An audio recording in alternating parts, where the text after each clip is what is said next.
the last of the active political-ish entities on the planet.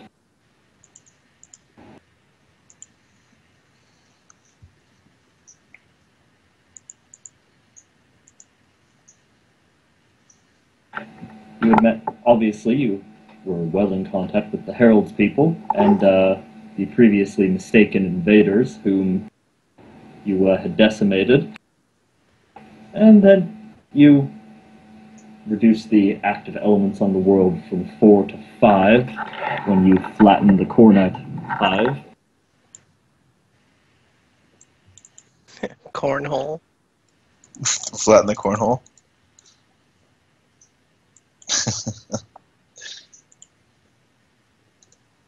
Yes, cornhole, they're really grand.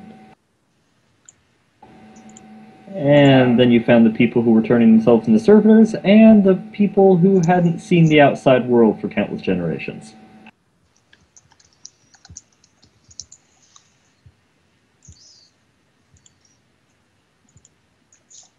So clearly this required some time in a room with my seneschal drawing up articles of incorporation for the planet.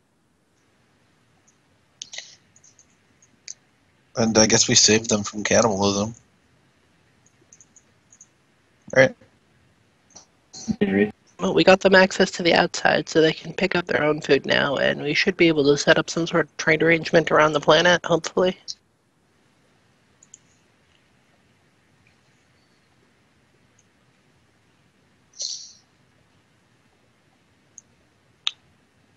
So was there anything of worth in the... I can't remember.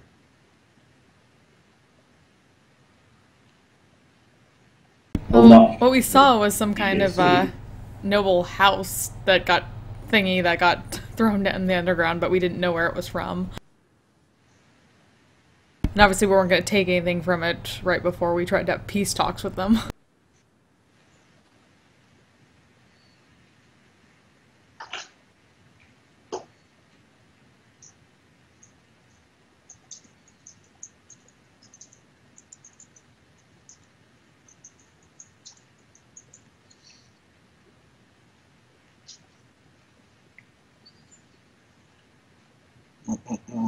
So let's set up some trade stuff and move on. Oldora is getting sick of this system.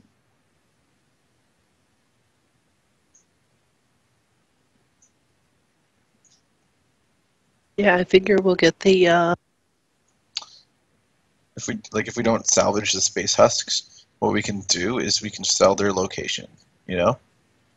Like, that's something that we can actually sell, is the location of these gigantic archaeotech. Like, we can just sell those as information.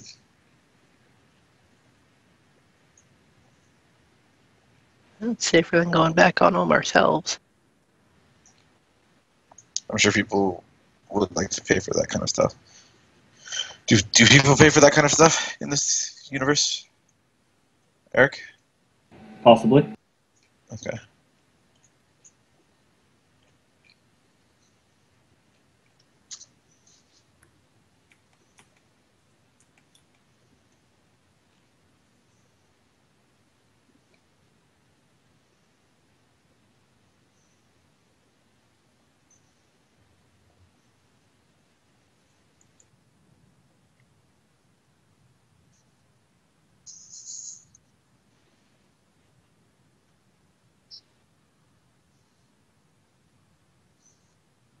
Okay, let's see. Just grabbing the last picture.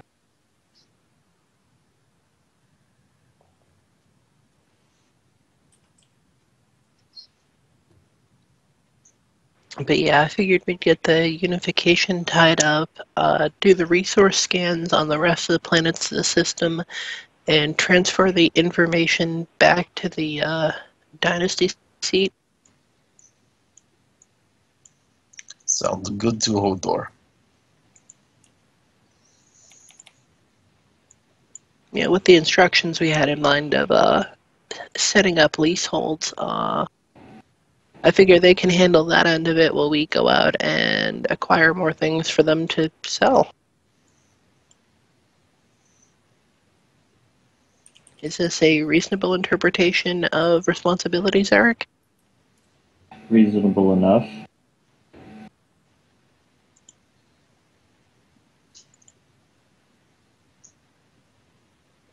Okay. I just doubled our holdings, so they'd better be happy with me.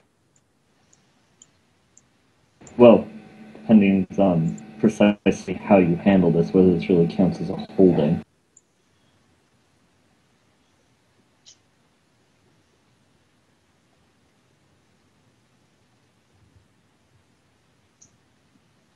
Not entirely sure I understand that. Like, are you selling the place off, or actually going to try and build up resources and govern the place? A real estate agent doesn't own a house. Well, they probably have one.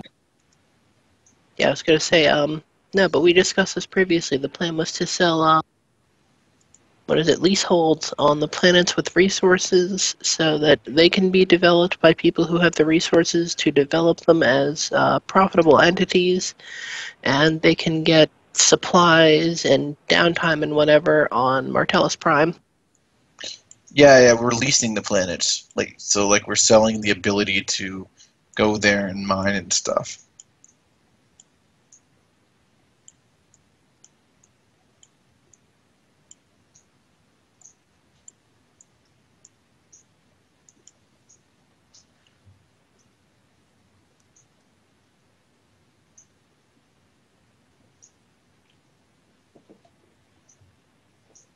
Oh, there's no good giant table things.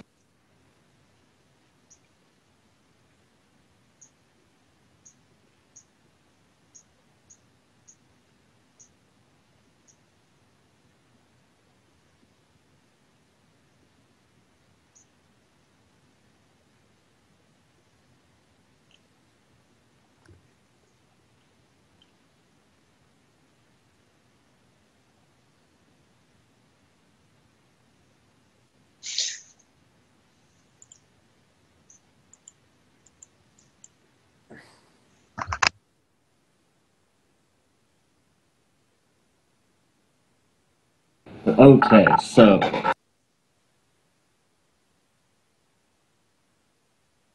all the leaders are assembled for your grand teleport experiment.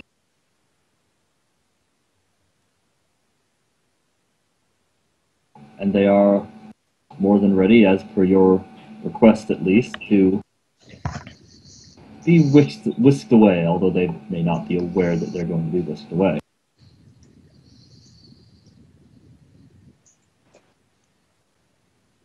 The biblical event count doesn't stop getting higher.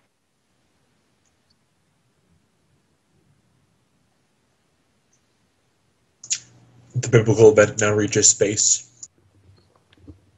Space.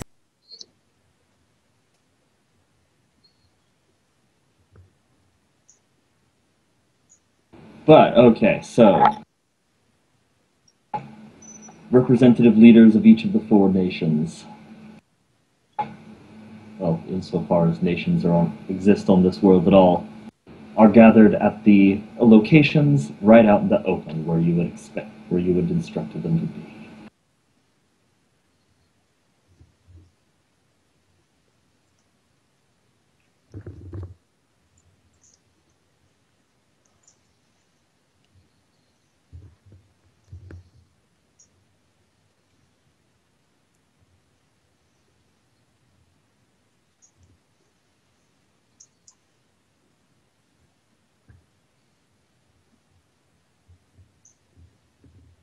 Space, trial, put in the system on trial, in space, space system, on trial, guilty, not being in space, go to space jail.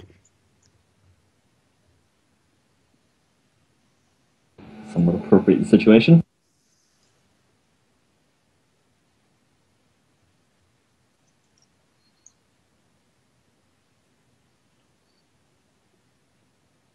It's only a space jail sometimes. Well, technically this whole planet was a space jail. That's true. And we're here to turn it into Space Australia. Yes, you are. No offense, Josh. I know you're Wonder not. if I there's know a you're not system. Australian. I'm going to keep calling you the fake Australian. Ugh.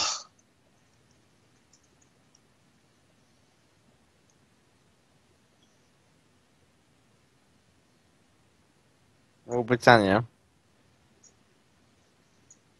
What was that? I said Rule Britannia. Alright, so... Now we're in the Ultima series?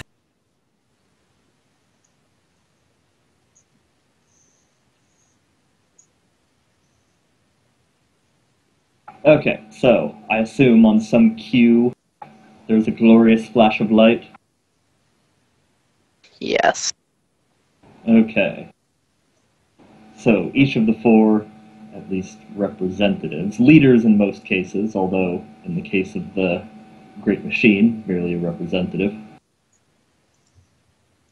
are engulfed in a bright light and vanish before their followers. And all emerge into the crackling cathedral-like expanse of the teleportarium.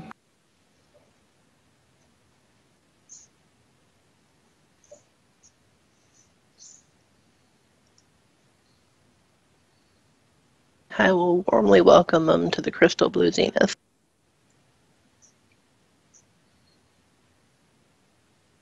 Alright, let's see here. Let's make some willpower checks to see how they respond to holy shit, what the fuck just happened.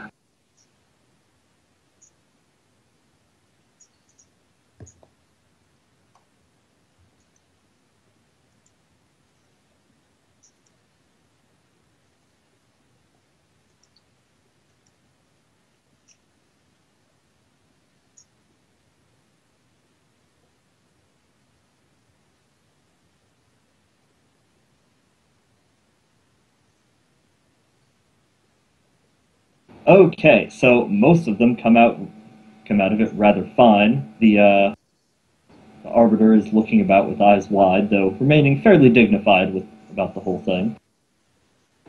The trio of the cannibal mutant leaders bring up spears and knives in response to the sudden translocation, but they aren't explicitly trying to attack anyone at the moment. The servitors are just kind of standing there, staring straight ahead. The other mutants, however, the Outland mutants, their two representative leaders just sort of collapse to their knees. I'm going to tell a couple of guardsmen to help them up.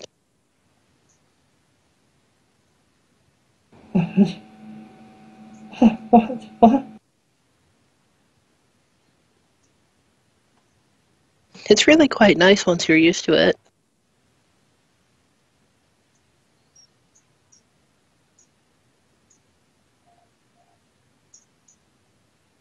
Where are we?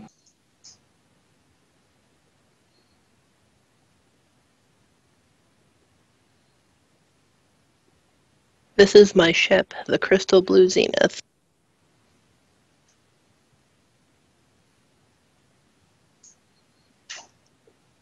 They say nothing further, but keep a generally Morty-like demeanor. Morty-like. So Jesus, let's hang Rick! it down.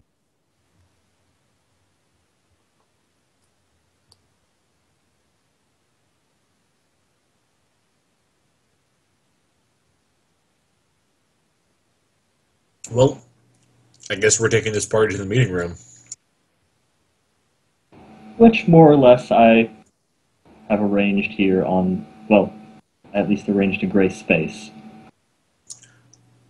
Also, I would like to note to the captain that it seems like one of our guests didn't really listen to our request of no weapons. I'm not sure how much we care, but it is good to note. Did you actually request that, or did you just plan for it in the meeting room? I thought, oh right, you know what, we planned for it in the meeting room, but I don't think we actually had a way to communicate with them to not bring weapons, so that's fair enough. You, little man, give me your weapon. Uh, uh, uh,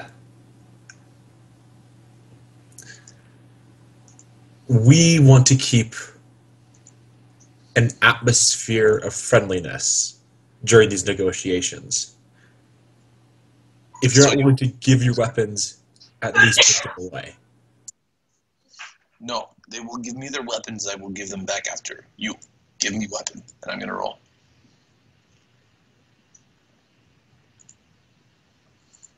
Well, Hodor can roll. That is his major social skill. Oh, and what a surprise.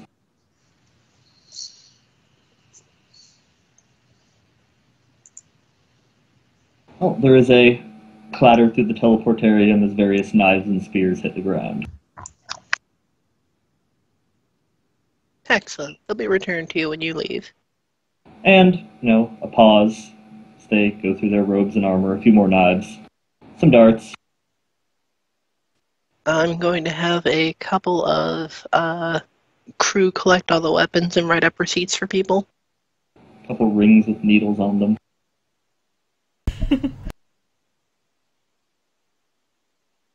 I love how we have a bag check for this. Board with a nail in it. Where were you even concealing that? One board with nail. One strangely shaped arrowhead. One poisonous ? Frog.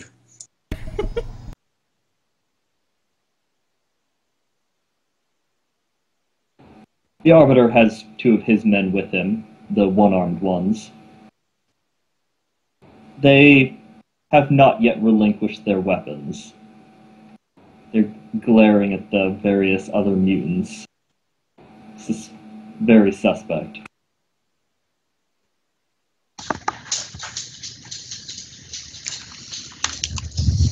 Expect us to disarm around these creatures. My people will be handling security for the summit. You have no worries. Hodor will protect you. Please give over weapons so I do not have to turn you into splat.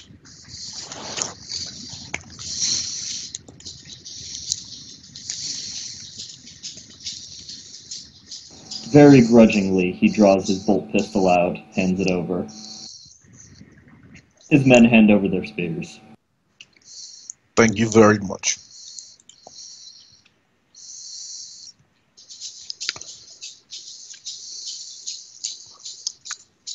Make sure his receipt has very good handwriting on it.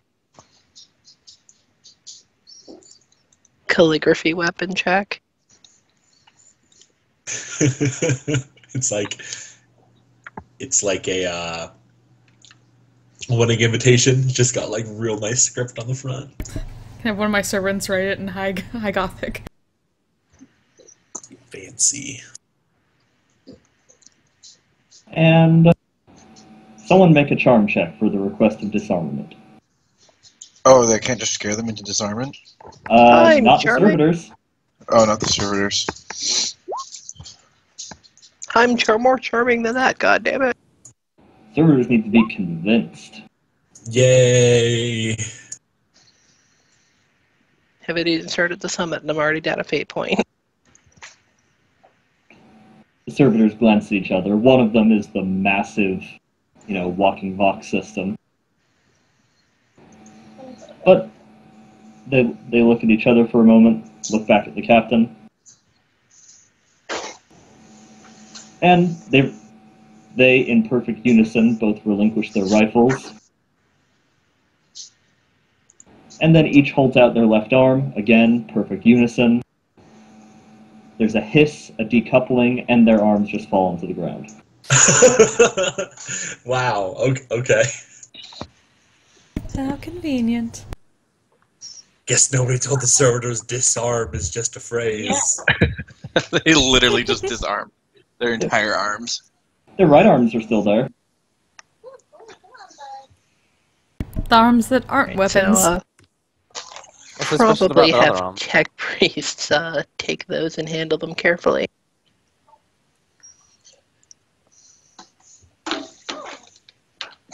Trust, they are okay. They are archaeotech. The two representatives from the Outland mutants just sort of look around, terrified at everyone. Did everyone else bring weapons? Yes, but do not worry. Hodor will protect you.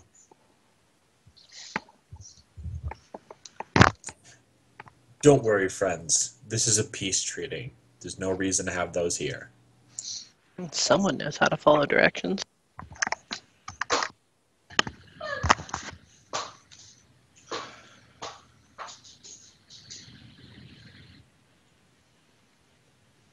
Well, now that we've all ensured peace at the peace meeting, why don't we head on down to the conference room? Okay. And conference room it is.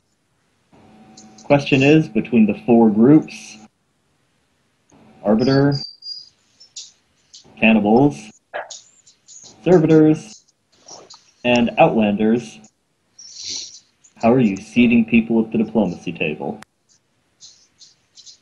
But I think it's probably smart, out of character, I think it's probably smart to maybe sit the people that hate the Outlanders, like the ambassador that we, like the fancy guys, sit them away from most of the mutants.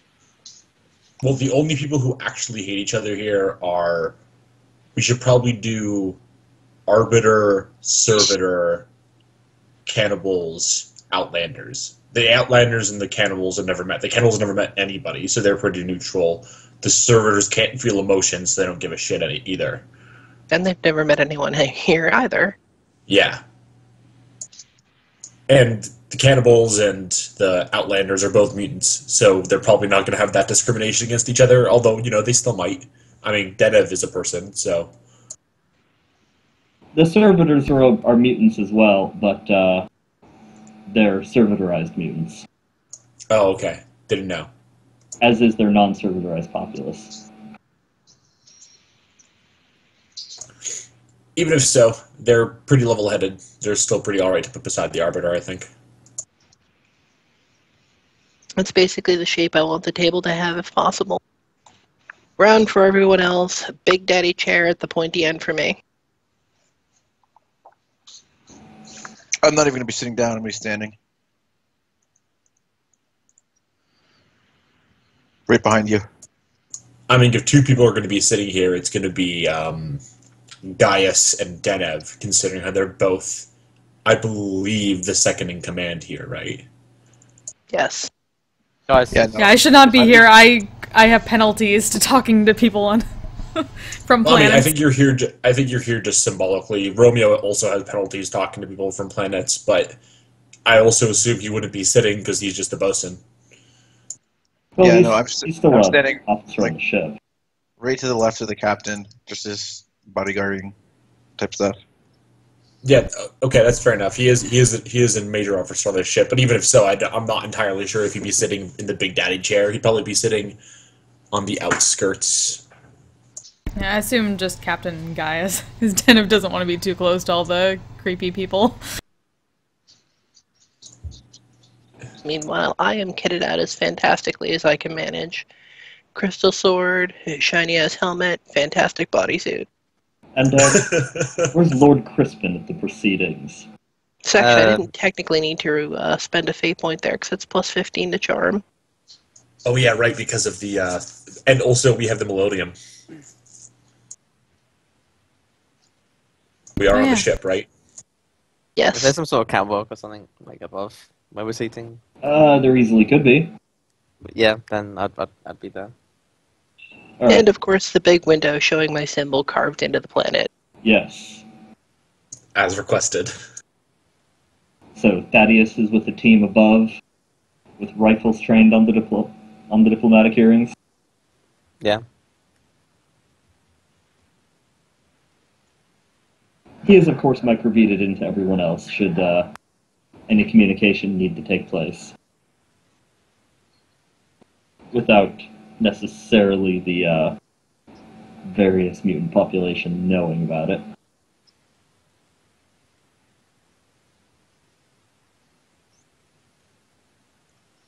But, so is Zennith just at the round table or up behind someone or somewhere?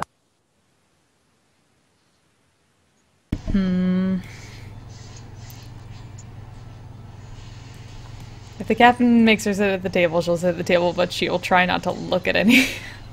She'll mostly be looking at Romeo, just across the way. It's not compulsory for you to be seated at the table. But certainly, even unarmed, you can be a contributor if things start going south. This is true. She can at least pay attention elsewhere until that happens. If. I mean, we could just arrange it so that the arbiters and I think these are the servitors just switch places and you can sit around where Horror is. I mean, you are one of the most important officers on the ship. It makes sense you'd be sitting nearer to the captain and you can sit beside the least mutated mutants. Alright.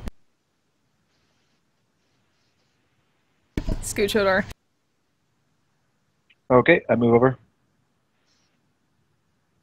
And here I was expecting Hodor does not scooch. No, he's just more worried about protecting the captain right now, so he's going to stand on whatever side nobody's on. They have to literally get through. One of her servants to bring a glass of wine because she's going to need it. Makes more sense for Romeo not be sitting at the side of the table, but otherwise. Well, it's like a circular table within the captain's chair and a little fancy thing at the end. All right. I mean, Romeo doesn't matter either. It doesn't matter Romeo either way. He's good. Yeah, the symbolism's important. That's why it's got one head seat, and the rest of them are basically placed as equals.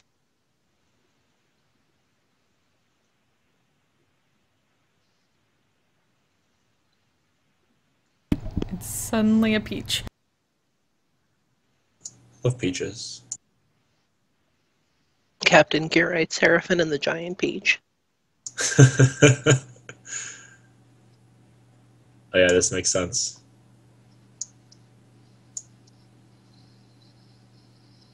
Yeah, so the captain is seated at like a little raised dais thing, whereas everyone else is around the round table at one point or another. Though we can adjust the size of that roundness to be as appropriate as necessary.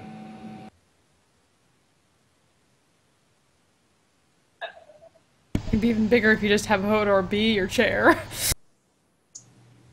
You know what? I kind of feel like Romeo is currently, like, walking around taking orders for food and drink, considering, like, I'm assuming waitstaff would also be directly under Romeo's training, wouldn't it?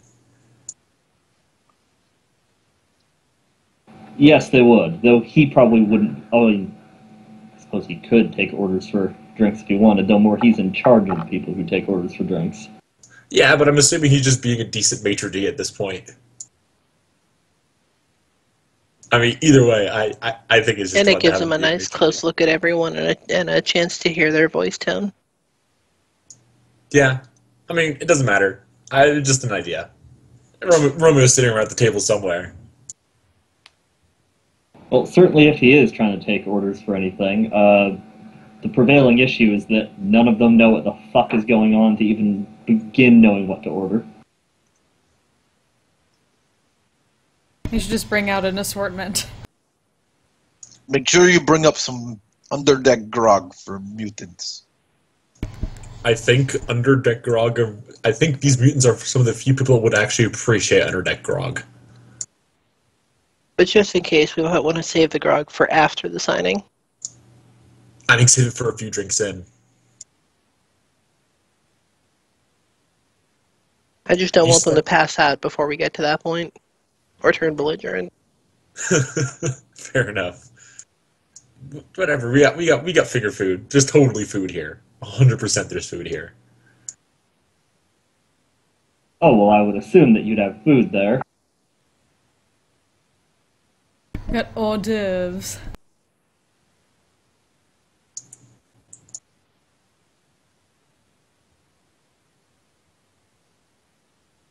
In the future, are there turkeys? Are there turkeys? I feel like turkey legs would be a big hit with the cannibal mutants. There are probably turkeys. I mean, as poor as you are still a rogue trader. You could have, you know, mostly whatever you could imagine food-wise. So much wine. I don't know if you ever BRB. Okay. I don't know if you ever read that little story of someone breaking down their Rogue Trader game on 1D4chan. Yeah, I love that. No, story. I haven't seen it. Neither Can have I. somebody link it? Also, Hodor would like a roast croûte. Tastes just like chicken. Didn't they do it because of like foie gras or something? Basically, it was like their entire motivation for finally getting off their asses and going to do something was the fact that they might be running out of foie gras soon. And then their whole, and then as soon as they hit an impasse, they were like, well, should we? Shouldn't we? Well, we don't have to, sir, but if we don't, we may have to switch to a cheaper wine. Immediately spits out the wine, orders genocide. God damn it! No, save the fucking wine. I will not downgrade my wine. Zennith likes that person. The names are also Hashtag ridiculous, spirit animal. and I love them. See, this is why I am an incredibly generous and humble rogue trader. Ah, yes. Because the other examples are just so over the top.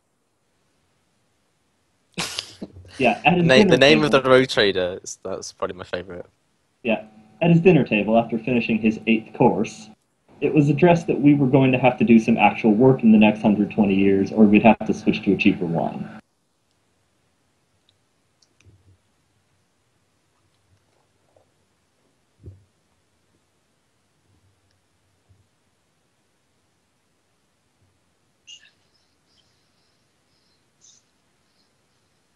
And I have Thaddeus up on a little kill deck there. Okay. Cheers.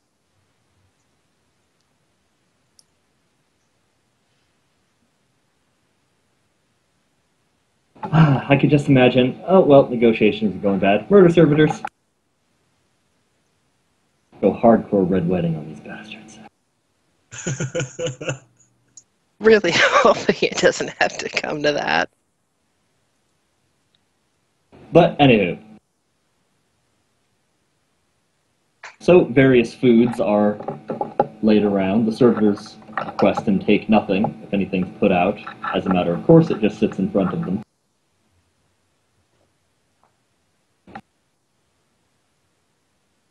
Well, I mean, we have servitors. Is there anything that servitors consume? No. No, not really. Okay, then. Occasionally they recharge. That's about it. You just set up a battery for them. Charging station. Cannibals are poking about at the food provided, tearing at this, rejecting that in disgust. The Outland mutants are, poking at some things, avoiding eye contact. The Arbiter looks things over, sniffs things. Seems a bit more happy with the whole ordeal. Well, happy is not quite a correct term, but he's more willing to just, eat like a normal person occasionally.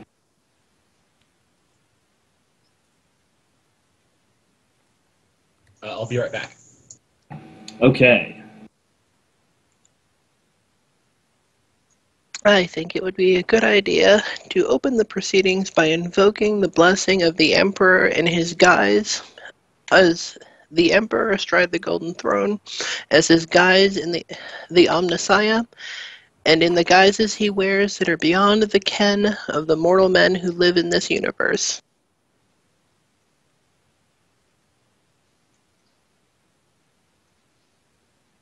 The Arbiter appears a little confused on the details of what you'd said, but he raises his glass nonetheless.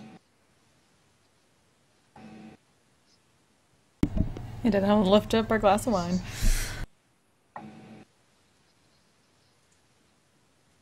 The others are frozen there for a moment, seemingly confused, uncertain.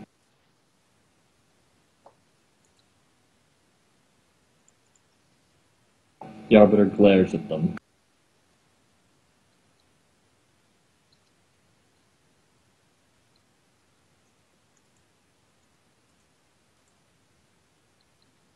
I'm going to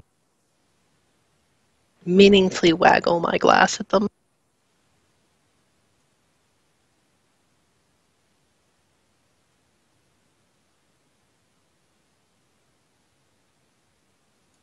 Hit up a charm.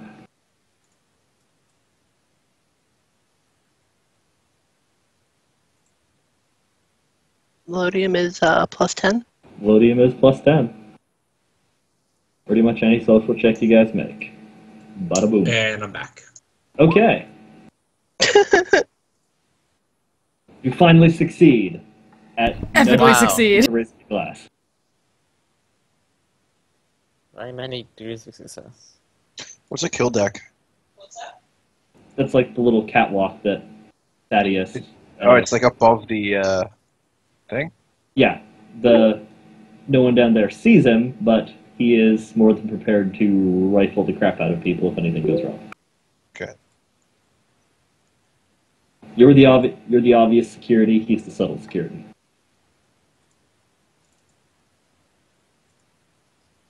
But yeah, so the captain's gesture is well interpreted by the rest. The cannibals take the glasses, rise up onto their feet, and raise them in recognition.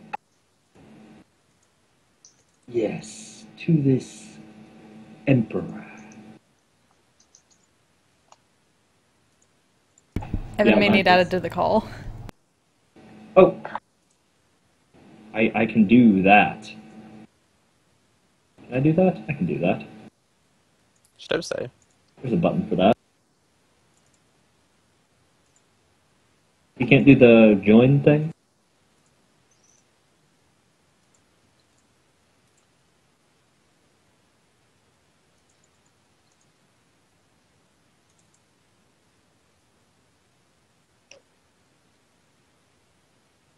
There you are. Is your mic working? Mine is, yeah. Talking about, Ugly Mr. Gaius. Evan. We require more seneschal. Even his mic delays.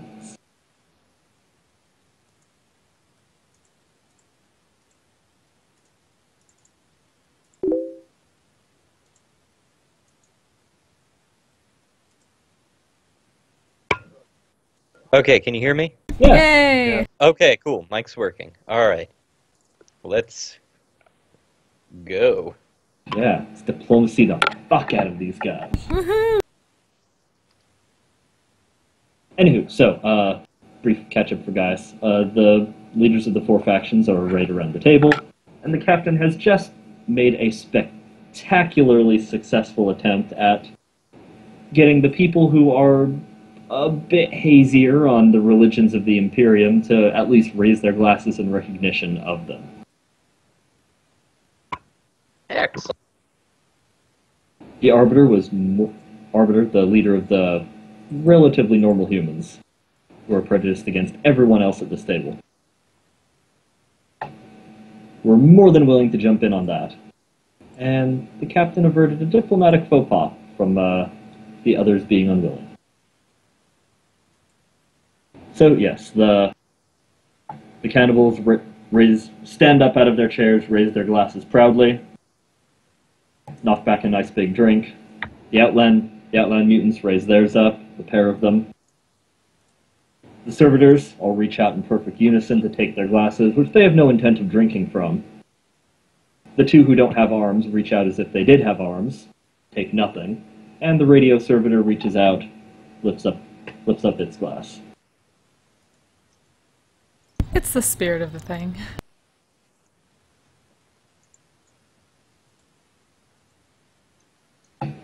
And now that they have toasted in unity, they are one step closer.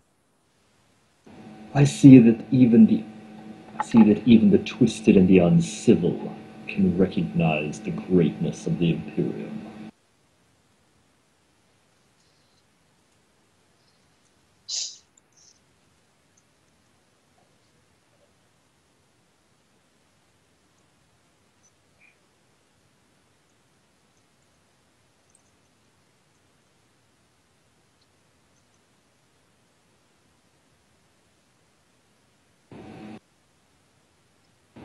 To which the cannibals glare across the table at the Arbiter.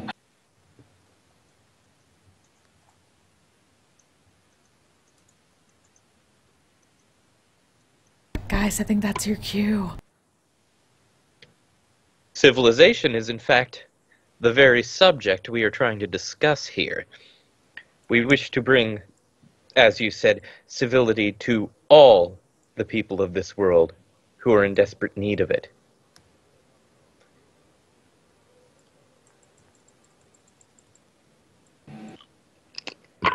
I respect your desires to do so, my lord. I would not have come if I did not.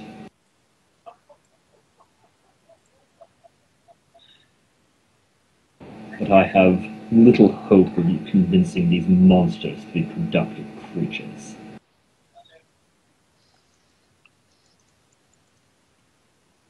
Well, you certainly won't do it calling them monsters. The cannibals are openly offended. The outlanders are put upon, bullied, offended. The servitors are staring straight ahead.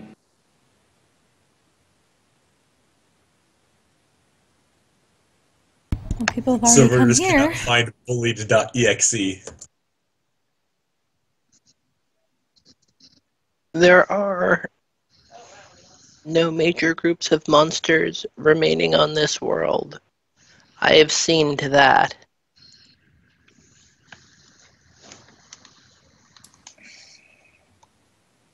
The people who are here are people regardless of their given shape.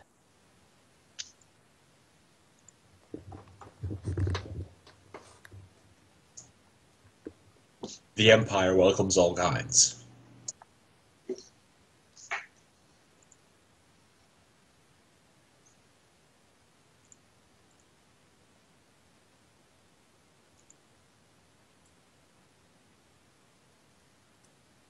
The lead of the cannibal delegation lays a hand on her chest, leans in.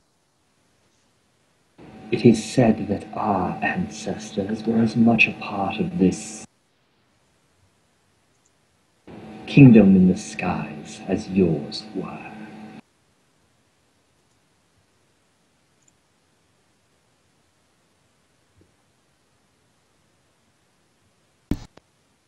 Did anyone on the ship, like when we sent back the thing, know the symbol from the house symbol?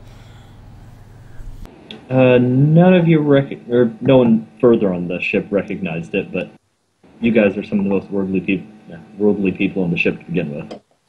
The cogitators don't have a database of that sort of thing?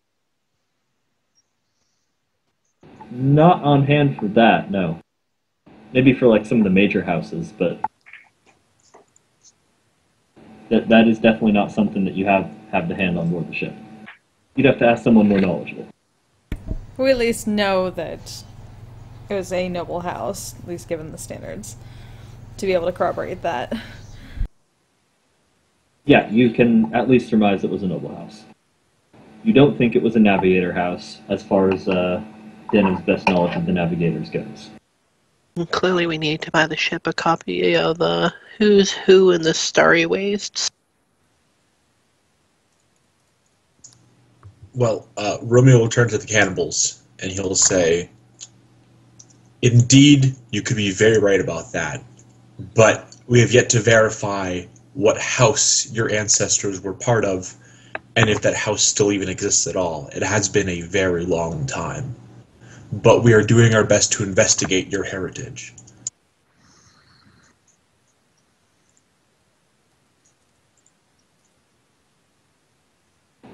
We are pleased for the effort,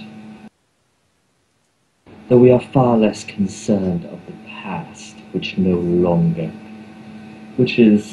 no longer upon us. We are far more concerned of the present that is before us. And well, you should be, for it is the present that we must live in.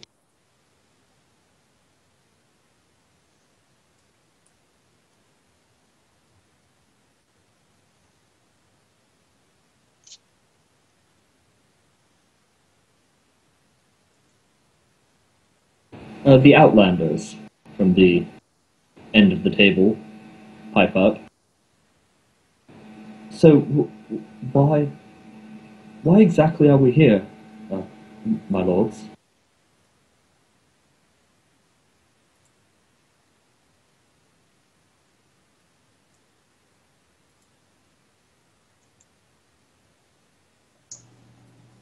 I guess Romeo will chime in. Well, today's the day that you go from 4 city-states to 1 nation. And being all great cities and great civilizations of this planet, we have brought you together in order to decide this planet's future.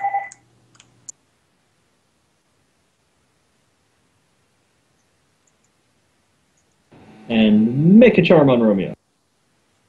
My charm is shit. Okay. Let's roll Don't forget this. the Melodium.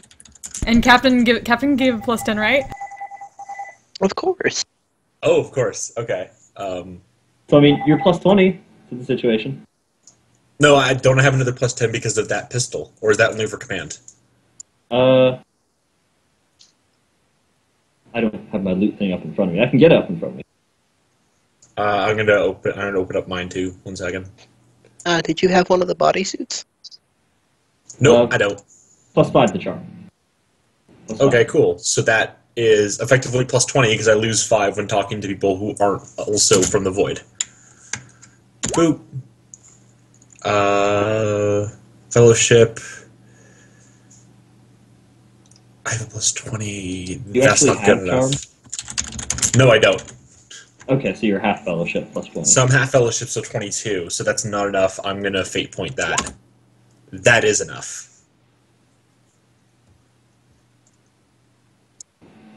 A single.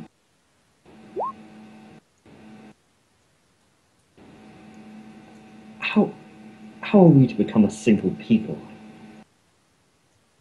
We've tried before. We've tried to join together. They would never cooperate. He points across the table at the Arbiter, accusingly. We are here, all of us, seated around a table, so we can establish what is necessary for all of you to cooperate.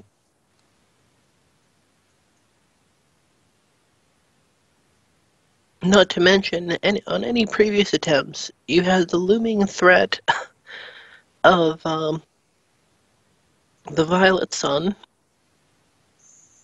and outside influences working to the end of all.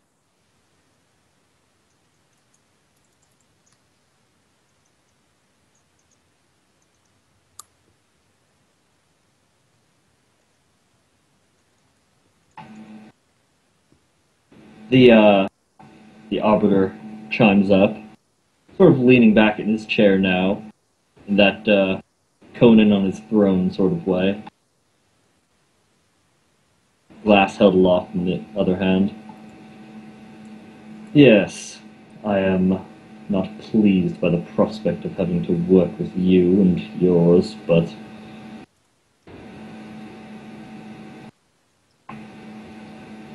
the Lord Captain had convinced me to come here. I believe we would be amenable to some form of unification for the good of returning to the grace of the Imperium.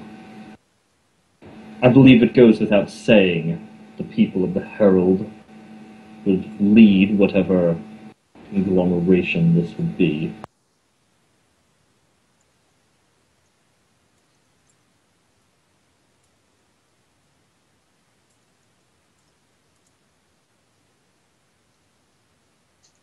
I assume that he's the only one who looks pleased with that plan. Oh, very much so. We speak of unity. All of you working together, not one serving another. We're looking for a solution that is amicable to all sides.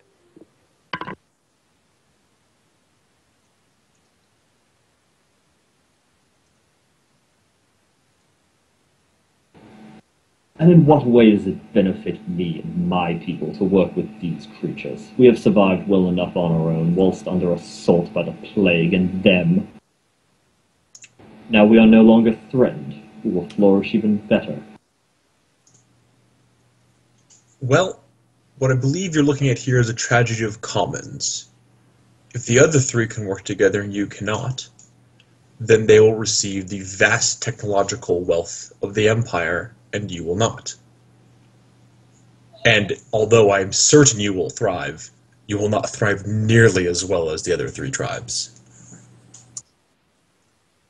The transition into the Empire will not be easy, and avoiding civil war will certainly make it easier.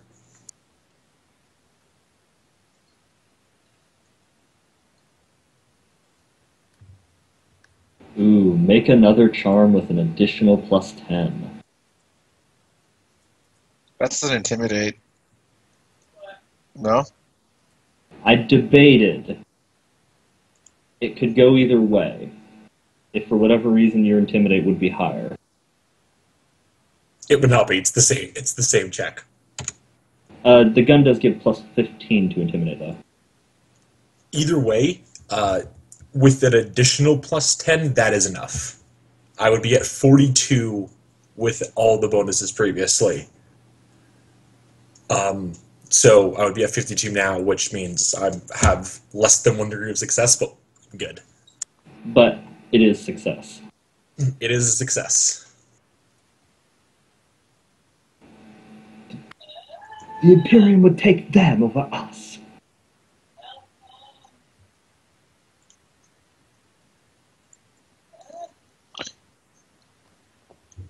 Little man, do you not listen? Imperium wants all of you. He does not want one. He does not want one over other. He wants all.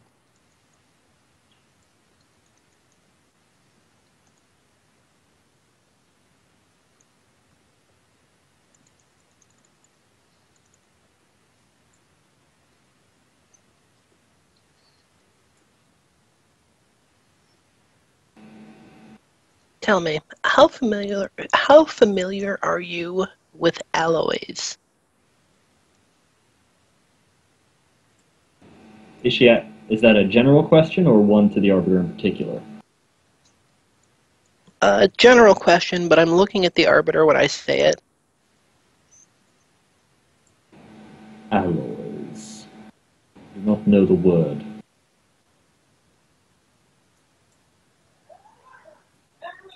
Purity is not necessarily strength. You see where I asked him to bring in those rods? Yes. Alright, so I'm going to hold up the first, and I'm going to say, this is charcoal. Almost entirely carbon, and as you can see, and I'm going to just snap it in my hands, very, very weak. Hold up the next rod, black and a little bit knobbly. I'm going to say, this is wrought iron. Also very pure, stronger than carbon, and I'm going to hand it to Hodor to break. Okay. What I got to? Hodor punches it. What do I got to roll to break it? Strength check. Yep. Fuck it up. Yeah, wrought iron should snap pretty easily. I'm gonna roll a. I'm gonna use a fate point on that one. Oh, okay. Seriously? Can you give me a +10 on that?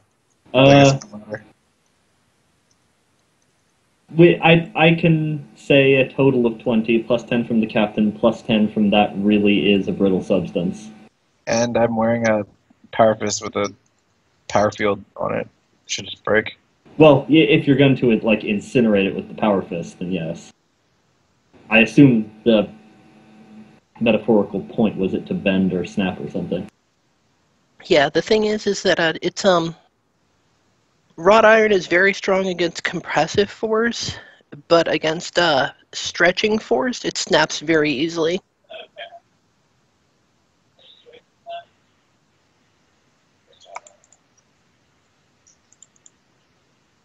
Yeah, so we can give you that with no degrees of success, but yes, success. And then I'm going to hold up the third rod and say, and this is steel. Mainly iron with a bit of carbon. It doesn't rust as easily as iron. It's, of course, shinier than iron. And as you can see, and I'm going to hand it to Hodor to apply force to. And then I guess I break it. Well, do your best, but it should bend rather than breaking at least. And it's going to be a lot harder than wrought iron. Yeah, at the very least you're not getting pluses on it. But do another strength test. Oh, Jesus Alright, Christ. much better. Much better. Water also snaps it in half. No, come on, just bend it.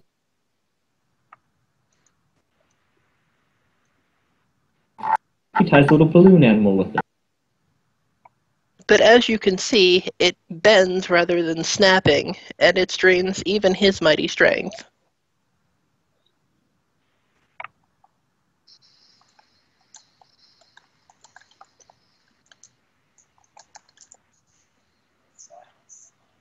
There is a terrible modem-like screeching from the end of the table.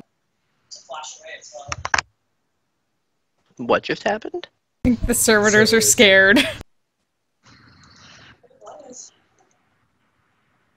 Well, he did just, What? I said, well, he did just make a balloon animal out of a steel rod. The radio one sort of twitches and shakes several times.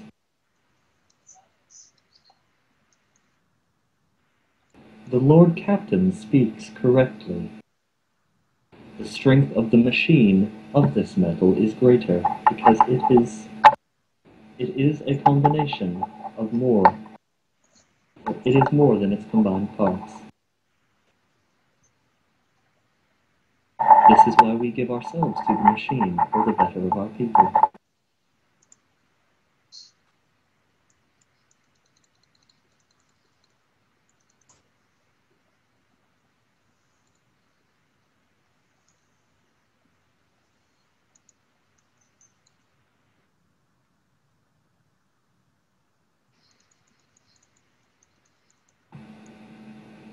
I believe I understand, the Arbiter grudgingly admits.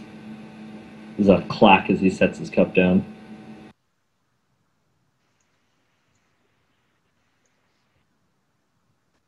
What then can the rest of these offer?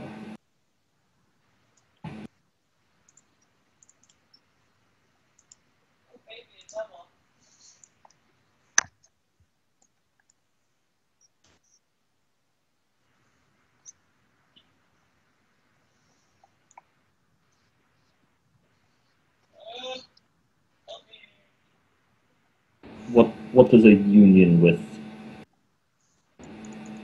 them and of longtime neighbors and whatever in the Emperor's name these things are, he motions to the servitors.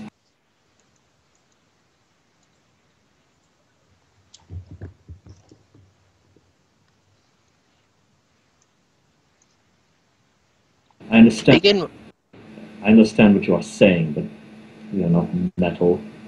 How does a combination of us and them become stronger?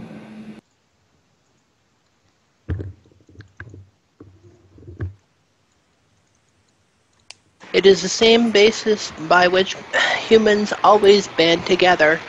Each individual offers a big friggin' truck is what they offer. Each individual offers the strengths they personally possess to build the whole.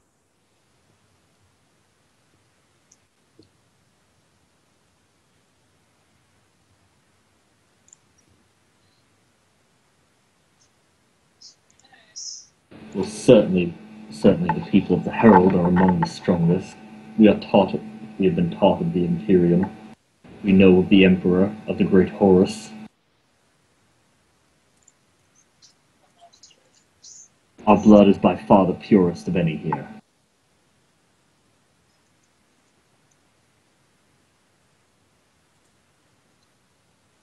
And yet your devotion to your own sense of purity is only seeking to divide you against your neighbors. It hasn't strengthened you.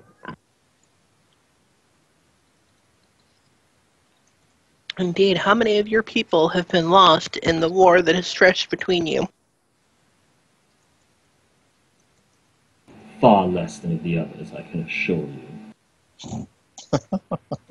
And with the deaths of each of your people, were you stronger thereby? Had you grown with the loss of that individual?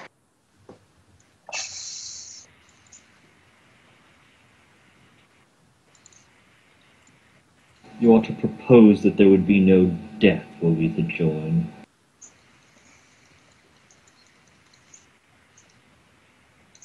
Death comes to all, but you would not die pointlessly fighting each other.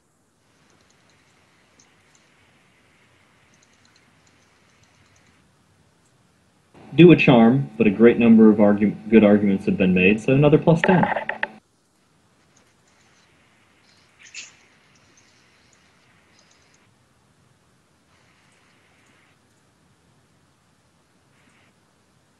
What social skills does Gaius have, by the way? I can't remember his shit.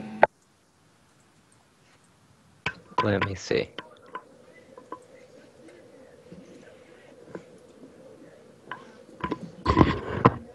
Fellowship, you said?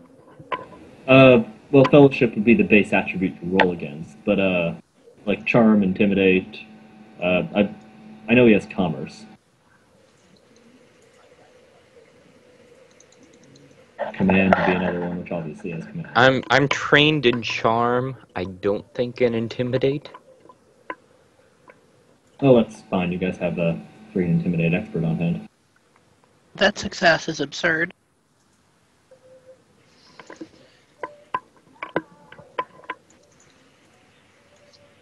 Was I rolling as well?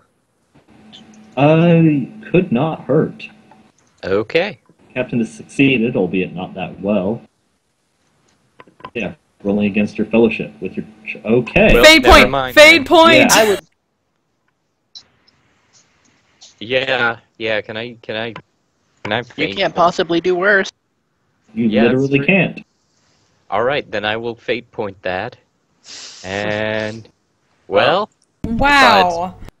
You failed, but it's not in the crit fail range. I just kind of And- stumbled over my words and didn't just, like, fart really long and loudly in the middle of a quiet room. And I think that if we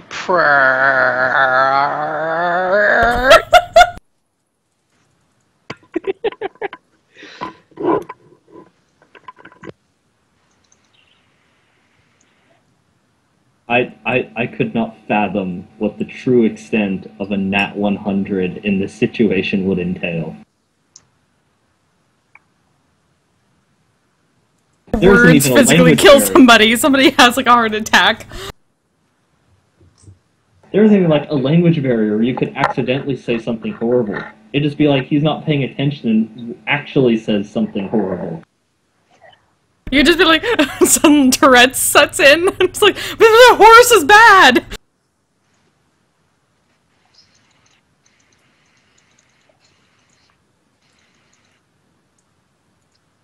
But okay, so Gaius at the very least did not significantly contribute, but didn't detract either. So yes.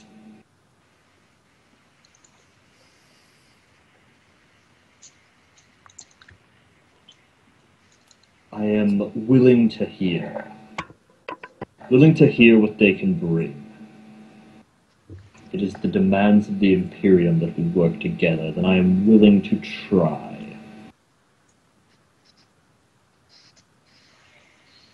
Oh, that's better than nothing, I suppose. She's saying it through microbead.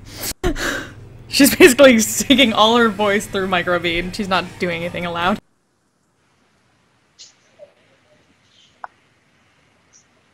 I mean, it's a little aloud. They're at a table in the same room, but She's being not super necessarily quiet. audible. She's just whispering to her servants, but actually just using the microbead.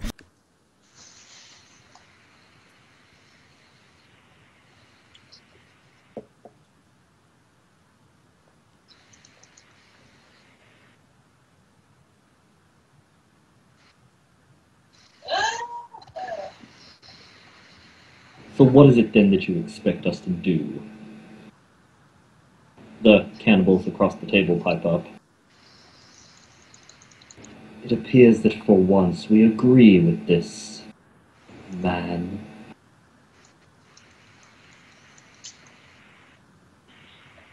How is it that you expect our peoples to cooperate? Until yesterday, we did not know that any of them even existed. then you have no reason to fight them, do you? nor do we have reason to bow and cooperate.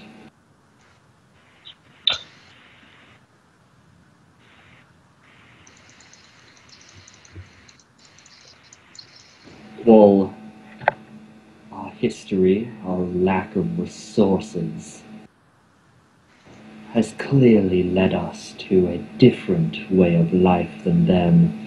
It has given us one great benefit. We have seen the truth of man.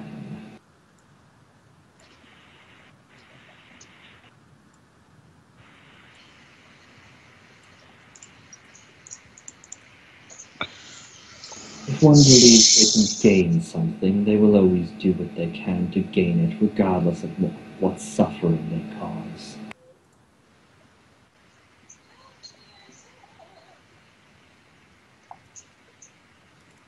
We have seen no reason to distrust them explicitly,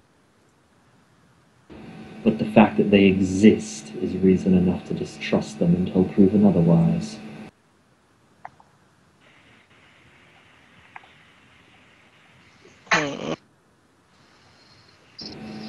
She leans across the table, eyeing the Arbiter square. Among my people, trusting someone when you should not have means that they eat you when your back is turned. Are you going to eat me, small man?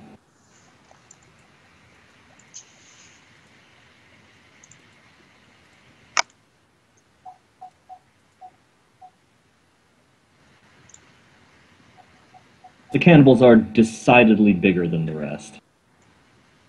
Well, not hulking, but they are definitely bred as predators.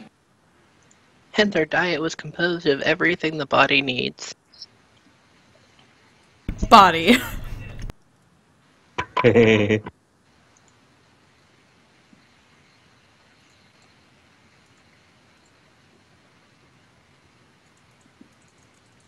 Well, the Arbiter's response is a shot up from his chair, both hands slamming onto the edge of the table. Objection!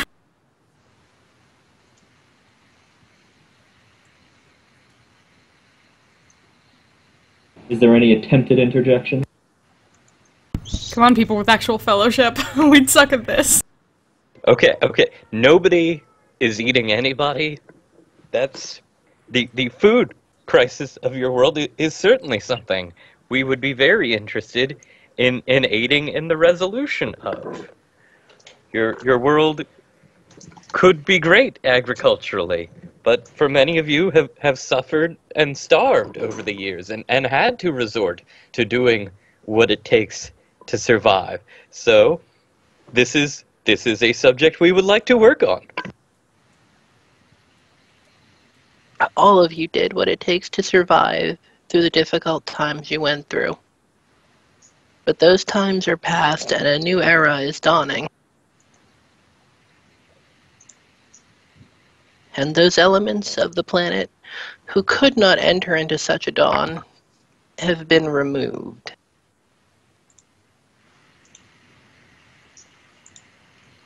The Lord Captain does speak truthfully.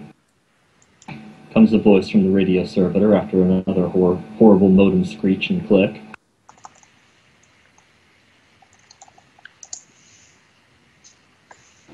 Our former enemies, who would frequently raid our people, are now dead. Their entire metal caverns are smoldering. We have confirmed it.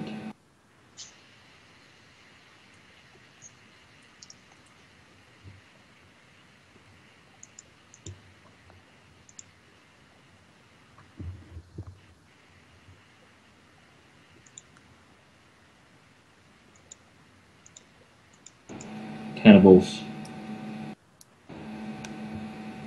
Well, the head woman drops back, another one of them.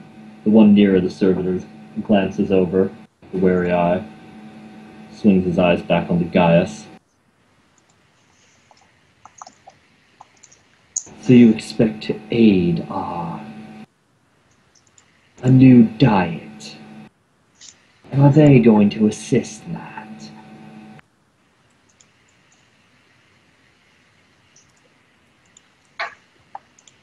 They do have knowledge of agriculture that your people lack.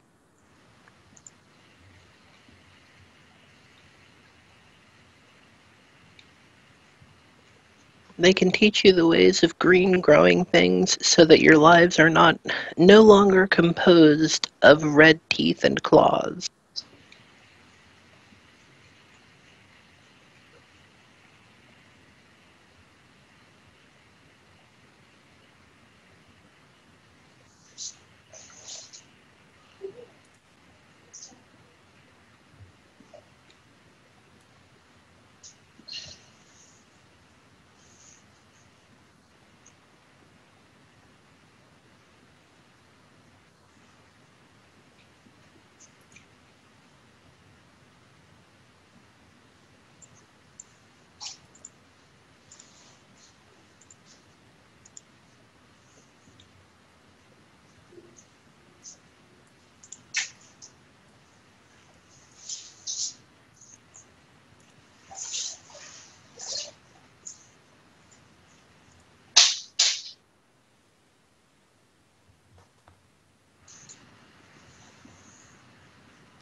And then what use are we to be to this new world that is being built?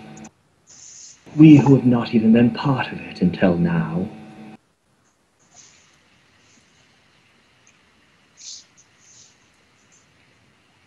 Look at them, look at the rest of them.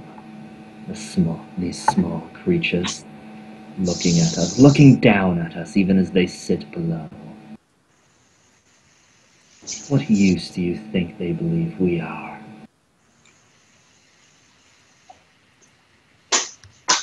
What use do you believe that you are? You have been given choice for the first time in a very long time. You can choose your own path. You can choose what to contribute. That's what this is about finding a place in a new world. They are just as lost as you are in this.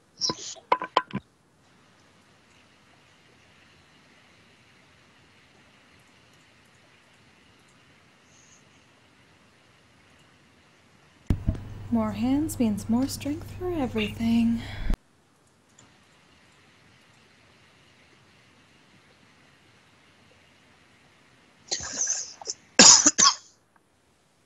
The Outland mutant in delegation does chime up. I know for certain that my people have far more agricultural resources than those who lived under the Herald's protection.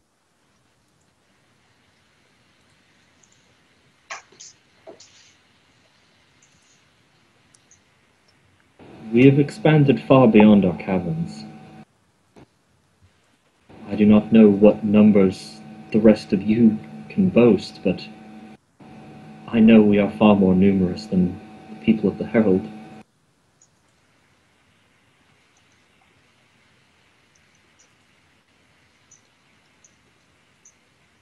Even now. See, and if the knowledge is passed around to everyone, the amount of growth will be exponential.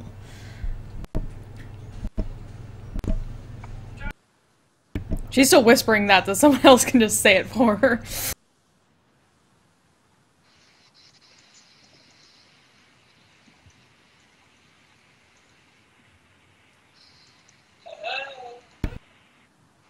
Because honestly, she's trying not to look at most of the other mutants anyway. Just looking at her glass of wine while she talks. Yep, wine or servant, someone next to her to basically pass along info for her. Well, she does have fancy-ass servants. Exactly. They're prettier to look at.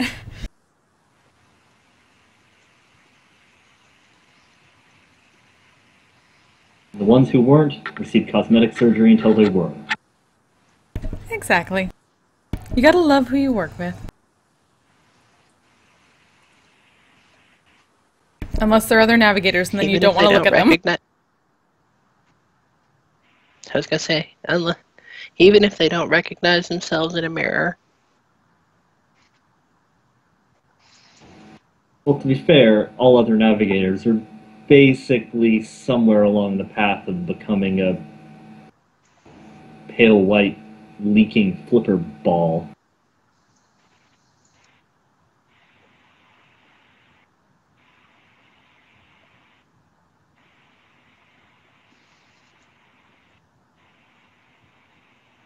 But enough of Zennith's genetic future.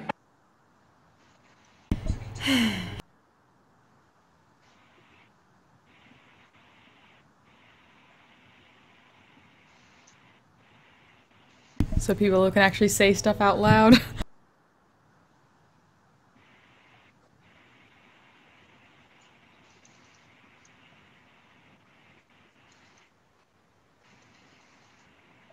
Sorry, I got distracted by genetic futures and lost the thread. The idea that since one group has a lot more agricultural knowledge, if they spread it around and there's more hands doing agriculture, then everyone gets exponentially more food. And possibly better food. Well, the servitors and cannibal mutants have strength and determination and, what's that word that I'm looking for that means stick-to-itiveness? Hitleriness? No, not Hitleriness. Stick-to-itiveness. Tenacity? Tenacity, thank you. You're saying Hitler didn't stick to an idea? I just wouldn't call it Hitlerness. Though I'm sure you could say Hitlerness in this situation and nobody knows who you're talking about because Hitler. Nobody knows Hitler here. There Hitler's is not no even as good Hitler as the in average space. marathon runner. Maybe Mecha Hitler. I'm surprised Genghis Khan birthed a chaos god, but like Hitler didn't. Well, there was already a chaos god of murdering people birthed by the time Hitler came around. He's not going to birth another murder chaos god, just make the existing one stronger. Was there not more murder before that? Like by another alien race somewhere else? There was. It was Genghis Khan that tipped the scales into murder becoming a sentient entity. Okay. The right man at the right place in the right time. Which is also why Genghis Khan continues to live into 40k as one of the greatest demon princes of Korra. He's not called Genghis Khan anymore, though.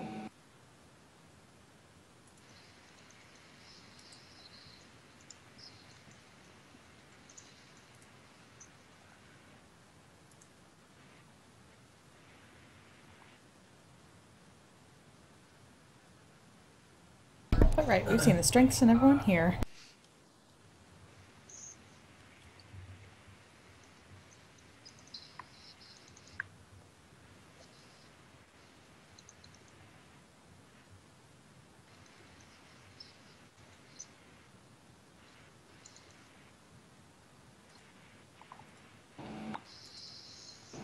Once more, some screeching from the servitors at the end of the table.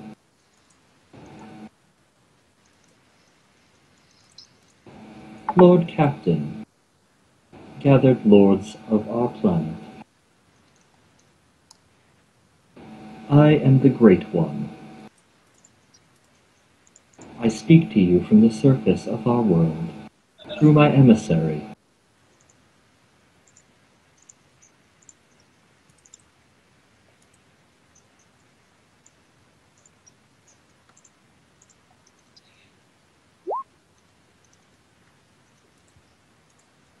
The walking Vox is also doing social gestures, moving its hands and that sort of thing.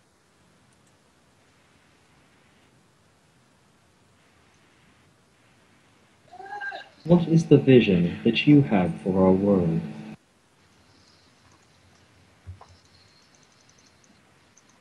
You have brought word of the machine god to me and my people.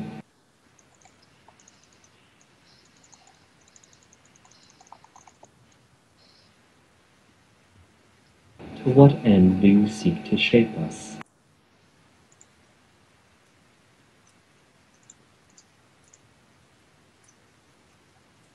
currently, your world has little that the outside will desire. It was my intention to begin to raise resources by selling a mineral rights lease on some of the other planets in this system to other rogue traders who will set up mining and other acquisition operations on them, and who will come to you to resupply, to re-equip, to spend their time and money away from their work. And from there, we can begin compounding the wealth we acquire and building your world into whatever it is that you want it to be.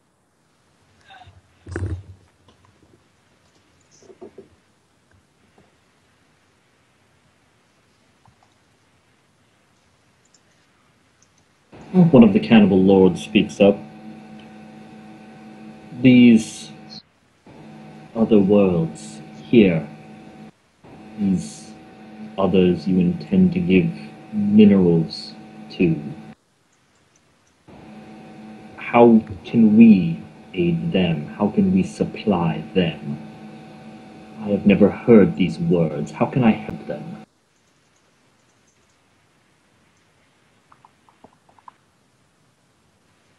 Many of the supplies they will require are things that you will be beginning to grow for your own purposes in any case.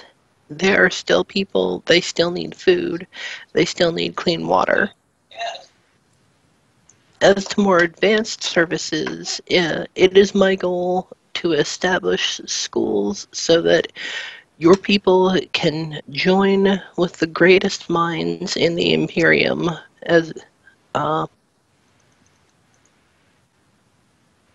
without shame, with knowledge as great as theirs.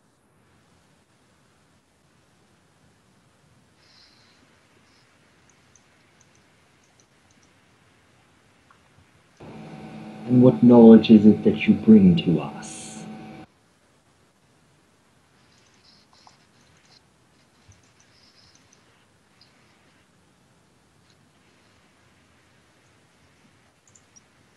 In fact, I had intended to learn what all of your people knew so that I knew what learnings you needed that I could bring to you.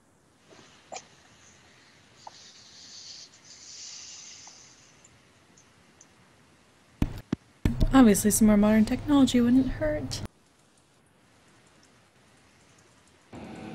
The Arbiter casts a hand over the rest of the delegations that you all have assembled. You've met my people. You've seen the great work that the Herald has led us towards.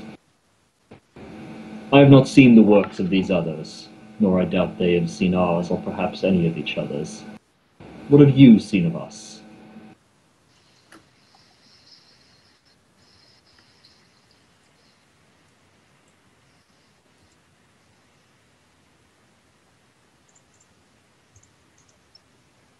You and yours must have gained some understanding, something that you believe we lack, that we cannot fathom lacking.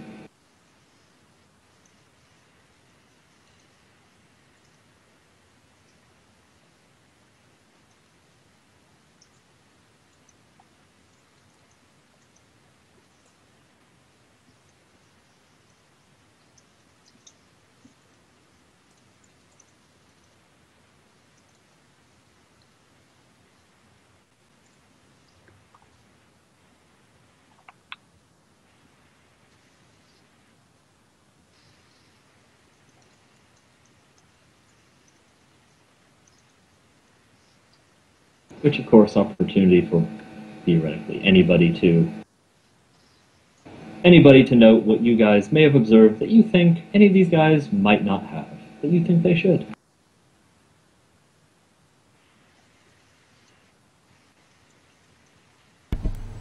Well, the first thought is that they're pretty damn primitive. I think the closest thing technologically, sort of the Arbiters group and obviously the Servitors, but they're still using a little more archaeotech.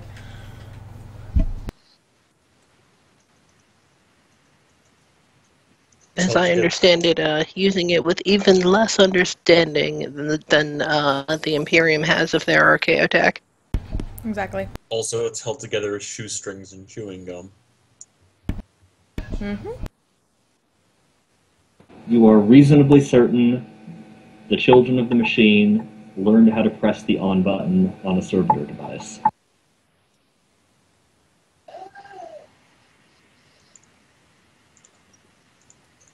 Yeah, but it has the post-button push servitors doing repairs and stuff, so they have some knowledge. That does appear to Through be the case. Great One.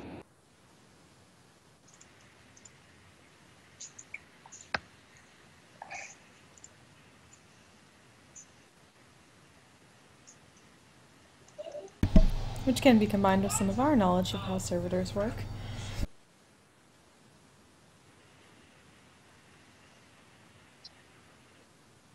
We know how servitors work. We just don't know how murder servitors work. Exactly. So we can at least teach them some things. You even know how murder... Well, I mean, you as in the Imperium know how murder servitors work. You don't really have the means to manufacture them. They can make some more on lathe worlds. Those are long-ass ways from here, though.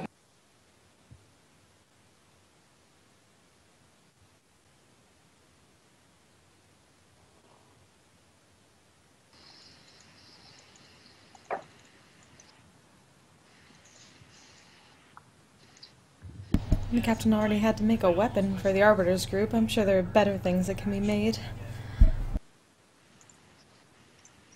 So we would bring all of the knowledge that the Imperium has of machines and of medicine and of learning, of the ways of discovering new knowledge.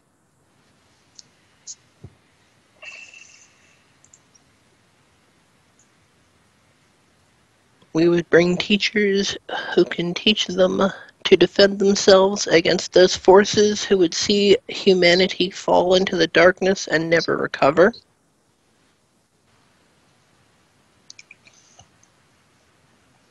And teachers who can show you how to get along with everyone as much as the Imperium has ever learned to. They all, well, the servitors show no emotion or interest in anything you say at any point through this whole discussion so far. But everyone else, it's certainly the mention of medicine that seems to pique everyone's interest the most. These are people who have lived their entire history under the threat of apparently an apocalyptic plague.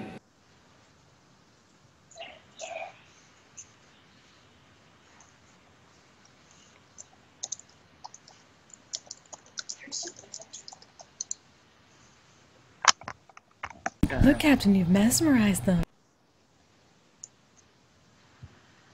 You can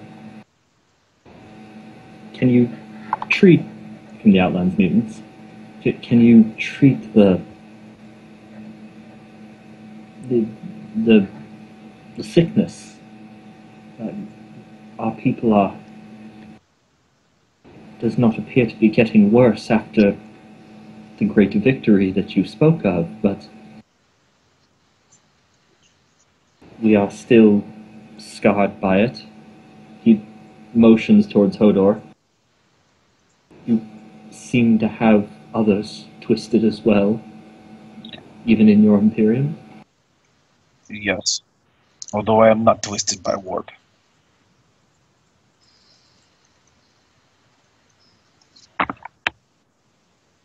Aren't you, though? No, I'm twisted by like chemicals and stuff. Is there, in fact, anything that can be done to treat mutation that I know of? Like, theoretically, could be one of those super expensive rich people things on an individual-to-individual scale. So basically, it is not something that I'm going to be able to supply for this world. No, probably not even if you bankrupted the dynasty.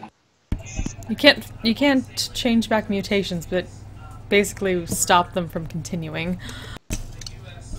Alright, I just wanted to make sure what I could and couldn't promise there.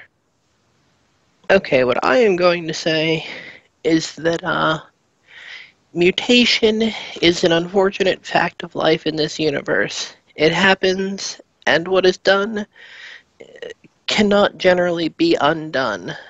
But the mutations you bear should be worn with pride, as they are the scars of your world's personal battle against chaos. You fought, you held out, and in the end, we all won. It shouldn't get as worse as it was. Now that it's taken out. Mutations are not a bad thing. Odor is strong because of mutation.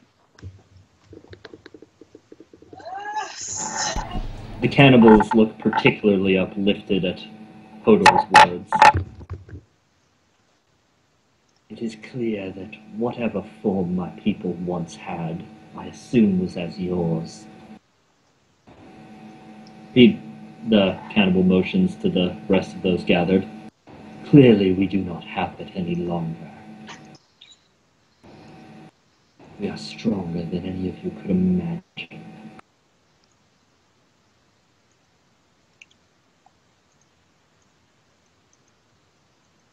And certainly you guys have pumped them full of enough bullets and laser blasts to know that they don't go down easy.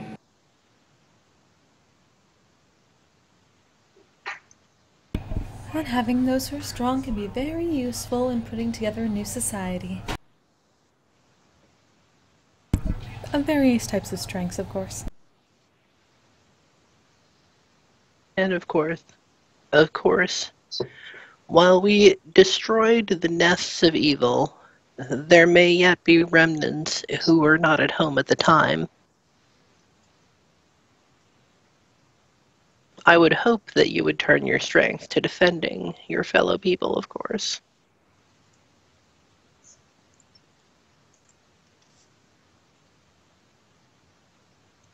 These remnants would be a threat.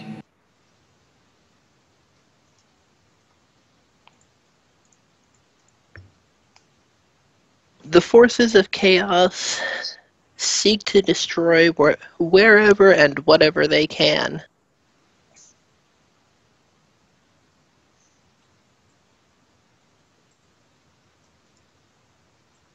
It is possible that we could turn our art of killing man to another end.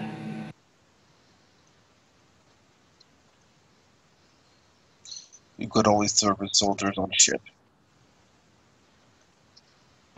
We have become quite adept at killing each other. I'm so sure that killing any of you and your kind would be child's play.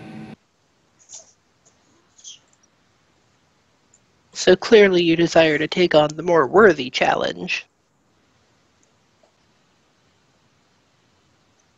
It is a discussion worth having.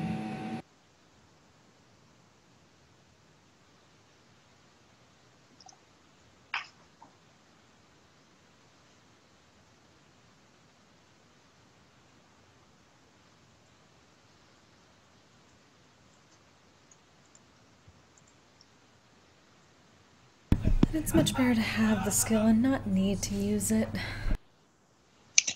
Kodor understand they want to use skill. But if they can, if they want, can't they? Like, we can just ship them off to somewhere where they can use it if they really want to. Well, the fact of the matter is that your world is not the only one among the stars that requires aid from outside. We will be traveling on and helping other such worlds, and certainly your strong arms could swing against the foes of the Imperium elsewhere if you so desired. Not only do we bring knowledge, we bring contacts.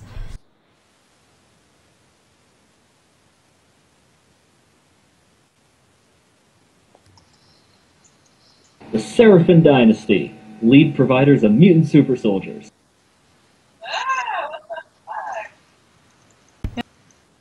It's not that surprising an idea, you know.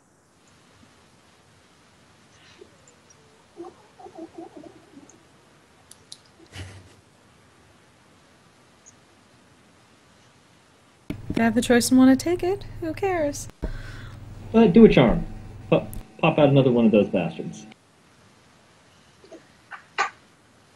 Actually, I need to refill my water though. Be right back. But charm, do that. Yeah. Not in the 90s, woohoo!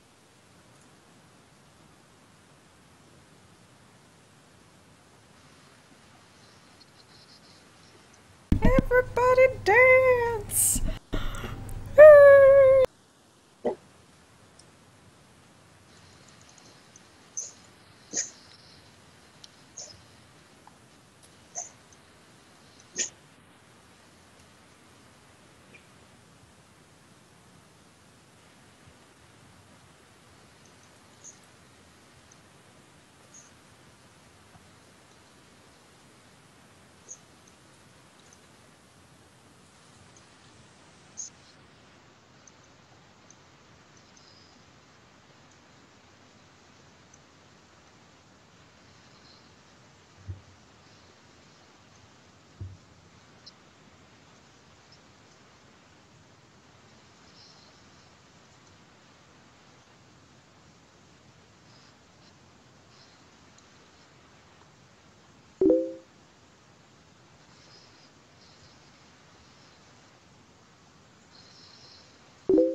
What are we waiting for? Sorry. Eric had Eric's to go. taking a drink. Yeah.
Okay, I'm back. Welcome back.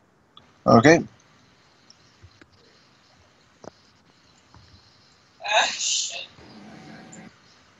So you would take us from the darkness of our worlds. Take us from our steel sky, from beneath our steel sky, and take us out to the stars to kill more. Should you so desire. We are amenable to this idea.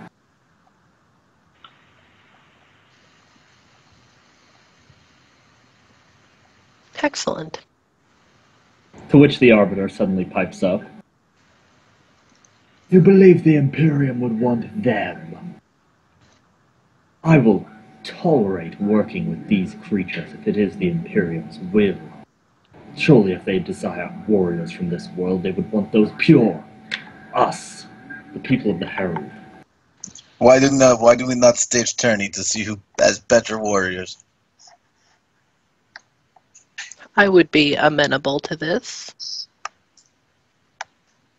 Hodor will be judge. Winner faces Hodor.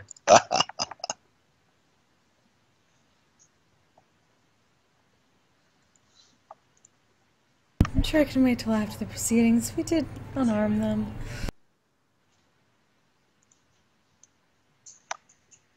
And I'm sure there's a reason behind that.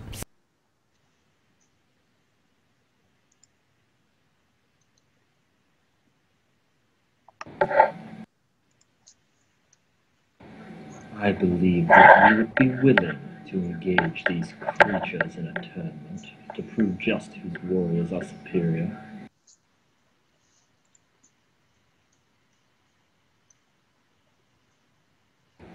The Outlands mutant sort of leans onto the table, chimes in. We are willing to concede that one or the others of their warriors are superior to ours. We have no need to enter a tournament.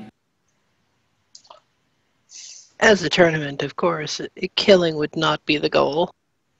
To the maiming at most. Accidents happen.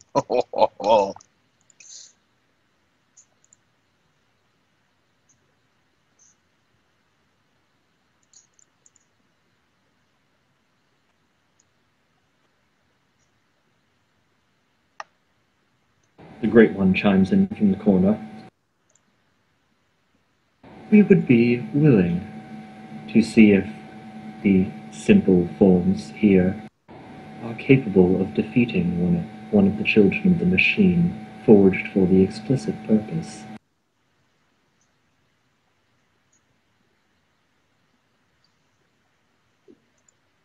So long as this child can hold to the other tournament rules, I see no reason not to allow your entry.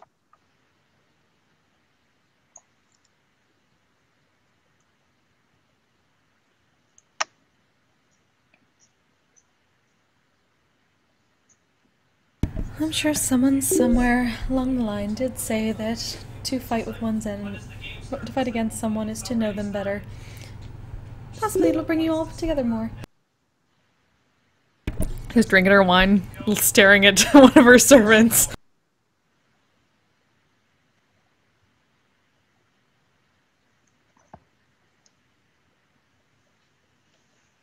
You've spoken much of the pride that these twisted ones should have, their deformities and mutations, the mark that the plague has left on them. But what of my people? We are spared the plague, and with good reason to be prideful of.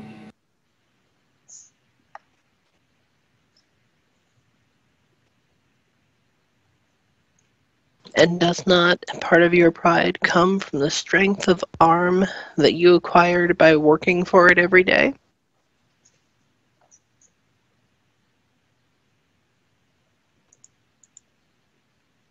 Certainly. And I look forward to seeing that pride demonstrated in the tournament.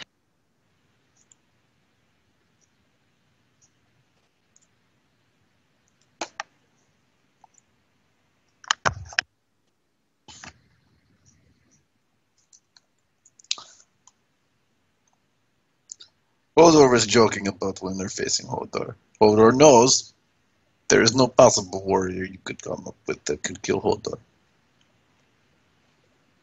To the maim, Mr. Hodor, to the maim. Yes. Well, may not be named for other person because one punch from Hodor, people die.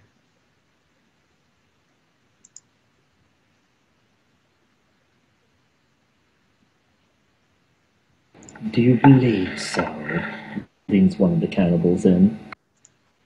Perhaps if you did not have that fancy weapon of yours, a fight would not be so one-sided. Hodor will give you fancy weapon. We both fight with fancy weapon.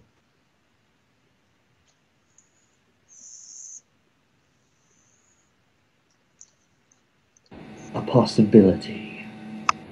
When we are done here.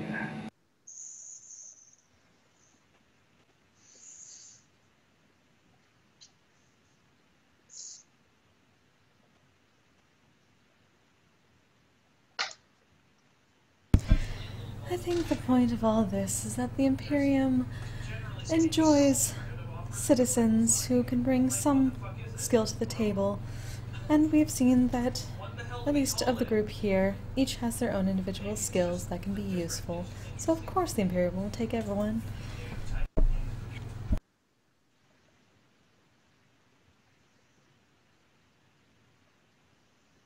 I am sure the Emperor is always gladdened at the pride that comes of seeing his children's strength.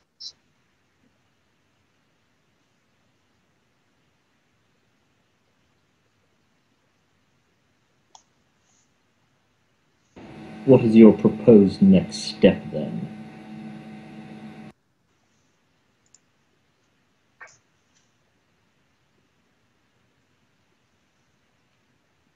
Well, at this point, I had planned to survey the other planets in this system to begin plotting the deals I mentioned earlier.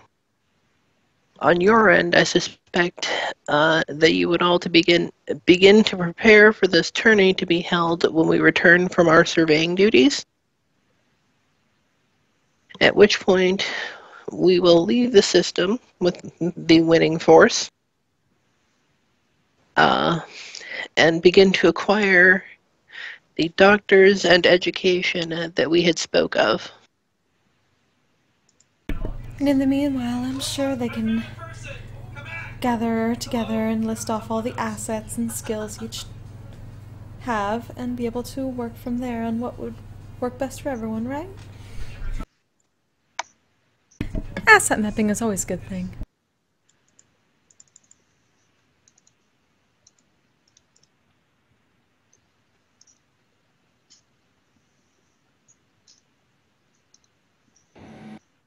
We will do what we are able, then.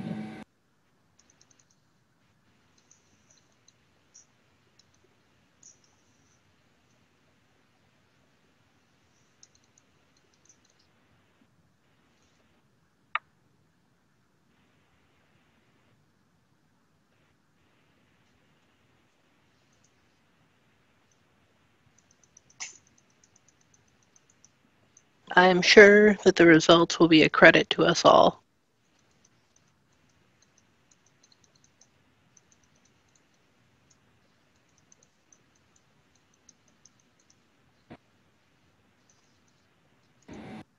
Is there anything that we must do to prepare for this service to the miners of these other worlds?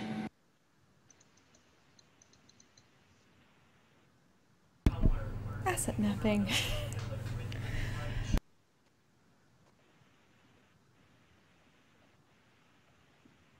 Yes, I would equip you all with the ability to communicate with our ship so that we can establish the resources we have available and establish basically where to go specifically from here from the general plan.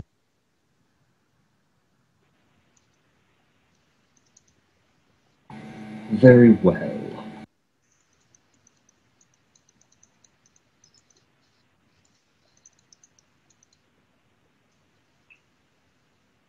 The people of the Herald will do their part, but we have low expectations of the others. We are willing to see them try.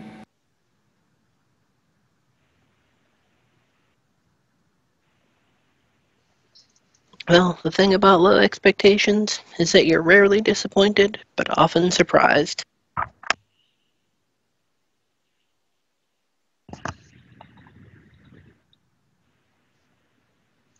We children of the machine are more than willing to cooperate with the others.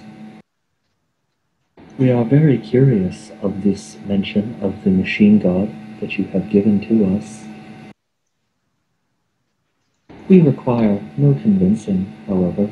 We are pleased to aid in the unity of our planet. I'm sure some of our contacts are very into the machine god. So we can show them to you.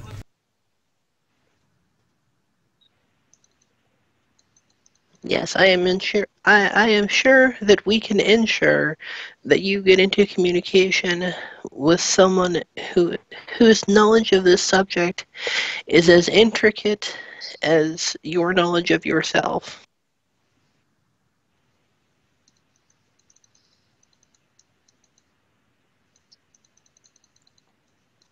The Outland mutants sort of chime up since everyone seems to be going around the table. We are more than willing to serve the Emperor. We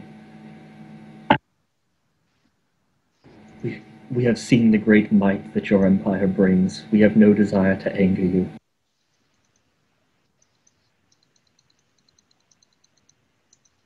Out of character. Good cowed mutants.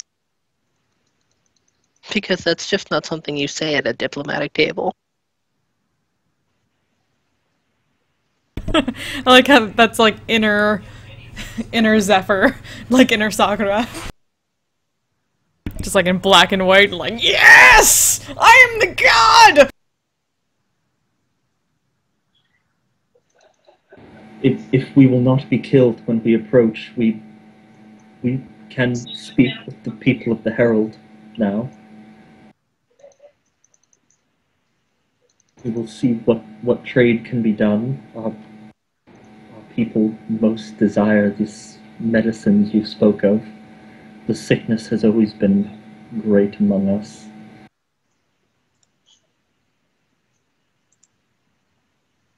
I am sure that all of your people will refrain from violence against the others without extreme provocation, and that peaceful trade can begin. And the cannibals sort of discussing amongst each other and slurring, growling tones before they look up.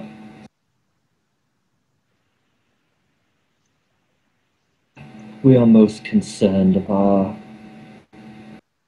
the prospect of having something else to eat.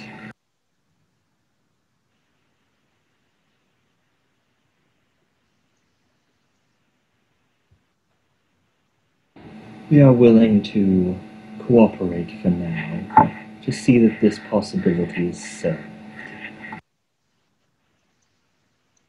In the meanwhile, we did find out that there should at least be stuff to hunt for them in the meanwhile, right? Right, and they should be able to talk to the Outland mutants about their agricultural products. The Great One chimes in from the corner again. People of the stars, there is a problem. A problem? It is not one to you. We have issues of distance.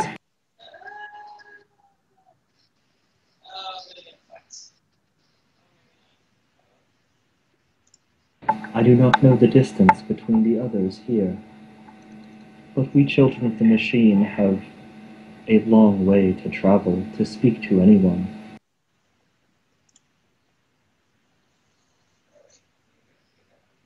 Can we set up a communications network for them? You can. I mean, insofar as whatever you're using to communicate, like, you were talking about leaving some kind of box thing behind? Mm-hmm. Yeah, that could, easily be used to communicate with other box things. And it has global reach? If it can reach your ship, it can reach anywhere else. Okay. Although that doesn't help things like physical trade or the like. They need some kind of ship or some kind of land transport. They're over the Right, ocean. so It's their big problem. for limited amounts, for now, the Zennith can perform some mass transfers, but certainly a longer-term solution is something that we should think on.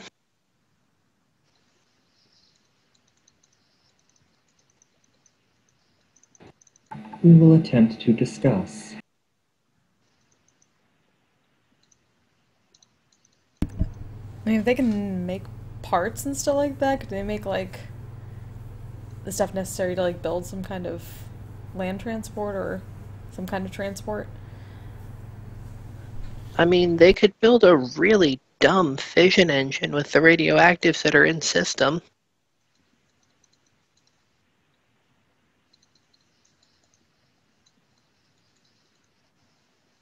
Theoretically, cavemen could build a really dumb nuclear engine, so surely they can do better. I'm sure the tech priest would go crazy trying to help with that. Like, That is your guys' biggest benefit at the moment. You have almost nothing you could actually bring to these people that isn't already in system.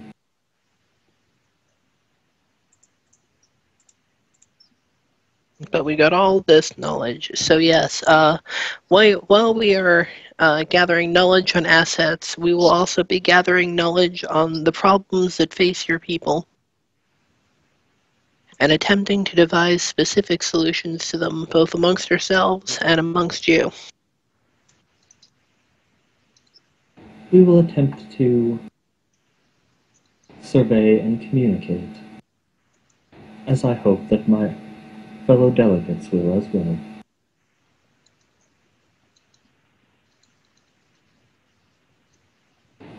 Though they're all at various levels of distrust of each other, they seem to agree on that point.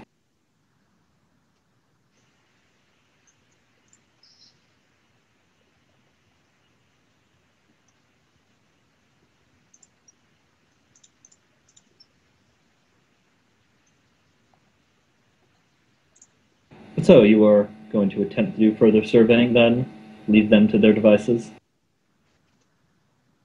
Lead them to their devices, let our tech priests try to solve some of their problems, all that good stuff. Okay, so you're leaving some tech priests behind as you go to surveying? And hopefully an astrobath. Yes. Between the Voxes and the tech priests, anything on the planet can be communicated to where the astropath is, who can then communicate it to us. Woo! Circuit! The Vox things can communicate with you while you were in orbit directly, but once you're not in orbit, there's no way. At least not quickly. You know, radio transmissions, eventually they'd get to you. Eventually they'd get anywhere.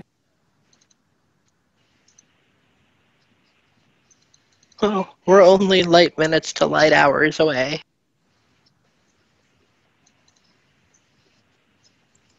They should yes, each be thinking astropaths of are what they quicker. need, what they have, and what they can trade with each other.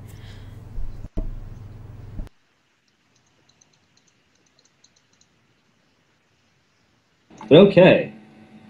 Actually, yeah, we should probably leave a couple of people from the Seneschal's office to work that information and try to arrange mutually beneficial exchanges. Alright, so some of Gaius' boys. Presuming Gaius has no particular objection to this. None at all.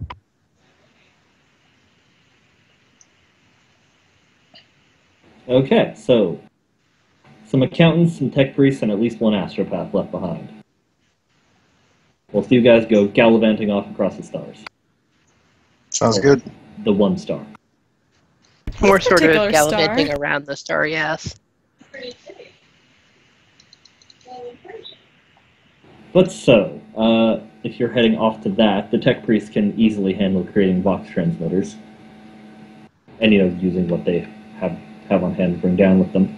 You guys do have a number of minor shuttles, so that is not an issue. We just take the cutter for style. The cutter has better armor and probably more room and, you know, weapons. The cutter is just an all-around better ship than the fighters we have, pretty much. Except for maybe in speed and maneuverability, it is kind of a clunker. Your landing shuttles are far more clunker than the gun cutter is. They're like fucking Star Trek shuttles, but not as good.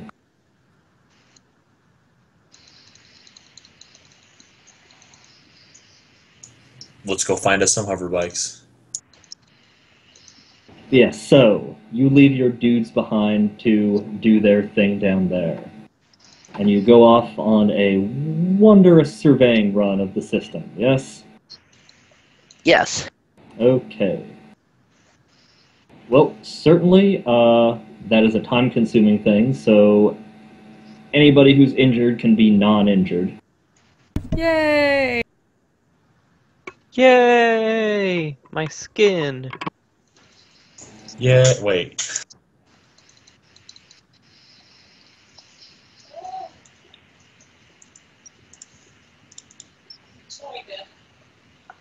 But okay. So you guys go on a nice run, figuring out what there is to figure out of what the fuck this place has to offer. This sounds good to me. So, hold on here. Let me give you a brief little rundown on text so that you're not trying to make sense of numerous crap I'm throwing by you. How many planets we got here? Sorry, what was that? I'm more talking to myself. I'm looking at how many planets we have in the system. Yeah, I was Okay. going to say, I'm not sure of that. I thought God knew. Okay. Throwing shit at you.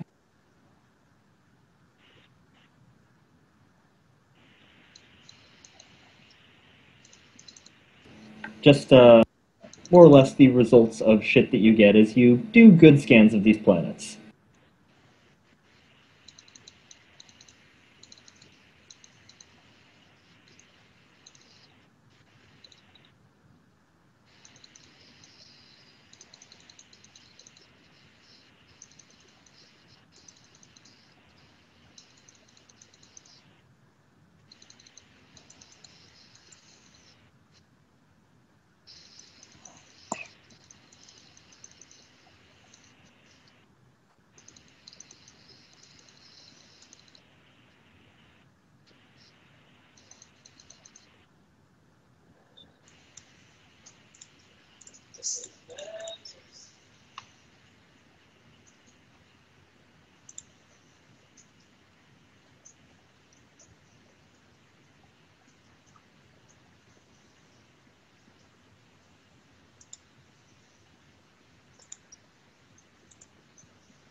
Okay, first rock from the sun.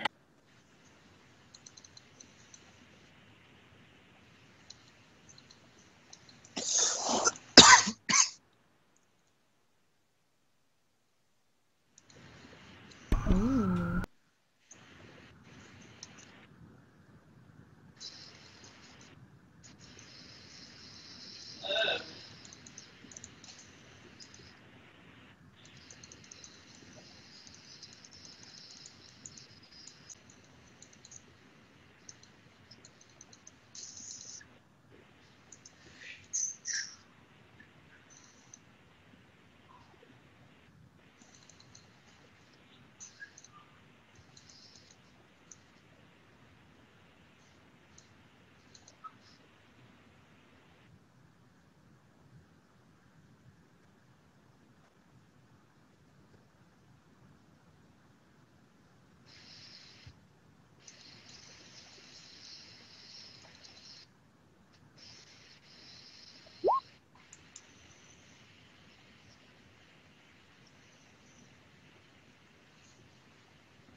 Okay, so with your first planet, you've got some decent industrial base on the world.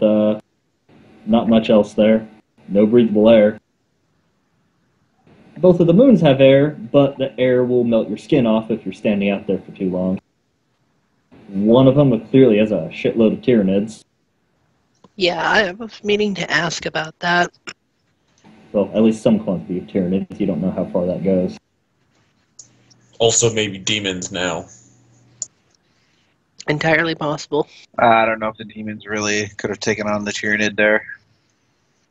I mean, we don't So my know. question is, what happens with a world with Tyranid on it? I mean, do they eventually get to the point where they start making ships and shipping out, or will they stay put, or?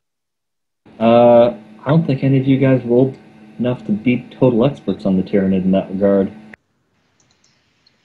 I think the person most likely to be got his leg blasted off and dumped down into an orbital bombardment site. Quick question though: the other moon also seems to have a lot of Martellin tech potentially. No. Resource-wise, all it has is a bit of ornamental stuff. Things that are purely valuable because they look pretty. No practical application. Okay, cool. I just wanted to clarify because similar situation, the other moon could have intended Martellin Oh craft. yeah, no. Similar That's all. situation in terms of the air will melt you. It's super fucking hot. The only difference is that it actually has breathable air. Oh, sorry, not breathable air. Usable water. Actually, the other moon has usable water too. Mostly, sometimes, in some places. Not much, actually. Terms and conditions may apply. You can't breathe the air on the second moon, but you can drink the water.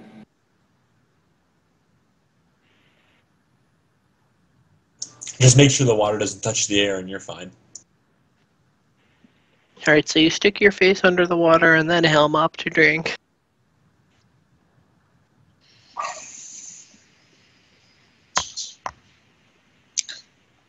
God, like half this goddamn star system is made out of fucking plutonium or something. Did you roll for it when you made the star system? Yeah. I say we blame the warp star they had. Does make a certain amount of sense.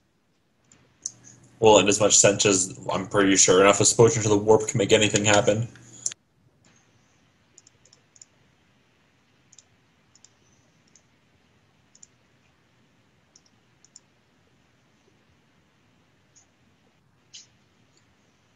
Okay, second planet. Not too much to write home about, but it's there, and some notable things. Oh, also has low gravity. Didn't note that. You carry more shit than there. Cygnus Moon 1.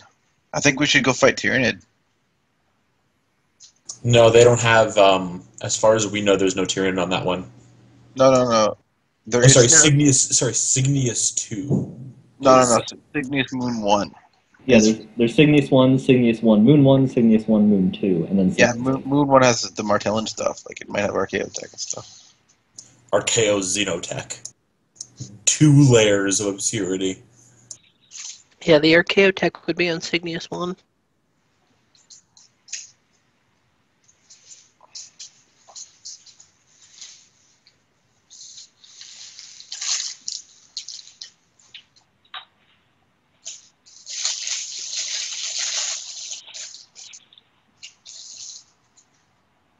Ooh, Ruby Moon.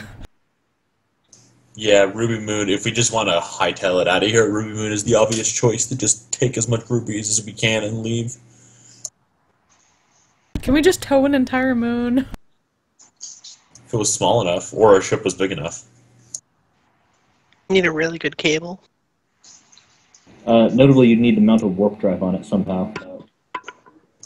Yo. And like, I figure like some really good bungee cord, we'd be able to get a good hook on that thing. Oh yeah.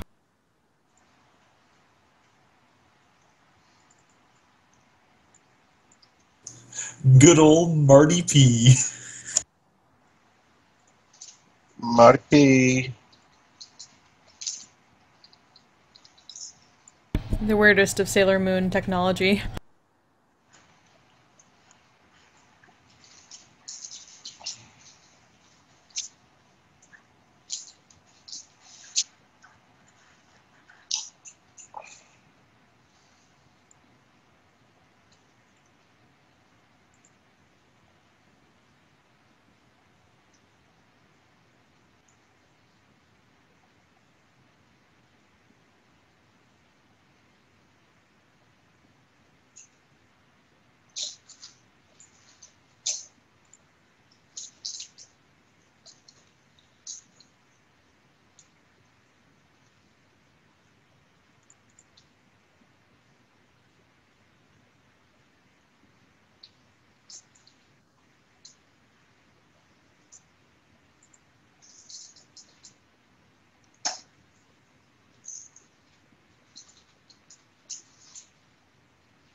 Okay.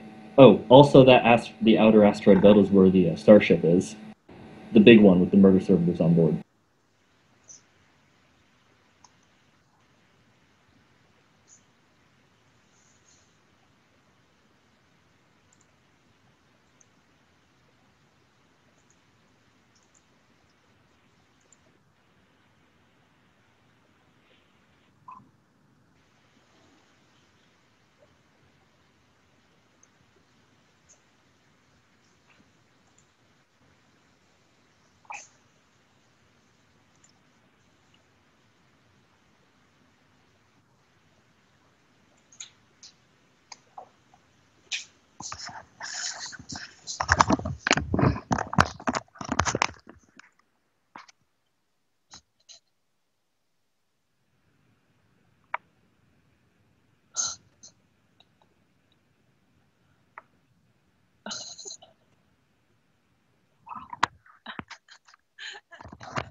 Where's the Eldar Hulk?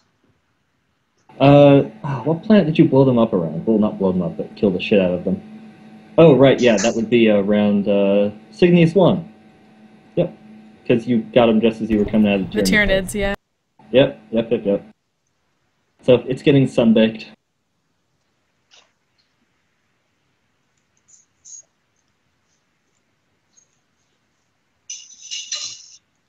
Whoa, wait, the Hulk is full of radioactive material? No, the Space Hulk is floating in the outer asteroid belt. And the Okay. and that's basically a plutonium asteroid situation. Got it. With all the resources out there. But as you find, that's not the only Space Hulk out there. Looks like there's a lot of spaceship parts just floating out there. It looks like a lot of ships have been getting churned up inside those asteroids for a long time.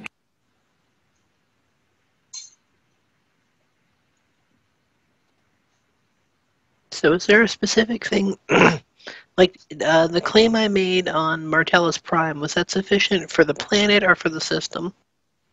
Technically just for the planet, though, could easily have hopped around claiming shit here.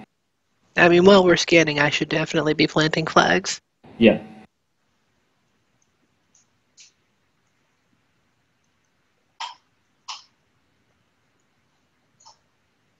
I presume gas giants get an orbital buoy flag.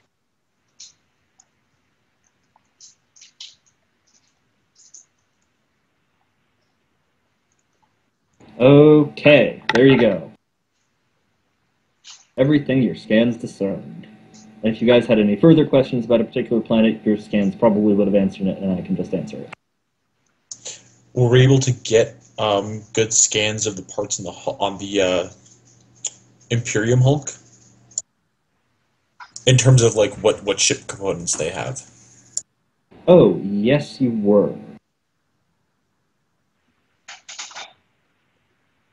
Well, I don't have the specific stats for them kitted out yet, because there's a lot.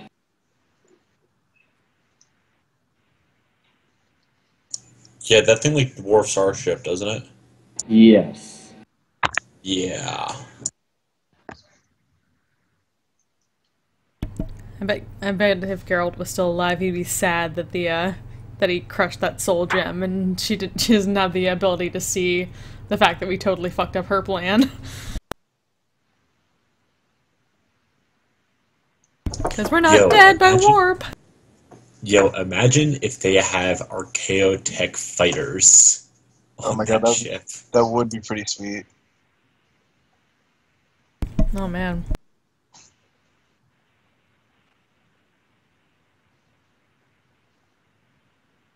But obviously you guys only have so much cargo space and shit you personally could haul away with you.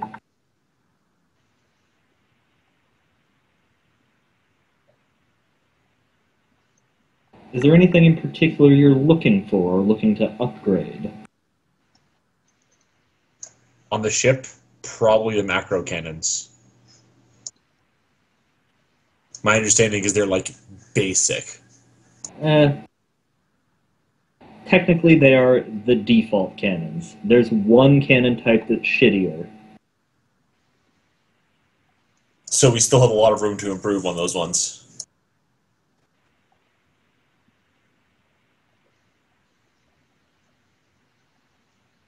Let's see. I guess the here. question is, what would be the biggest upgrade that we could get from this? Well, since there is so much shit that I would have to, sit here for almost an hour rolling stats for, it's more a case of, what are you guys looking to upgrade, and I'll roll to see if it's available. Everything! Nice. Okay, from my Roll understanding, for everything! our generator... Wait, our generator's pretty good, isn't it? Yeah, it's as far as I know. I don't think we can just replace cargo holds. Right? There's no way you could rip out a proper fighter bay from the Space Hulk and put it into our ship. I don't think that's a thing. The reason you don't have a proper fighter bay is because this is the best you can have in your ship. Got it. I don't think we could just make the Space Hulk start working again and just have another ship. And have crew just every once in a while someone randomly gets murder-servitored. It's worth it for a KO Tech ship. Well, technically your ship is an Archaeotech ship. Well, not technically, it is. True. And that's gone pretty well for us so far. I don't think... Oh, we could definitely use... If we could upgrade thrusters, that would be very helpful. We're pretty slow. I get that the Elder ship was fast, but I still think we're pretty slow regardless. That's simultaneously your generator is also your engine thing. Okay. A lot of your slowness is due to being a trade vessel, just inherently. Yeah. I didn't think we'd be able to upgrade that much. And the hangar didn't help. The hangar reduced it too. Yeah. Yeah, probably our goal that way is if we want to have, is that we should have continue to have the Zennith more or less as is and acquire a fighter. Like an actual fighting ship, not just like another one of those little F-22s we have. Oh yeah, I hear what you're saying. Just acquire a raiding ship. There are various kinds of fighting ships, of course. There's raiders, like you said, which are more like capital ship-sized starfighter things. And there's shit like, Grand Cruisers, which are going the other direction.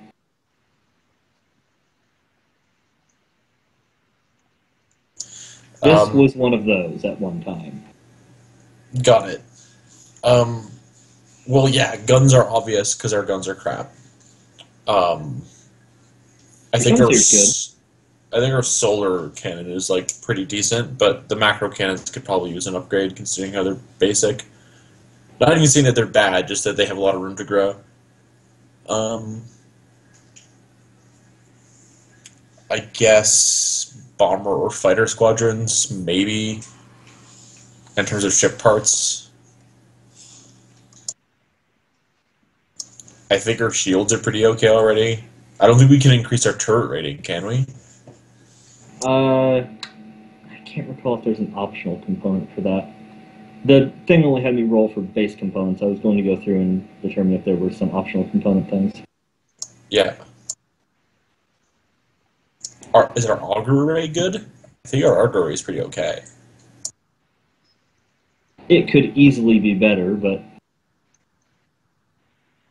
it is at least... I don't think it's the default one, at least.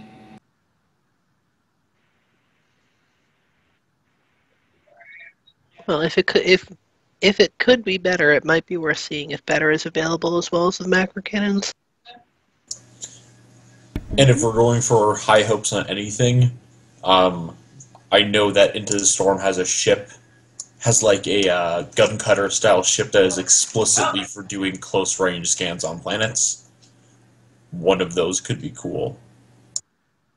So we can get some more fine-tuned scanning as opposed to just, planet augering everything.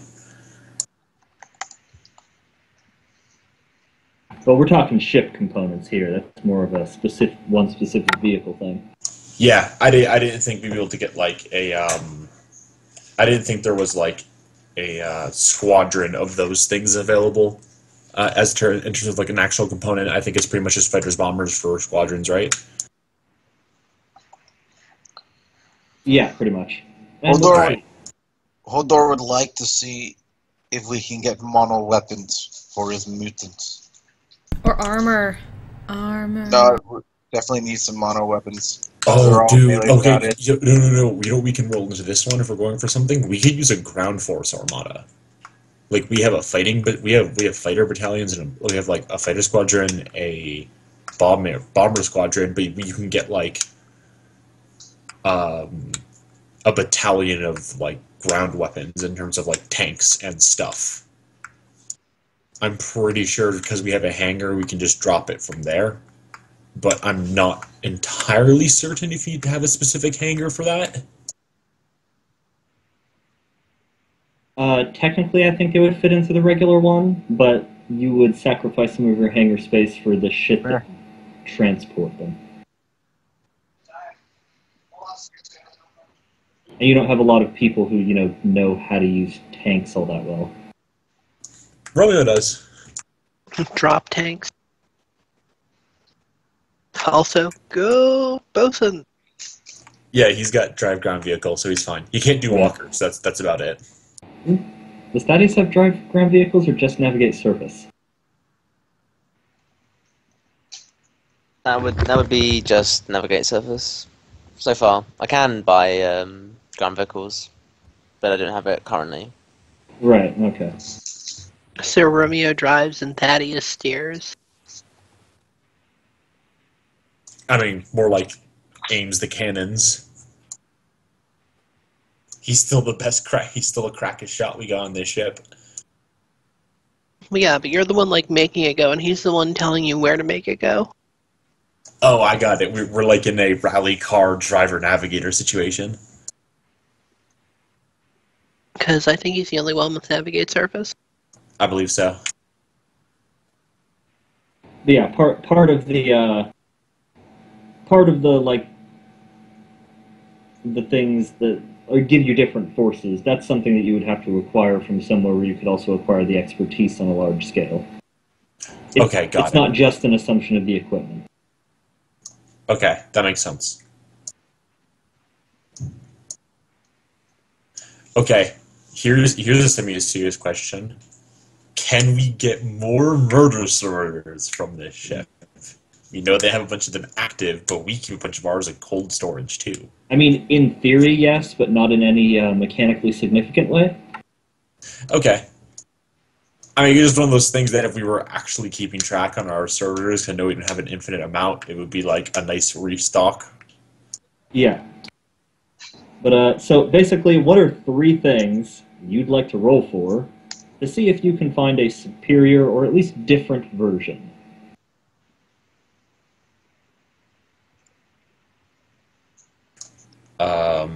Guns, augers. How are our shields?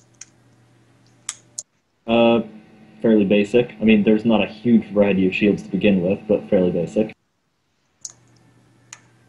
Well, guns, we already augers, know shields? I was gonna say, we already know that the Eldar ship won't have shields because they have the camo field. Yeah. And sadly, we can't use both, which sucks. I know. Such a frustrating limit. It would have been so good, but, that's Yeah. what it is. There's one. I'm pretty sure we're using an Archaeotech generator already, so that, I think, is like one of our best parts. But yeah, I think, unless anyone can think of anything better, guns, shields, augers. Yeah, I was gonna say at the time, what I think we decided was that the generator was the part that all of our future upgrades would depend on, so we'd go heavy there and then look to upgrade other stuff after. Yeah. Oh. Well, your generator, your ship just came with an Archaeotech generator. You didn't even have to do anything there. Still awesome, though. Is it all like?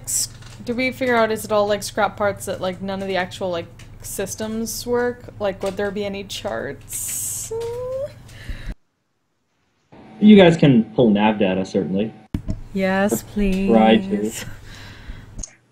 I'm pretty sure our warp navigation is actually amazing. Like, our ability to travel through the warp is actually incredible, I think. Like, we're fast at it and really good at avoiding encounters and all that. Yes, Partly I just 'cause of want more Zennith, partly 'cause of charts.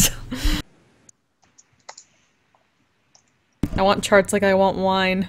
All the time. All the time.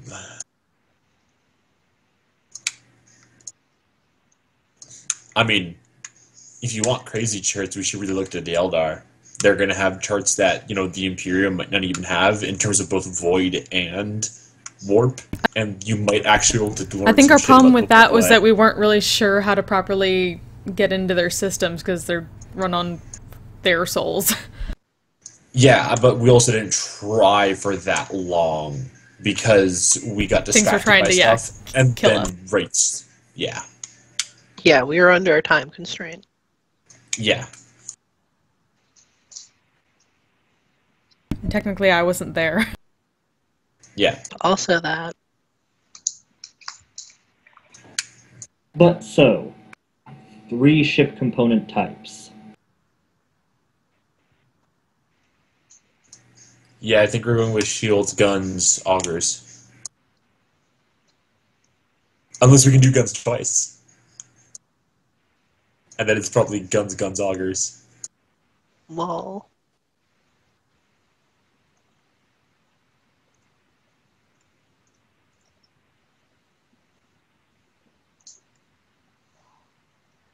Spending a fate point on your does this ship have better guns roll? I think that might be technically legal. I think it's I don't know. Actually, you know what? Probably not for finding things, but I think you can technically such is roll fate. profit factor. I think technically. That would be if this was an acquisition test. It is And this fate is that we mostly stumble just across some amazing shit. Yeah. It's a luck test. I mean, I suppose we could frame it as an acquisition test based on what you guys believe you have the resources to extract.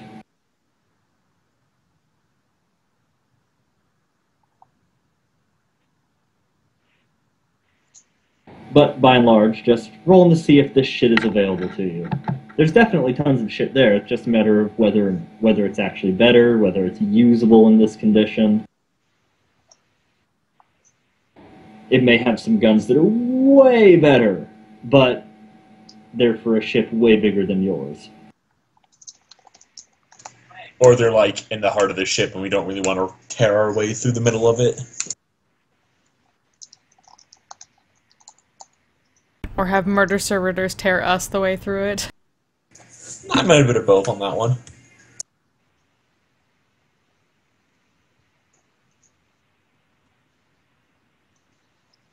Okay, so let's see. We're looking good on a shield and a gun.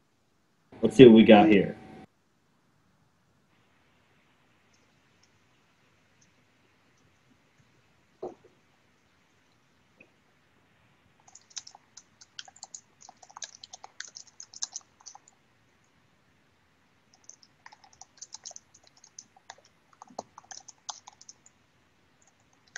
Okay, so what is the gun that we are looking at here?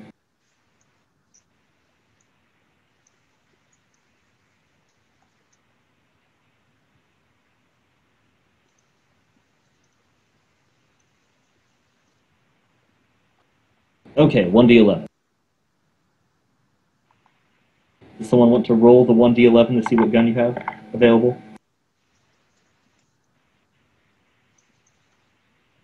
So you can put it in your guys' hands.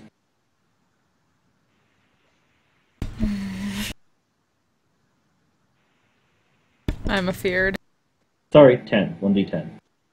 Alright, well, I've already rolled above a 90 once in this session, so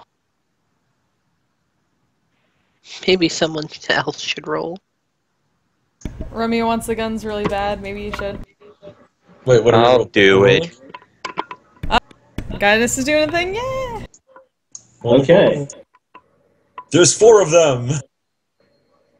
No, that means it's another Sunseer. Okay. RKO or just comparable? Comparable.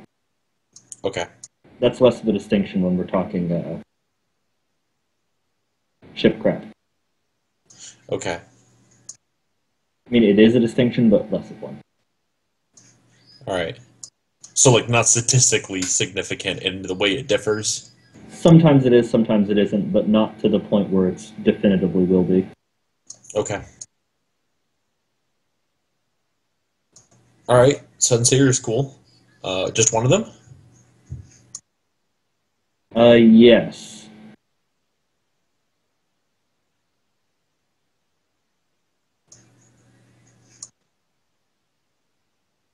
Let's see, where's your Zennith sheet? Yeah, we have a Sunseer on our back and then 2 macros on the side, so we could replace one of the macros on the side and just have a weird build for a bit, or we could take the macro, put it on the top, and then put 2 seers on the side.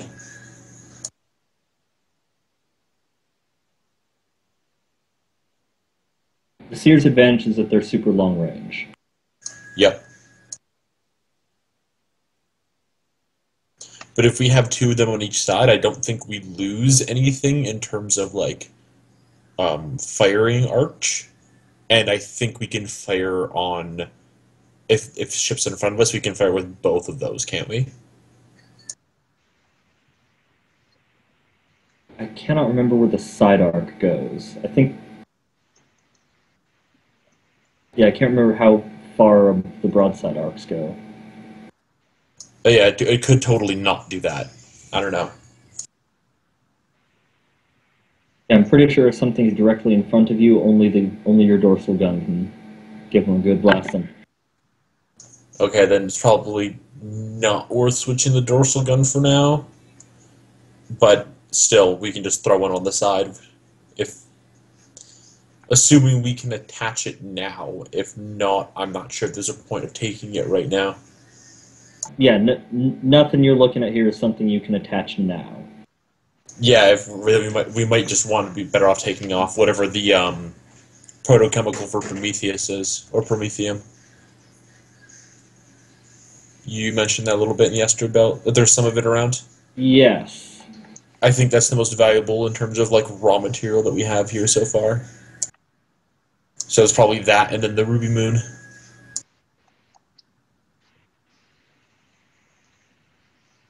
Certainly the rarest resource you guys have found here has been the Promethium thing.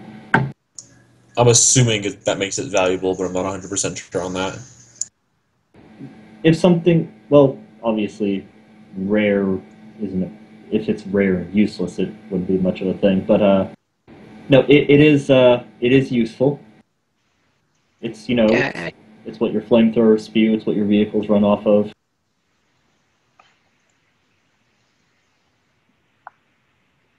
It's one of Dennis' favorite things, then.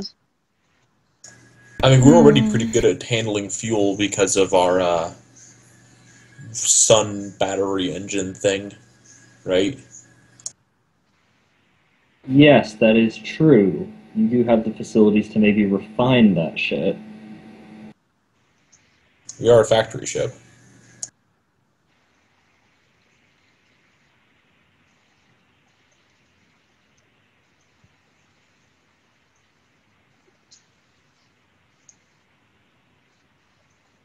And then the other stuff is all just a matter of who you could sell it to.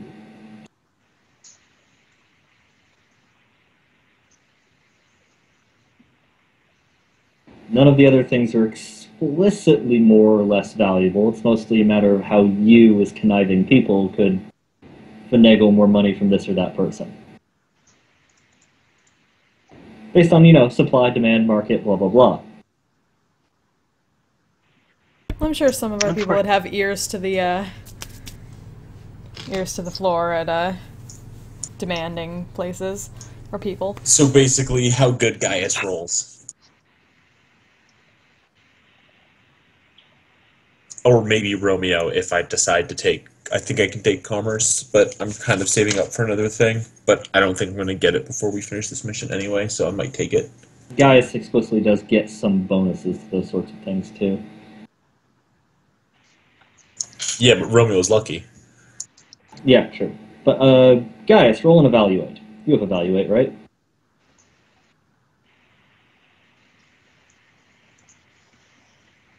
feels that's a thing you get naturally from being Seneschal. Also a rogue trader. Oh, yeah, so probably something that Zephyr can roll for as well. Zephyr does not successfully do that. What is with all the 90s? I swear Roll20 is like in extremes and everything now. Yeah, it's the same roll I made earlier too, 94.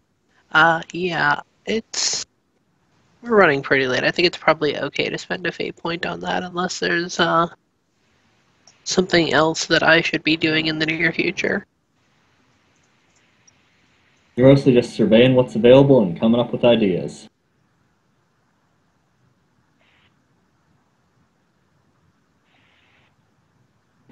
Okay. Can we see what Gaius is able to toss out?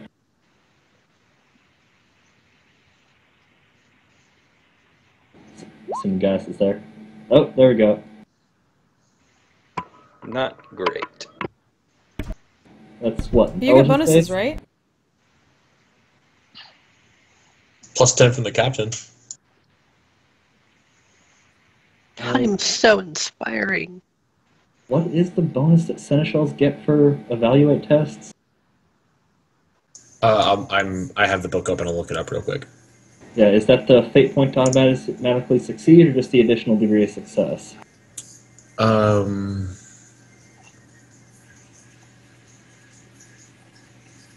Yeah, it's in addition. They add 1 bonus degree of success to any commerce, inquiry, or evaluate test. So Okay, it's so- the degree of success, not the fate to automatically succeed. So it has to succeed in the first place, at least. Yes, but if it succeeds, it counts as +1.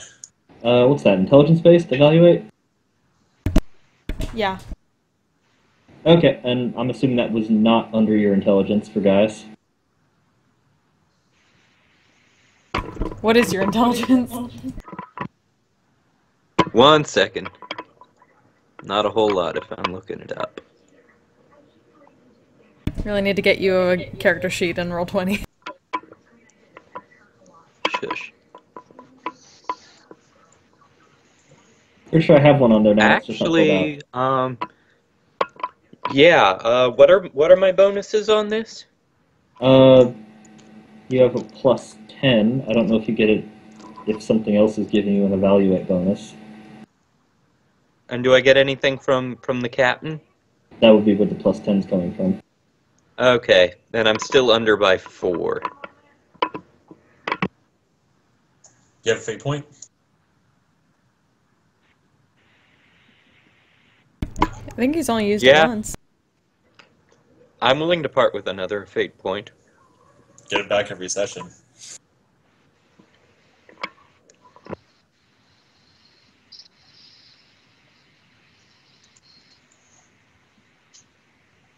So trying to reroll them.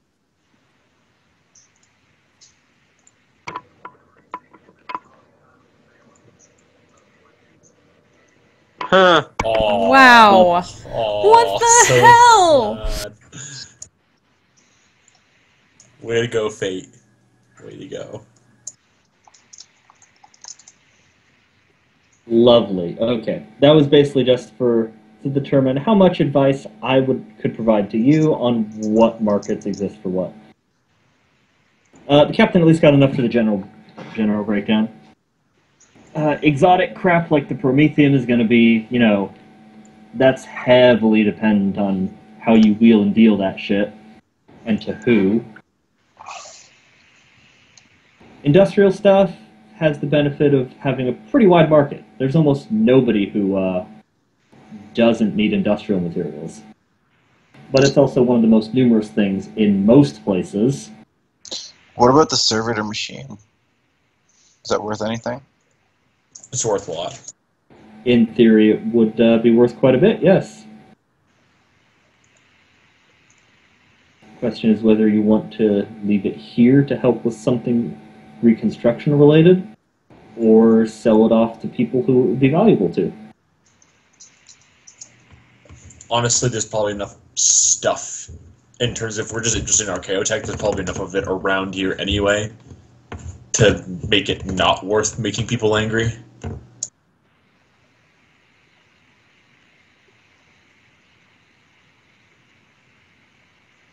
But, yeah, so industrial has the widest net. Radioactive stuff probably has the smallest net. But I'm assuming it's the net that we are most closely associated to, meaning Cult Mechanicus. Yes. Mostly just because nuclear stuff isn't used too often in this day and age. It's kind of primitive technology now.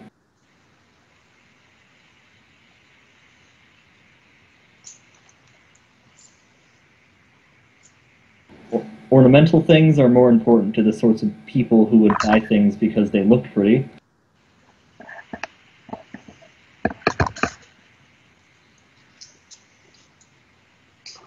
That's usually dealing more, nobility, that sort of thing.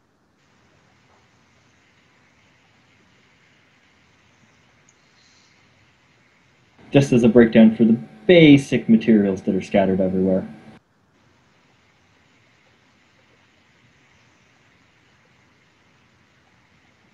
Yes, we have a shitload of radioactives available. But this is, of course, in terms of, that certainly could inform on who you're trying to get the mining shit from. This is more a matter of what you can fill your hold with. And at the moment, there's enough shit to fill your hold with anything that you have on there that's in this system. You could pack it full of just random Archaeotech crap scavenged from the ships, random Martellany crap scavenged from ruins. Any of the given materials. Probably Eldar stuff. Their ship is big enough.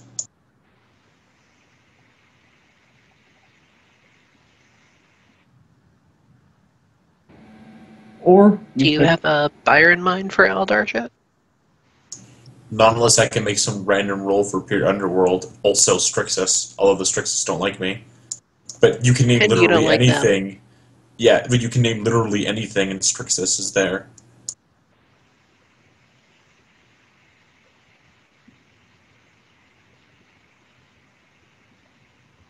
Will they deal with you?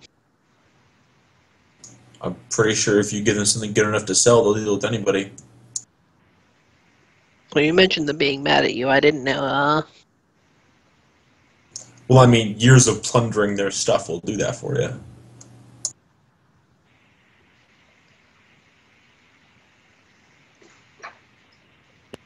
If you're really well known for cheating the Ferengi a lot, yeah, they're going to be pissed off at you. Maybe really pissed off at you.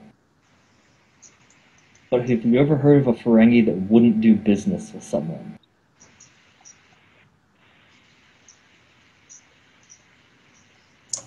Romeo was really carefully considering keeping the demon gun to sell to the Strixus.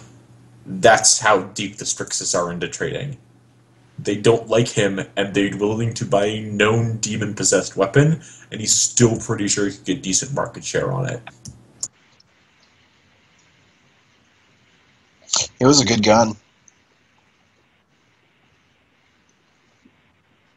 Yeah, except for that whole demonic thing, sure. It was a good gun, aside from the fact that it was evil. Implying the Strixus give a crap. Like, against literally everybody else, you would have to hide that shit. Strixus could be like, yeah, this is demon-possessed. Be like, cool, that probably increases the buying price. Yeah, that means you could sell it for quite a bit back on Iniquity. Yeah, they don't give a shit.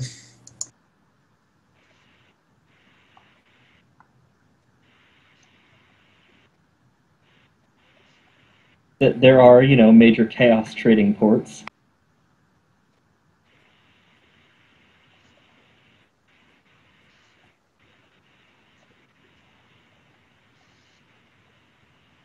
Yeah, so regardless of what the abundance is in this system, you could fill your hold with pretty much anything you wanted. As long as there's any amount of it here.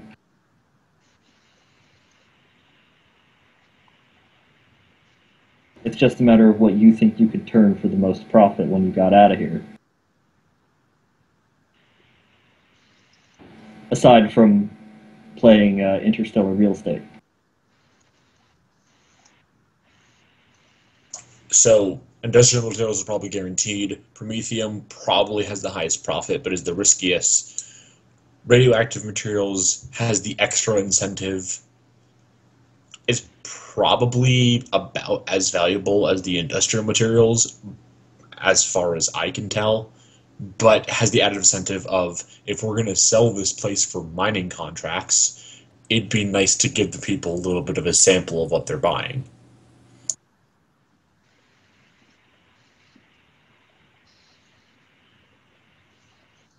I can't argue with having a sample at least. I mean, we could take samples and not fill our hull. That's a thing also, but...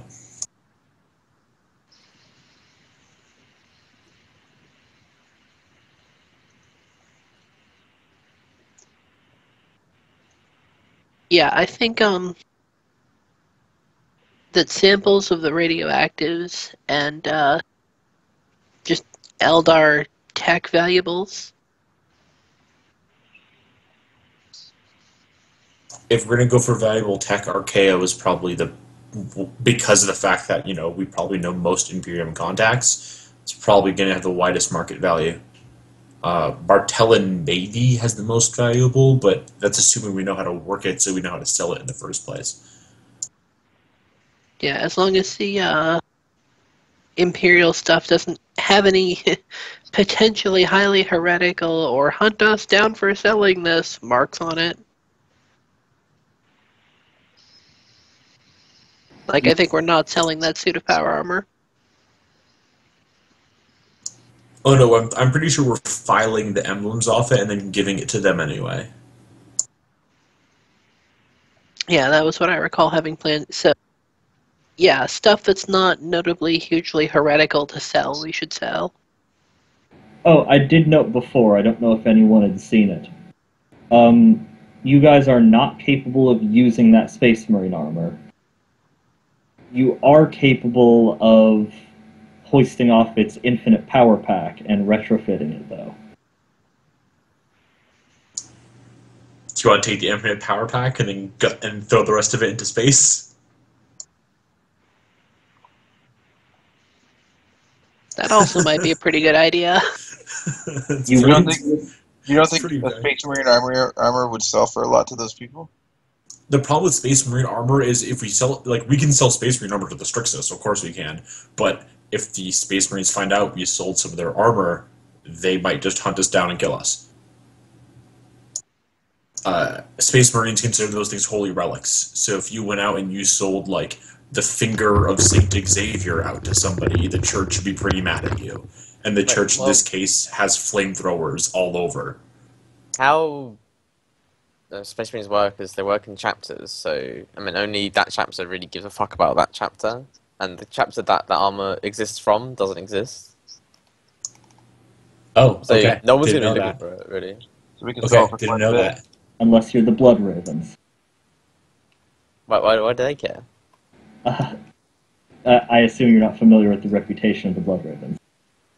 Well, I know about them, I just don't really know why they care about. I don't know about them. Well, in the games, when you look over the, you get little item drops and stuff, better weapons, better armor. Every one of them has flavor text attached to it, which every single flavor text talks about how this item was gifted to the Blood Ravens by another chapter, even though that other chapter has no records of doing it.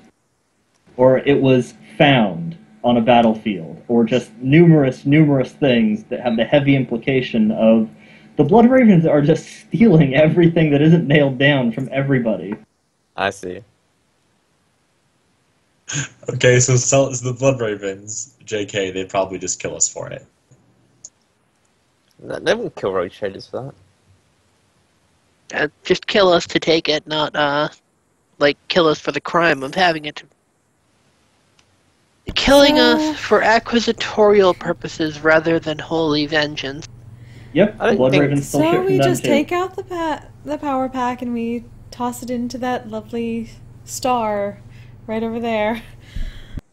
Throwing to the void is just as good. Takes less effort, too. It's not like an augur will be able to pick up one piece of Space Marine armor.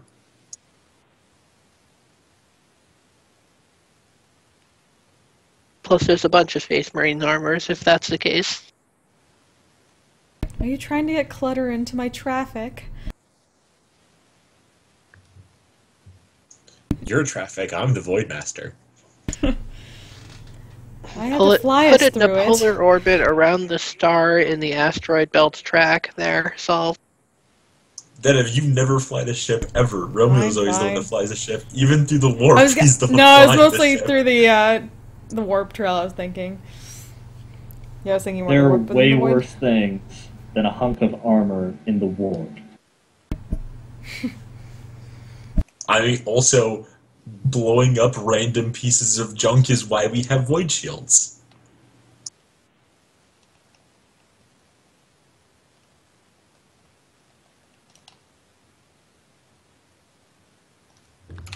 It's like a power field for your whole ship. Well, technically, there's shit that can get through it. That's why they can go down. But you explicitly got repulsor shields, so you push little stuff out of the way. Oh, that's nice. Oh, did we get, what other shields did we get? Or do we have the option of switching to? Right, yes. I was pulling that up, and then we got talking about other things. Can I get melee weapons for my retinue? If you guys wanted to... Basically, if you just wanted to do a quick version, you could, roll an expedition for one of the other vessels. Try to recover, mishmashes of modernized weapons.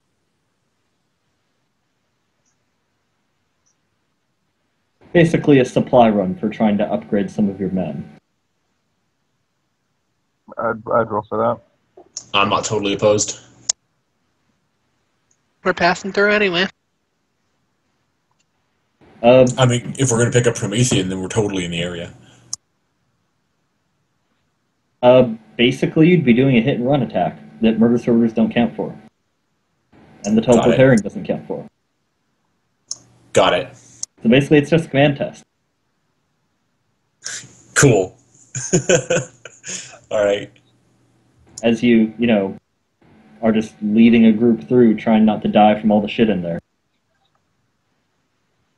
As you scavenge whatever you can. Well, I guess... Okay, awesome command people. I guess it's combo of Horror and Romeo on that one. Oh, can I do Intimidate instead of Command? Gaius has command, doesn't he?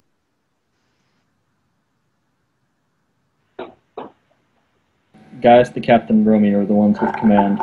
And for the hit and run, no, you're not able to do the Intimidate. Okay. That is the explicit advantage of being orc. Huh, amazing. Yeah, orcs can literally become the absolute best hit and run people in the game because of that. Alright, that's a pass.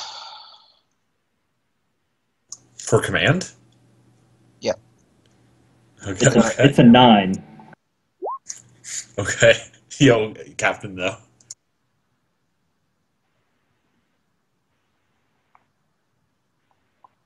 Basically, each one of these is more or less a separate expedition going out. Everybody who has command could theoretically roll one if there was something you were looking to scavenge supplies of. I don't have Give me command. some I was charts, rolling at Captain! half. Yeah, but I mean, you got a 9, so rolling at half, you're still good. Okay. Can we confirm that the Imperium Space Hulk had some amount of ground vehicles? Because then at that point, Roman really wants a ground vehicle. A ground vehicle? Yeah, I mean, preferably something like fast like a scout bike, but also there are a lot of advantages to having like an armored vehicle. Right, Armored transport, sorry. if that's what Romeo's expedition is looking for. If that is a thing I can look for, then I will look for it. Yeah, I mean, it's a big-ass ship. It had invasion bays and stuff. Cool.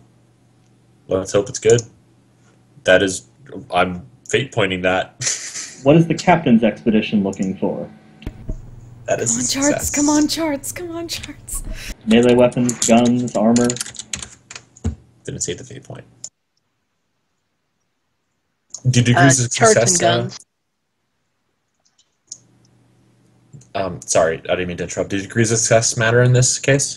Not hugely, no. Okay, then yeah, that's a success. Not many degrees, but doesn't matter. Okay. Okay, so Hodor, it's not too difficult to just, run through the ship with a group of your mutants, whilst the other teams are off elsewhere. You guys just go through in void suits, scooping up every modernized combat knife and all that sort of stuff that you can find. So you do successfully upgrade from primitive melee weapons. You did it, Hodor! Yay! Yay! Evolution. Hodor has learned less primitive weapons. Yes, your people are using actual weapons now, not just, pipes. Boards with nails in it. Yeah, that would qualify. Impact damage. Wire. But Hodor can only learn 4 moves. Delete or remove to add more advanced weapons. Just remove splash. The 4 moves are punch, punch, punch, and punch. The 4 moves are Giga Punch, Dynamic Punch, Ice Punch, and Flame Punch. You'd think he'd have Falcon Punch. You think you'd have close combat.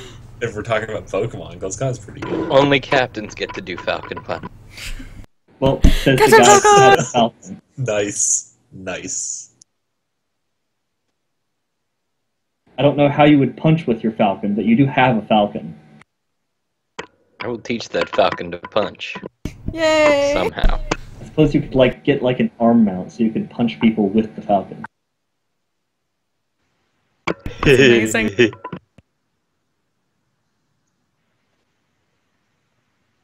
But yeah, so Hodor successfully has a run off into the ship. He's able to keep his men together, keep them from being picked off by murder servitors left and right, and successfully scoops up everything that looks remotely mono-edged weapon-like.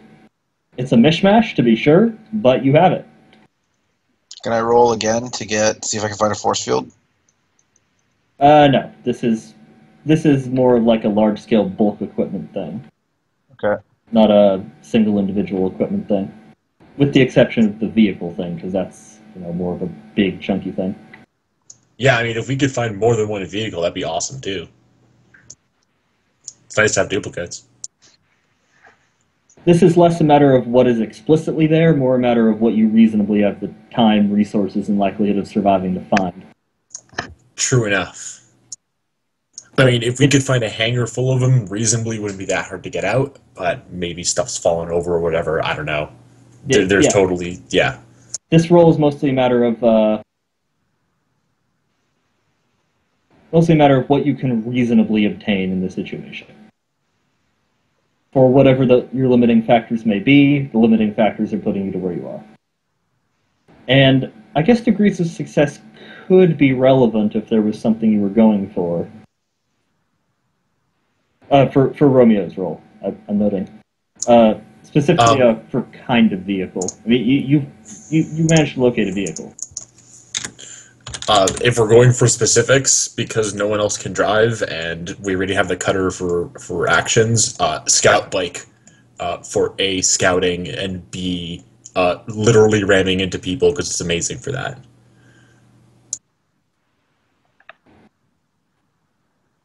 Does it explicitly get bonuses?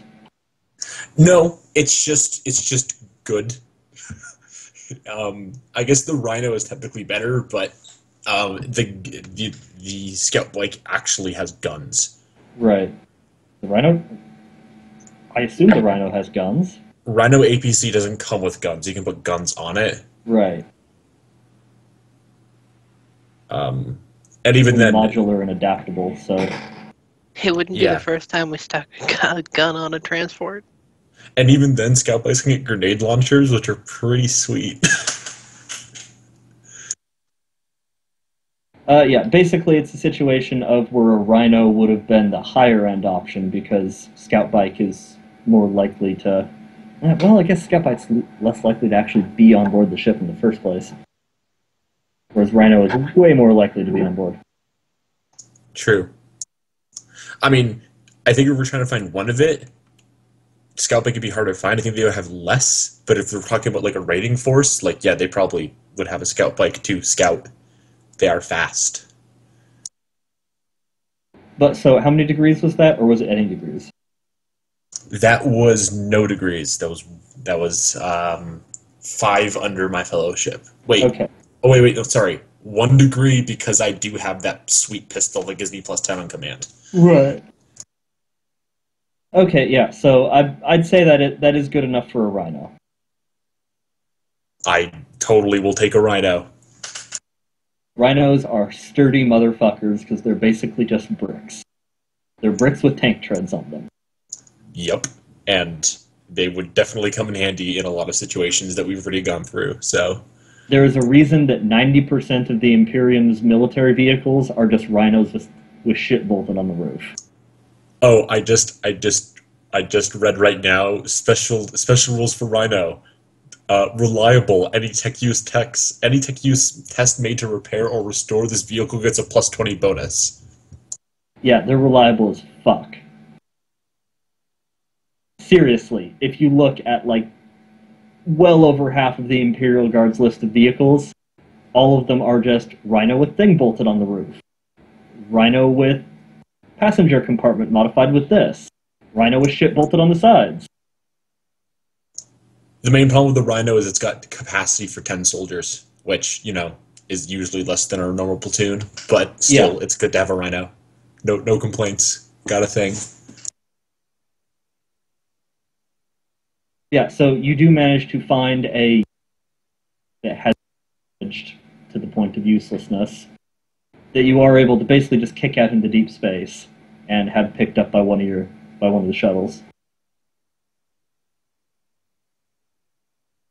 And Captain, that is a damn good command check for your little expedition to find guns and charts.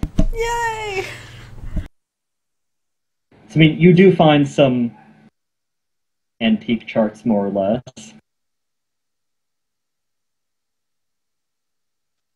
Take what I can get.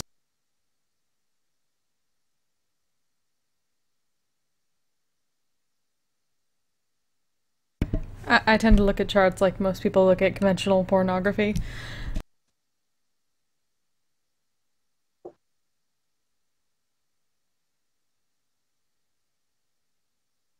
Not unconventional pornography, though, just conventional pornography. I say the unconventional pornography for when I'm covered in hallucinogens. Fair. Oh, you have no idea how unconventional pornography can get when we're talking the Warhammer universe here. Shit gets weird. Even by weird standards.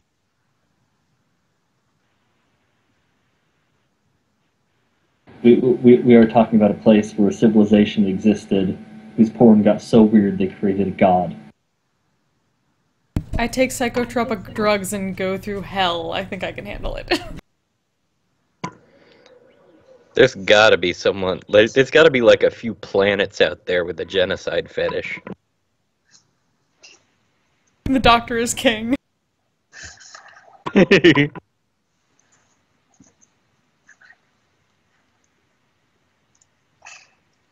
Okay, but yeah, so, Captain, you are able to upgrade the pistols on the ship to,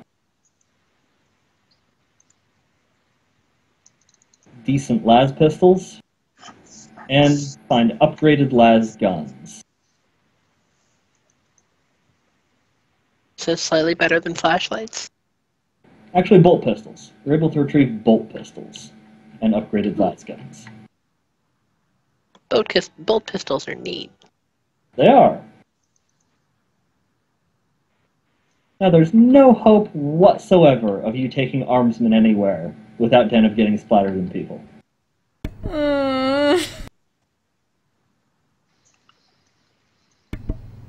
Guys, find some better armor.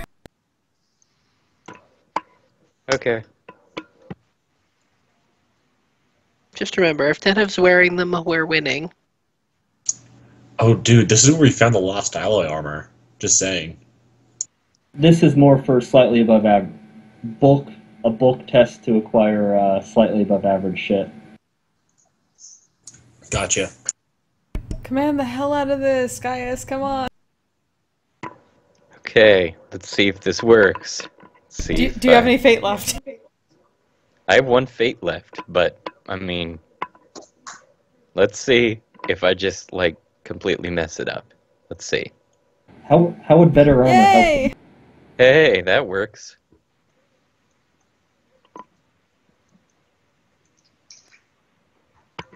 Whatever he finds, it's not going to be vacuum sealed for Zennith. And then I roll a d10. Are you Voidborn? You're not Voidborn. Oh, Yeah, okay. Yeah, In that case, I that's a do. special ability Zennith and Romeo have because they were born in space. Oh, yeah, that's a thing. Well, la-di-da. Yeah, but in exchange, everybody thinks we're weird, so we take a -5 to talk to anybody who was born on a planet and not in space. As opposed to in the kind of environment that produces people who say la-di-da. I mean, apparently the universe likes people with a bit of pretentious sarcasm to them. I don't know. I don't choose people preferences. Hey, that is my official family motto. La-di-da! Well, la-di-da. House words, well, da. Has it on a Yeah, crest so- and everything.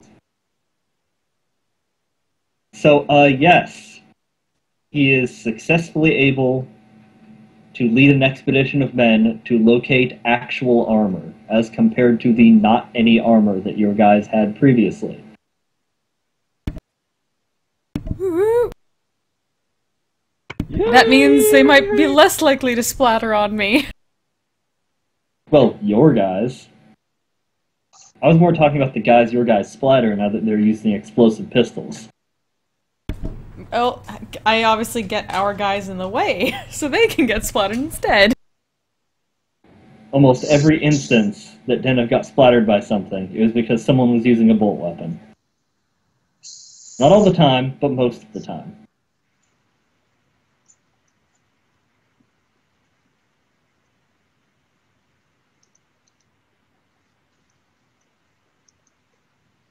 Anywho, so yes, you guys have gotten slightly upgraded everythings.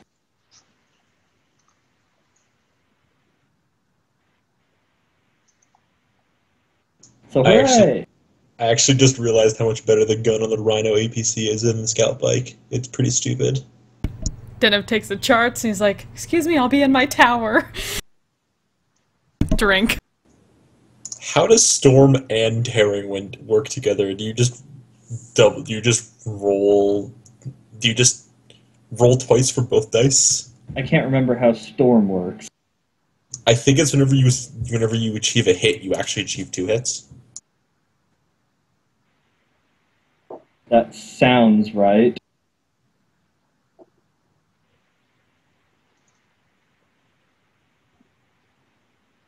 Storm. Storm!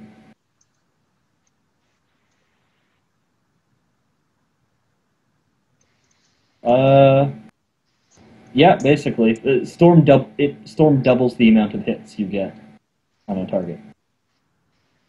Up to your normal rate of fire, so it just makes it easier to hit people. So instead of getting 6 degrees, you only need 3 degrees to get all 6 hits out of the Rhino APC cannon.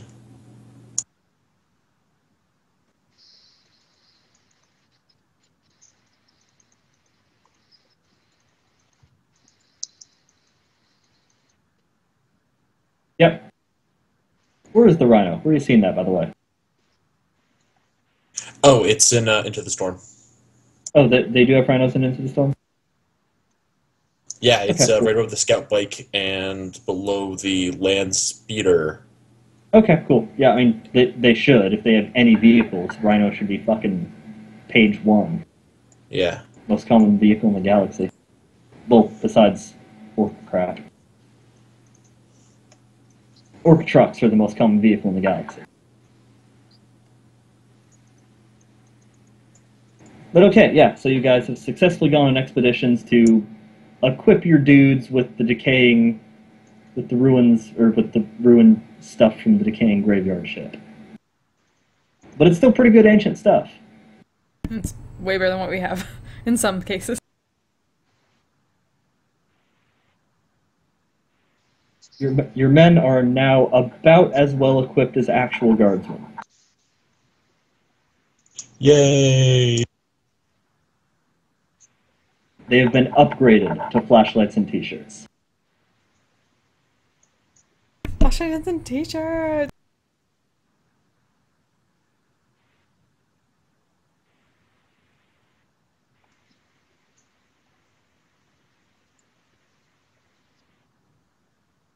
Oh, once again, people distracted me with your shields.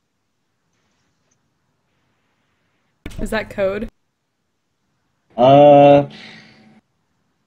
Sure. Not sure what for. That's wow.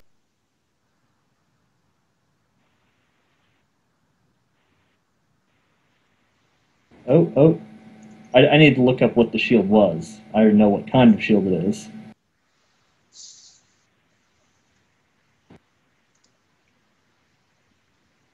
What the fuck does a Castellum do? Oh, no, that's Into the Storm. Okay, so what the fuck does a Castellum shield array do?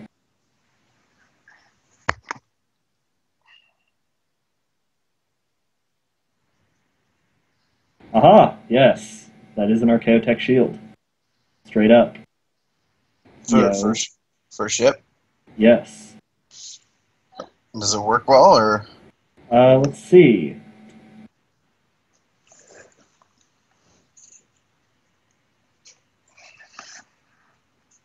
Okay, yeah. Yeah, once per turn, the ship's engine seer prime can do a minus 10 tech use test. If they succeed, you get an extra layer of shield. That's awesome. And it already has one base shield, right? Yeah, basically, normally the only way to get 2 layers of shield is to be a fucking Grand Cruiser or something. That's fucking sick. Yeah, so it's just our shield, but with this extra special thing. Well, it doesn't have the advantage of preventing you from getting maneuvering penalties and dust clouds and stuff. That's what your current shield is doing.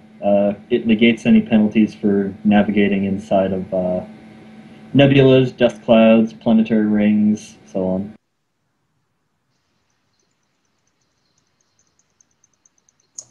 Well, still worth.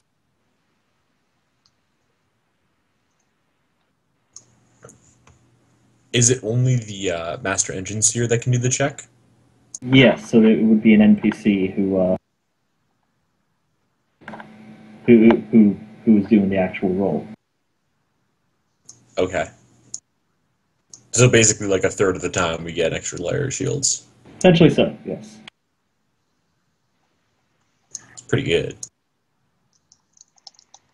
But so, your guys, are you wanting to extract that? Is that what you're filling up your cargo hold with?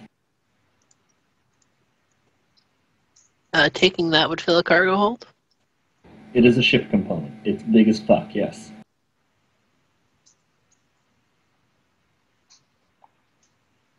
You have one... Basically, the cargo hold itself is a ship component. It can hold another ship component.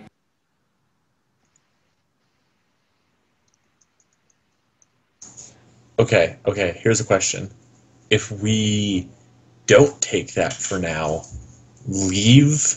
drop off empty our hangar, just by depositing the fighters somewhere for a while and then come back, will we be able to take 2 things?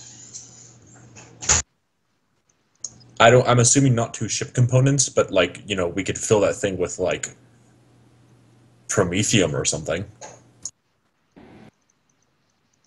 Basically, with one of the harvestable resources, you mean?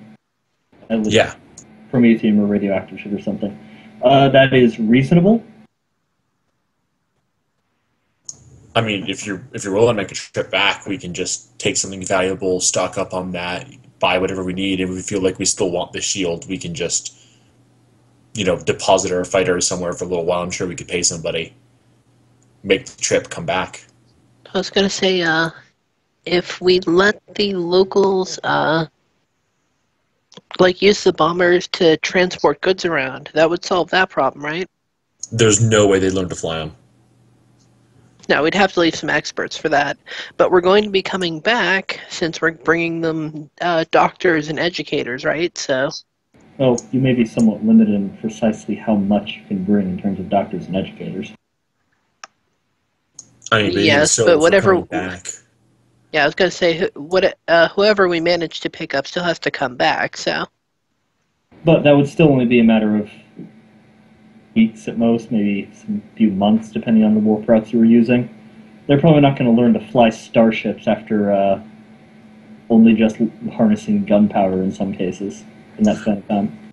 Oh no, what Captain was saying is that we would leave appropriate crew for the few weeks at that point also. Do training we need. It's not that bad of a call, because if we don't trust them to not decide to murder each other, these are the biggest ones we got. Right. Which is an additional bonus. Yeah, I mean, if we could leave the resources to make sure they'll be okay, why not? So for the time being, you are leaving your fighter and bomber complements on good old Marty P? If we can. I mean, sounds like a good idea to me. It might not be. Yeah, it might not be. I mean, I will allow it if you want to. If you want to basically fill up the landing bay with some quantity of the mineral crap and also a ship component in the cargo hold. Yeah, that sounds fine to me. Assuming that we don't get shot down on the way, yeah. I mean, I don't think... The thing we have to worry about is warp travel, and I don't think we're going to need fighters to kill demons. I don't think. I'm not 100% certain. Well, it's not a matter of needing them or not needing to kill demons. It's a matter of... they don't have Geller fields. Right. Okay. So if we sent them into the warp, the person would just incinerate. Yeah, basically, the fighters leaving the ship would... That is very directly an Event Horizon situation. Okay, got it. Yeah, so they're fine. I mean, I'm pretty sure they'll have something we can set up in the Hive City. Basically, you guys would just be setting up some kind of ad hoc airfield. I mean, the big thing is that, like, the big thing for Romeo here is that this is probably mostly his dudes. Yeah. Or the dudes he knows, so he just wants to make sure they're not going to, like, you know, run out of food or some shit. And if they're doing their jobs, that shouldn't be a problem. And they can at least report back on whether they're doing those jobs. I mean, not when we're gone. Unless we leave them in Astropath.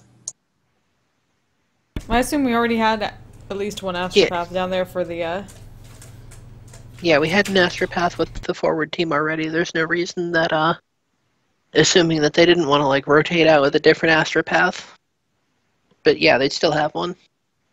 Alright. Yeah, wherever we're sending up by the airfields, don't set it up by the crazy man-eater dudes. What the hell are they called? Cannibal group. The cannibal group. Servitors are probably the best place to set them up. So that's the furthest away from, well, furthest away from the city with the people that actually eat. It's the furthest away from everything. Yes. Yeah, but they're bombers. They don't give that much of a shit. It's like it's an extra 30-minute fly. They're fast.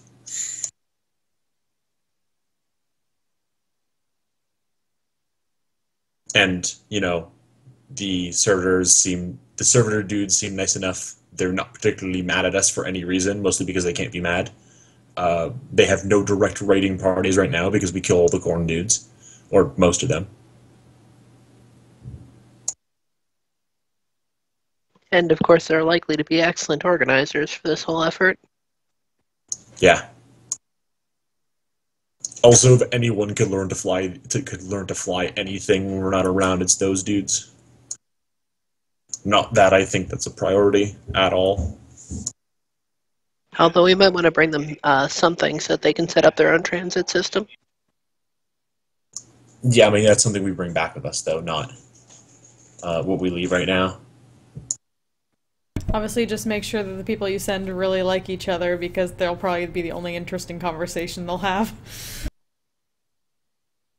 Yeah, by and large, you guys are limited to a small number of people you could bring back. You have almost no physical resources you could provide to them that aren't already on the planet, or in the system somewhere. Yeah, pretty much, drop them some booze and the best whores we got on the ship. Because if the ship doesn't have whores, what the fuck is wrong with it? The ship probably has whores. Just speaking realistically, the ship probably has whores. And booze. Lots of booze. It was basically an entire city for civilization for some time. Pretty much all of whom are here with you now. Nah, they'll be fine. If anything, Sex and beer. If anything, they'll probably be annoyed that they're using fighter ships for basic transport, which is kind of weird and not what they're really there for. You could, just thinking wonderful things, because bomber and repurposing. Yeah. I mean, yeah, the bombers are probably the best thing for transport, because if you don't fill with bombs, they actually have some space. But just think of the things you could drop on people. Cows. Whores. Wine. We're not just giving them the wine, that's my wine. Pamphlets on the importance of cooperation. That's totally a thing. Pamphlets. Assuming they can read. I'll bear back real quick. If we could give them seeds to make more wine, maybe. I mean, turning this whole thing, if we're talking about making making the rest of everything a mining, if the rest of this, this rest of the star system is good for mining, it's not a bad call to just turn this planet into an agro world. Yeah, I figured that was pretty much what we were going for. Yeah, I kind of thought so also. Well, you probably thought so because that was the plan we came to.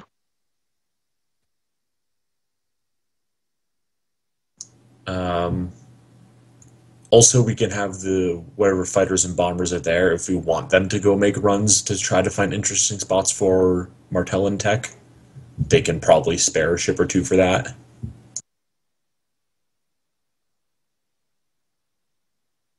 Just keep them away from the Tyranid. I mean, well, they can't. They could technically go into space, but they couldn't go that far into space. That's way outside of their range.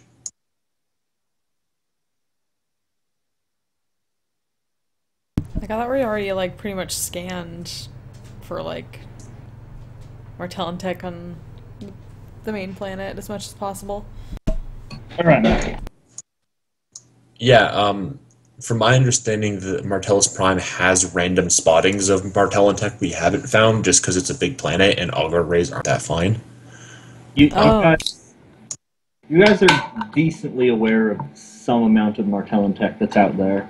You blew apart the most of it that was left. Yeah, I was just saying that it might not necessarily be a bad call to have whatever fighters and bombers are there, just take one or two of them and have them go around the planet and see if they can find anything interesting and tech-wise, or very obviously in terms of structures, that's different. But I'm not sure whether the auger rays have really done that or not. As best they could. At the moment, the only major deposits you're aware of are on the two planets that had the other reservoir doodads. Yeah, and those are way outside of fighter range. Yeah. And I don't think they're nice enough. I don't think they're good enough conditions to leave dudes on. Like, we can't just leave an outpost up there, not ad hoc anyway. No, there's no breathable air. Oh, no, wait, there is breathable air on that one planet. Yeah, but it's still corrosive. If it was corrosive, it wouldn't be breathable. The one that had the demons on it doesn't anymore.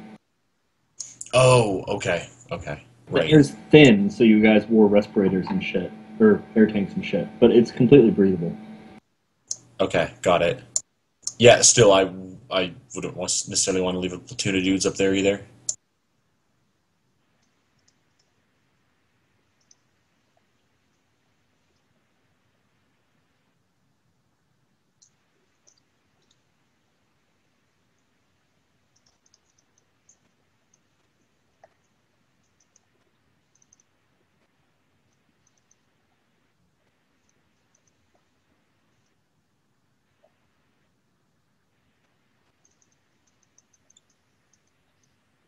So, what are you off to, then?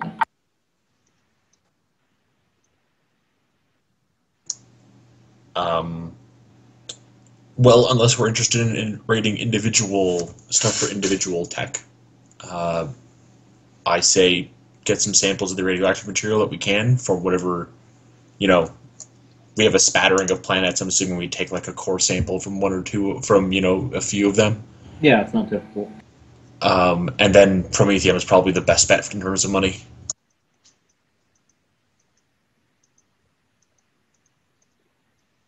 What was the market for that? Wasn't that kind of limited? No, that's the thing about exotic materials. They're extremely valuable and extremely desired, but there's not very many of them.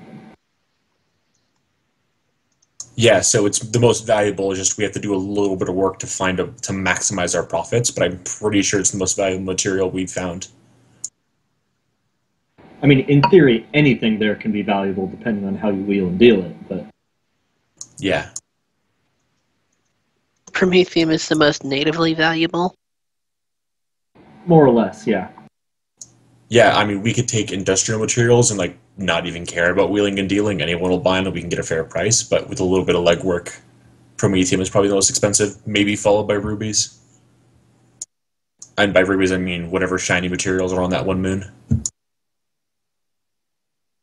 Alright, so yeah, let's go with the Promethium. Okay, so you're, mining out a decent amount of that Promethium fuel shit? Yeah. We can't refine it on ship, right? You can. You do have the facilities to refine the Promethium on board. Is there anything stopping us from getting a little bit of the rubies just to have as a side deal? We say, there's a lot more where this came from, basically? You guys can get, small, fit-in-your-pocket amounts of anything you want here. We should, be able to show that off, to show, yeah, we got goods. I mean, yeah, if we're gonna do the same thing with, taking samples, that if we want to try to sell these things off, it's not a bad call at all. Okay, Talk yeah. is cheap. You guys can certainly have samples of all the mineral resources in the system. That's not a problem. Woo, samples. Have them in briefcases so we can just open up for people. Take your pick. Yeah, you have a cavalcade of highly radioactive minerals. Question, how long does it take to refine the Promethium? Quantity of time, I'm not completely certain of why. Oh, just if it was feasible to do while we're collecting all the other samples, then we should just get the Promethium first and then get all the samples we want afterwards, because traveling between and mining all that is going to take time anyway.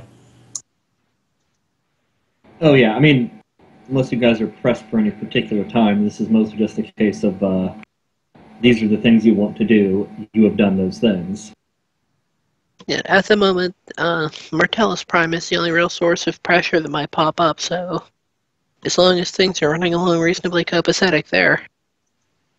Yeah, I mean, you guys don't need to do skill checks or anything, just take some core samples, get some shit get some of the Promethium scooped up, refine it, yada yada yada.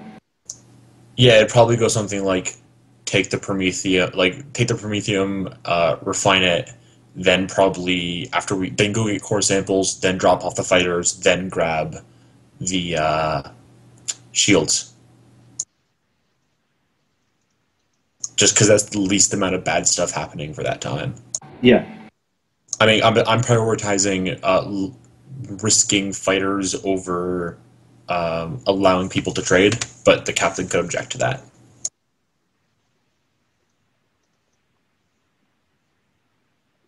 Sorry, I'm not entirely sure I understand your meaning. If we put the fighters on the planet last, it means that there is less time for them to actually go and help transport people. Alright, but we need some lead time to work out the best transport to be done anyway, so that's fine. Okay, cool. And at this point, you guys are like spending several weeks popping about from planet to planet. Yeah, I figured as much.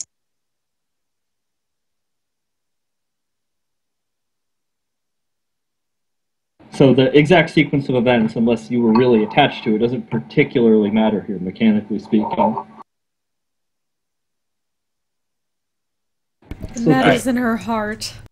Yeah, so just a matter of what you wanted to accomplish, and if it doesn't even require die rolls, then yeah, you accomplished it. Cool. Core samples, shields, and promethium supply, which, refined through your ship's special refining doodads, because you are a refinery ship. I have a thing that might require a roll. Okay, what is that thing? A leg for Denev. I don't have to roll. I don't roll it, though. Oh, yeah. Oh, yeah. While you guys are jetting from system to system. Well, planet to planet, not system to system. Flittering hither and thither about the system. You bet your ass about that. That'd be really pretty. Can we incorporate some of the... Yeah, I was going to say, can we incorporate some of the local ornamental materials? No reason to couldn't. Oh, fucking ruby foot. Oh my god. Oh my god, you're gonna have one ruby slipper. You can almost go back home. Not necessarily ruby, but just the thing I brought up there. Whatever it is, the shit on that planet, or that moon, and other planets that have shit, is just valuable because it's pretty. Maybe it's a metal, maybe it's a gem, whatever. But it's not radioactive, is it? Probably not. Significantly, no. Okay, good. Significantly. I'm pretty sure our ship is insignificantly radioactive. Okay, good. Like, literally everywhere on the ship. Significantly radioactive in some places. That's why we have a twist catcher. Trade armor from the agility or intelligence perspective? This would be from the agility perspective. And, God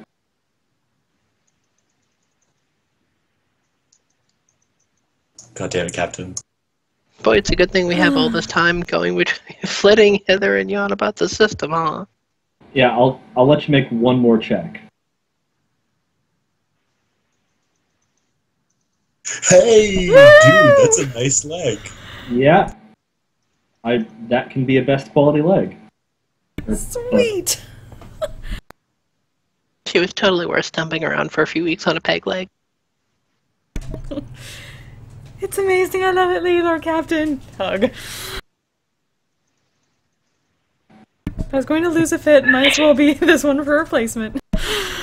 Rising sample bits from every ornamental material in the system. Fucking Blingfoot. Yes! Plated and inlaid with gems and precious metals. All the system has to offer in that regard. That foot is an example of the bounty of the Mortellus Prime system. I can just show it off to people. I don't have to open my mouth. I just, cover my face, hold out my foot, there you go. In trade negotiations. Behold the wealth of Mortellus, clonk.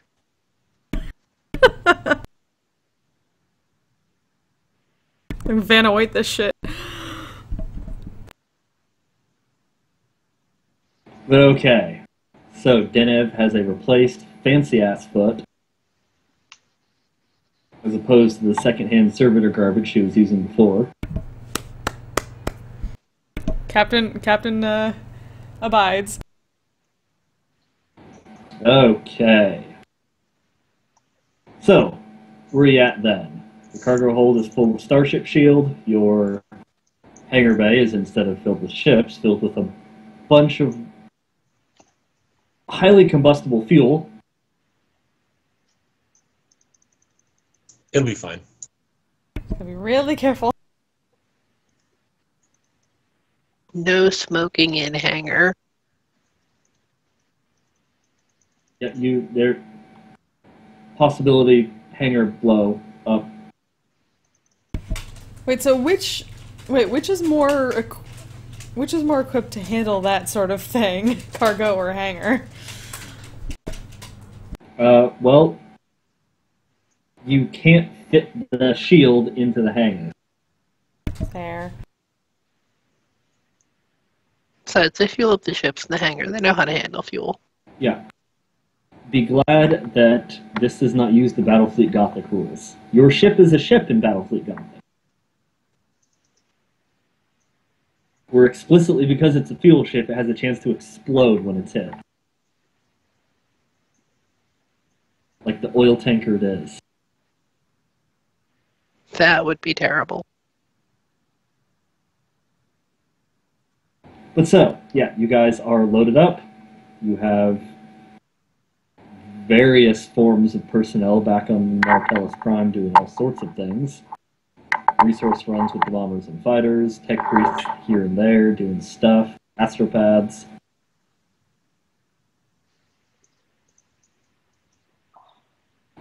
What is your intended goal then? Where are you going? What are you doing? What's going on? How are we rolling?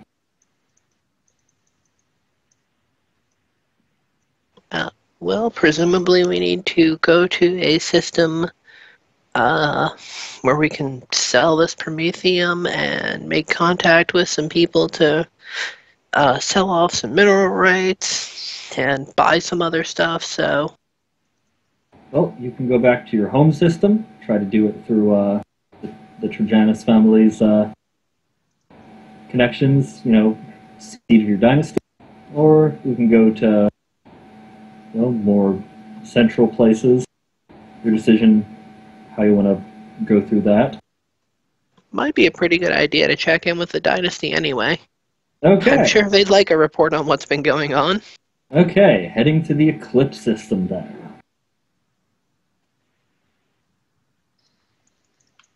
And you know what that means.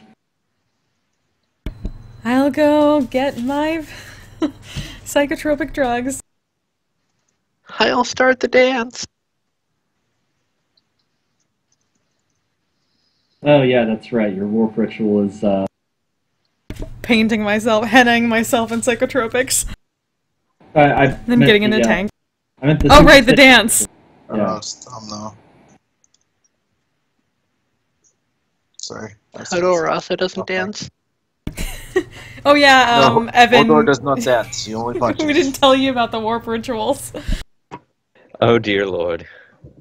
What is the warp ritual? Every crew is required to have some kind of superstitious ritual that they believe wards off the bad tidings of the warp. In this case, the captain chose for it to be a ballet dance routine shipwide, something like that. Yep. Ready. Hodor Yes, does not we're dance. reifying the ship by demonstrating our attachment to it through physical actualization.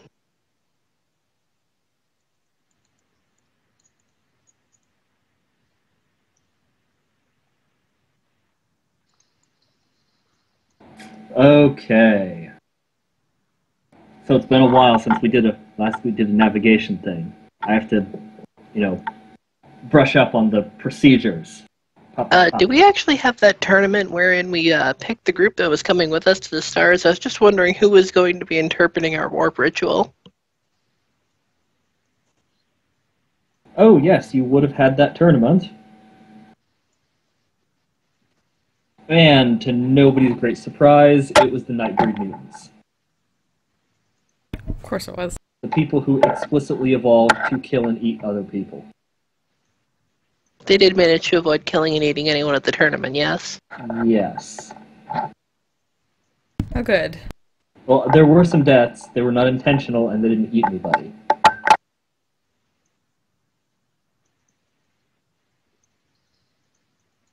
these are not a people who have heard of wooden swords.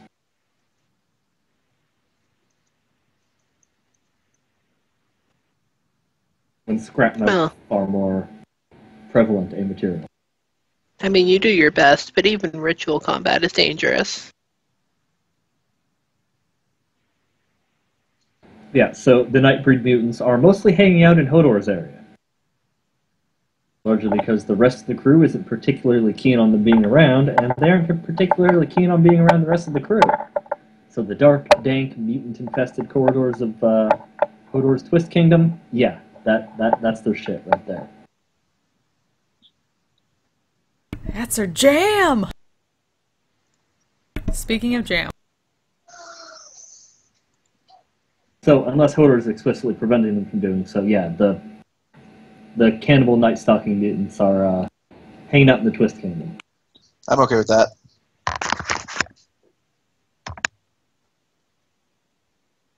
Hello? Hello. Okay, sorry, I thought my mic was muted. No. Yeah, I'm okay with that. Okay.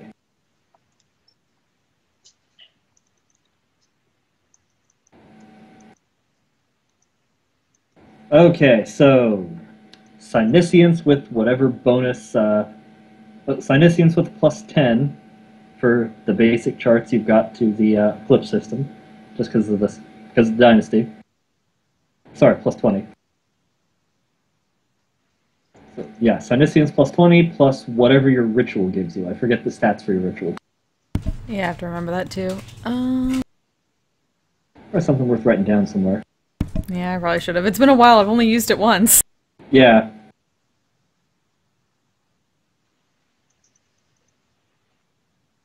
But so it's Synesians at least plus 20.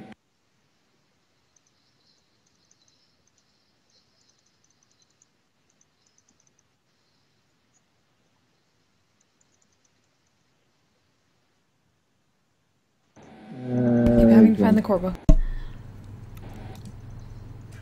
It's not in the core book. Or it's the other one. I don't... Yeah. I'm already on the page. I'm looking at it. Thank you. Blah, blah, blah. Aha! How many insanity points do you have? 19.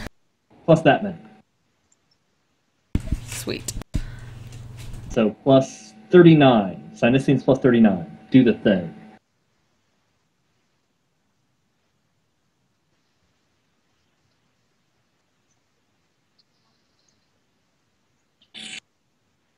As Zennith paints herself with hallucinogenic.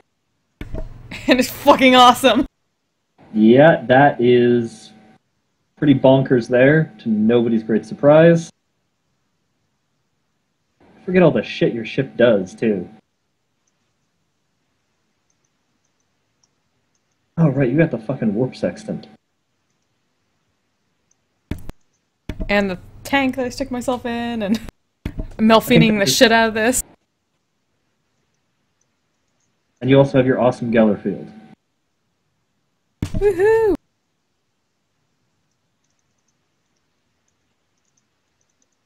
Okay, this one is... Alright, so, do...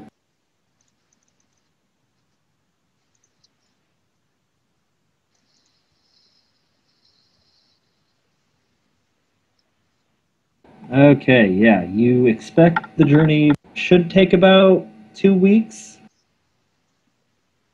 I can probably make that a little bit less if I use my Elseway charts. Well, potentially. Do you have the stats on the Elsewhere charts, or? Yeah, so negative 10 Forbidden Lore Warp Test to bypass Astronomicon test and add 15 to Navigation Warp Test.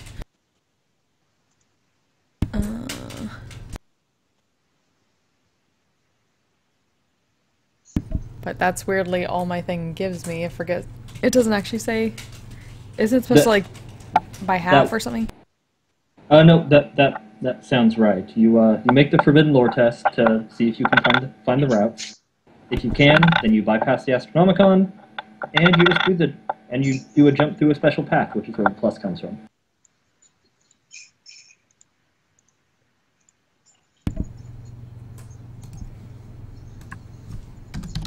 Oh, and everyone's going to need to make a willpower test.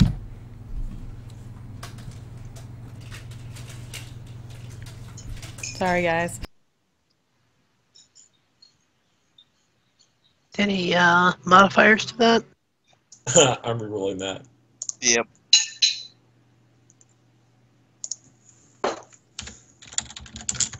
Oh man, I have to make a willpower too, don't I? Yes, but I don't expect you're going to fail that. I don't know. Okay, Thaddeus and Gaius too. You're on board. Everyone on the ship. Making Fair them point. checks. Unless Captain gives me a +1.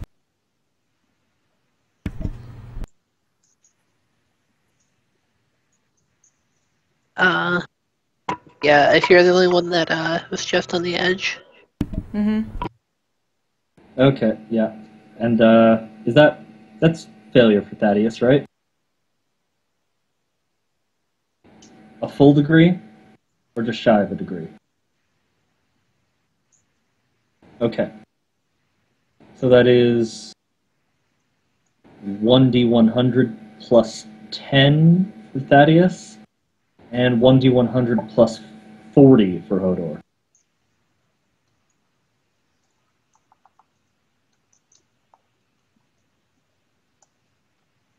All right.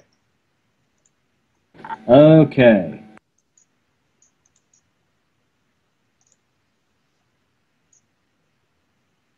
Well, that's a weird one for Hodor.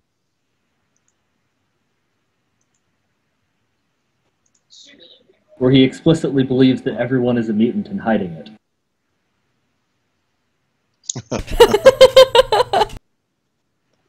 And you are my subject, and you are my subject, and you are my subject. I am Godor, ruler of world, ruler of mutant. You are all mutant. Everybody is mutant. Thaddeus just suffers from a minor, okay, actually a pretty severe phobia during the course of the journey. Wait. How many insanity points do I get from that? None. This is not an insanity point situation. What's the phobia of? What, mutants? No, not mutants. Let's see. Something. Okay, I have a thing in my mind. Am I going with the first thing that's in my head? Yes, I am. Cheese. Okay. go with that then. I rolled to see if I was. Yes. At the moment, Thaddeus has a crippling fear of cheese. Cannot be in the same room as cheese. I will shoot cheese on sight. Yeah, basically, cheese is just a horrible, horrible thing to him. The warp has gotten in his head, and somehow, end result, cheese. Love it. That said, I'm using my elsewhere charts. Okay, did you make your forbidden lore thingy? Doing that now. Okay, make your forbidden lore thing. If it fails, it just means you can't use the elsewhere chart. It doesn't mean the journey's fucked up. Still a success! Okay, so you skip the Astronomicon and go straight, which is good, because, that's skipping a step. And I add 15 to my navigation test. Yes, of which you're already getting other absurd bonuses. I don't know if you cap out at plus 60 or not. I don't know. I don't know what I'm at this point. Nobody can get higher than plus 60 on any roll. Okay, so I have plus 15 from that. You had plus 39 before, so you are not yet capped. The bonuses are different to this stage. That was just for Cynesians. Let's see, so it's plus 15 from the Elseway, right? Yeah. Plus 20 from the Warp Sextant. And plus 10 from your Gellerfield.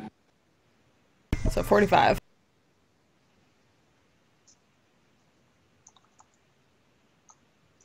Boom. Okay. Boom like hell! Holy shit!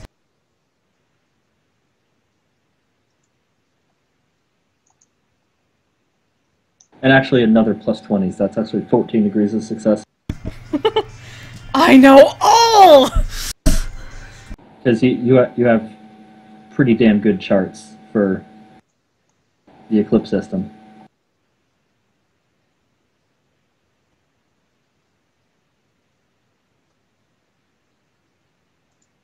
Just hovering in my tank, being awesome.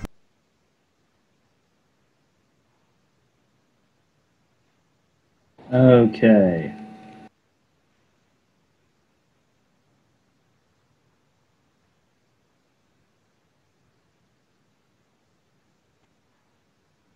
And this is why I'm a one-trick pony and have shitty dodge.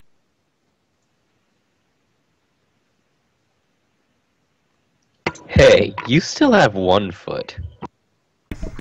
I have 2 now, and one's even more awesome. Like, that you dodged. Your dodge roll was good that one time. That's true. Or else you would have lost both. Then I could have had 2 awesome feet.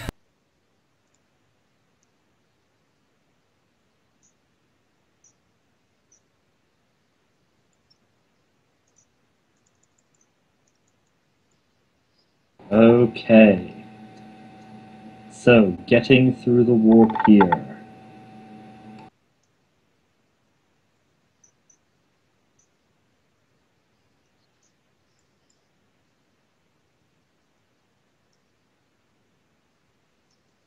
Just making sure I'm reading this thingy right. Mm-hmm.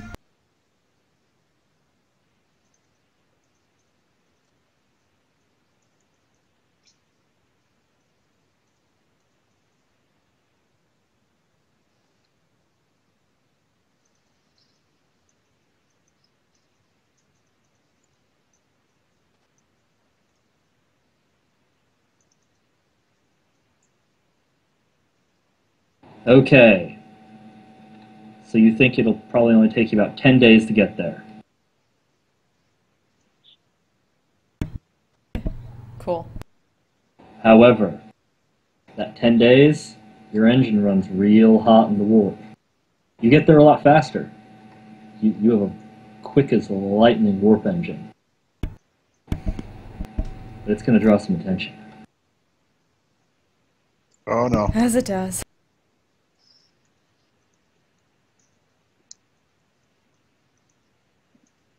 How long did I say?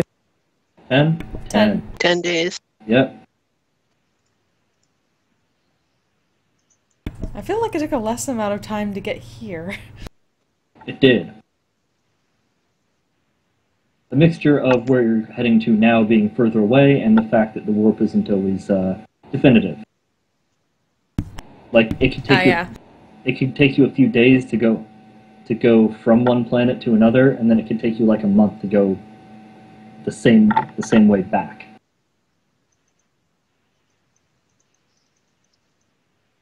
Shit is not always consistent in the warp.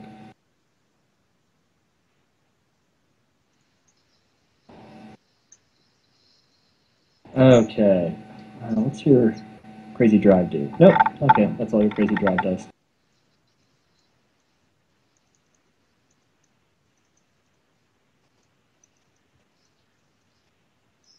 Okay, your Geller shield, or your Geller field, however, whereupon the entirety of the ship's outer hull has been inscribed with holy runes.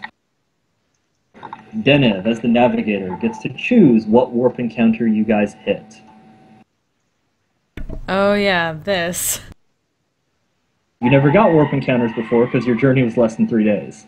Oh, I could have sworn like you gave me a choice between a thing before. Oh, I'm wait, just no, going crazy. I think I did. I think there was a minimum of 1 encounter. Mm-hmm. But okay, yes. So, let me just Skype those to you. Okay.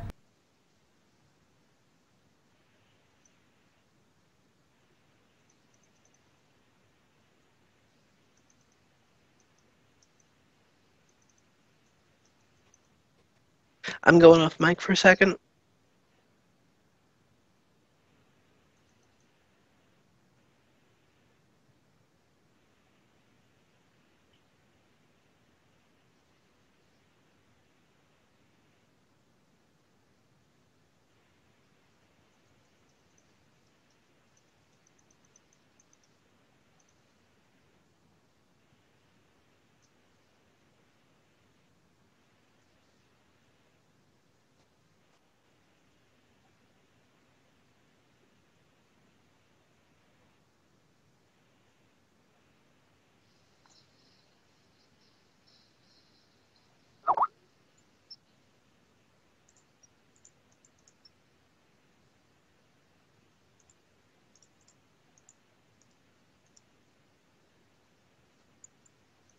Neither of those are great choices, I know. Damn it.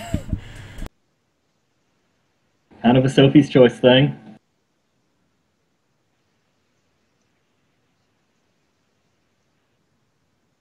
Either way, there is some shit on the horizon.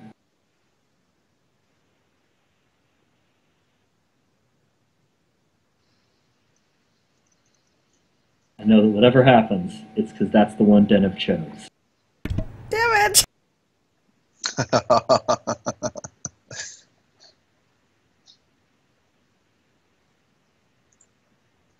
Basically,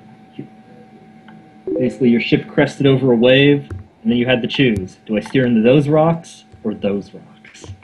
But there better be no cheese involved. Oh, there's demon cheese. I bet Nurgle makes demon cheese.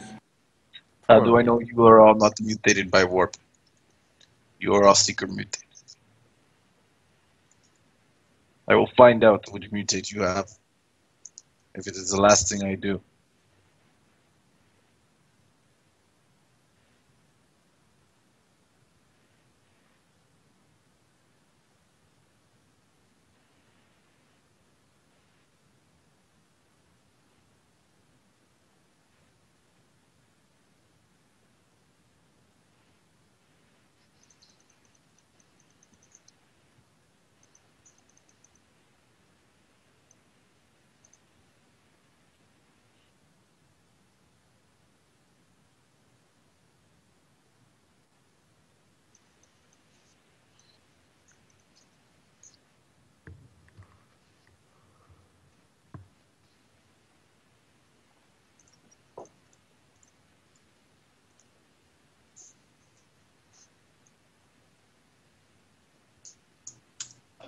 If I could just ask a quick question while Denev is figuring out our warp encounter. Yes. This is about the time after we come out of here that we're going to be cashing in Profit Factor, right? More or less, yeah. Okay. Alright, then I'm probably not going to get hard bargain before we do it, so I'm going to spend it on other stuff. Okay. Although, if you guys want to go for the hook for the next adventure, it is one where you could potentially still do acquisition tests while on the adventure.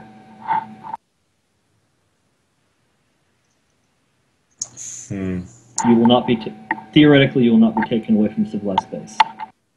Okay. But we won't actually increase our profit factor until later, though. Yeah. Right. Okay. So yeah, it's still worth taking this stuff.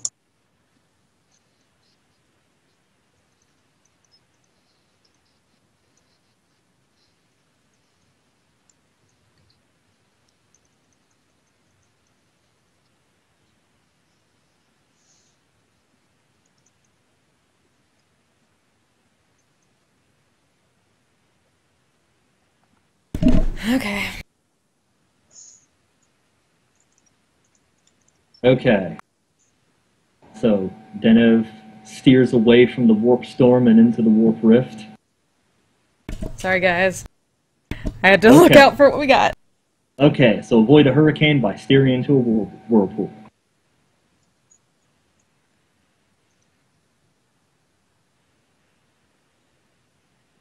Oof. Oh no. Oh, right. What did you roll? Shit. 9 days. Damn it! The warp rift slows you by 9 days. Oh. So 3 more encounters? Well, the warp rift is also a unique situation. Hold on.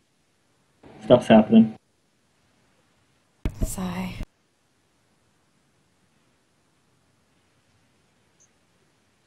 Alright guys, I was looking out for the ship.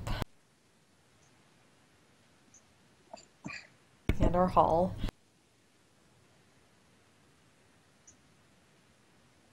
Oh, actually, wait. You have a chance to avoid this.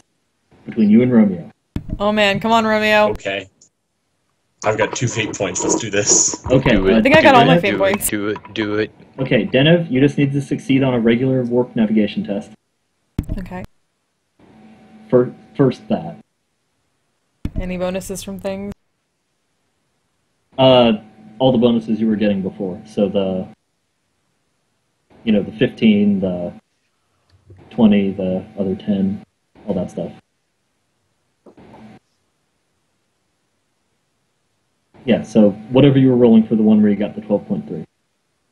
Oh, which was actually like a 14 because you said there's an extra like 20 on that. So, Okay. yes, you're 20. So All you have to do is not fail on that. I don't know if you even can fail on that. I don't think I can. Okay, yeah, I don't think you can either. So we can just skip straight to Romeo. Romeo, pilot plus 10. Okay. And I'm assuming Captain is also giving me plus 10, so that's nice of you, Captain. I'm going to fate point that. That is a success. Yes! Dan, that would have been entertaining. Do degrees matter? Nope.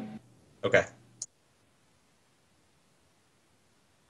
Okay, so Denev and Romeo are able to, they're in the zone, communicating back and forth to get Romeo steering around the warp whirlpool.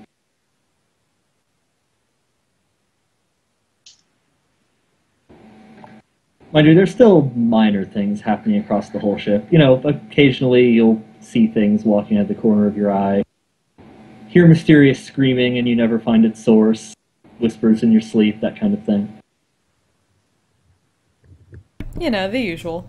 Yeah, the regular kind of stuff that happens when you're traveling in the warp.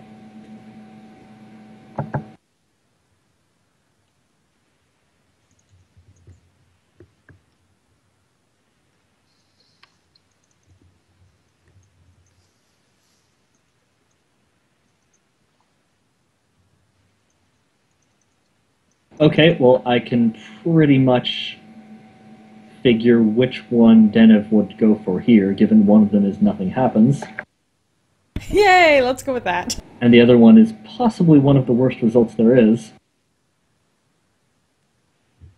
Can I know what the worst result is without having to go dive into it? Can I see it anyway? I guess it's maybe not the absolute worst, but it's,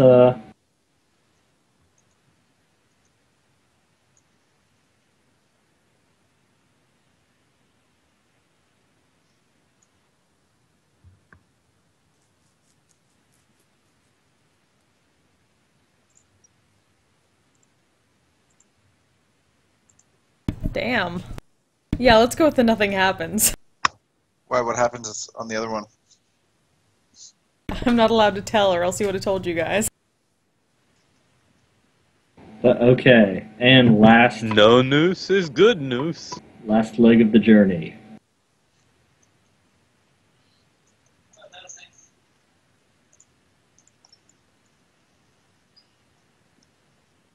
Okay, there is no choice involved on this one because you have the same exact roll twice.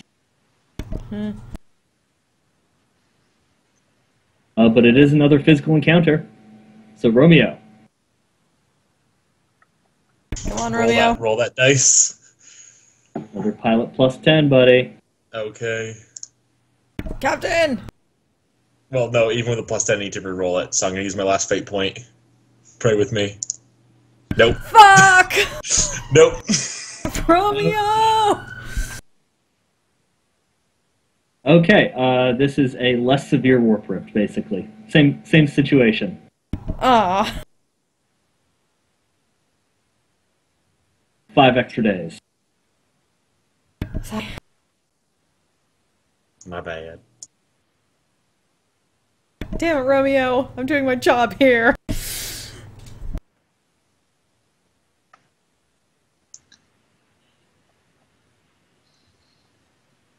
So yeah, you guys hit a bit of a warp stasis thing. You're not sure how long you've been here, how long you were in there.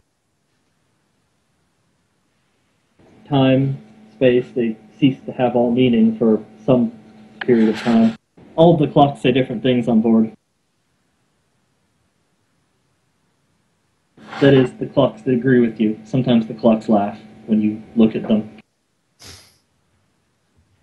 The clocks are taunting you. Shut your face, clock.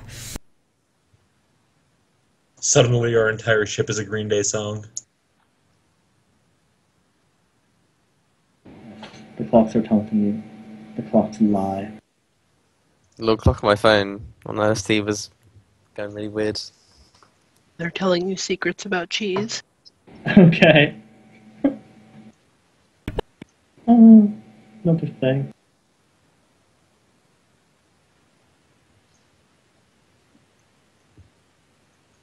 Okay, another choice for Deno.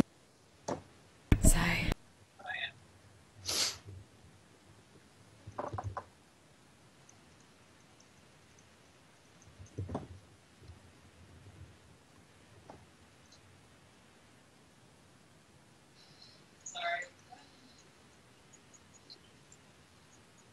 Fucking fuck!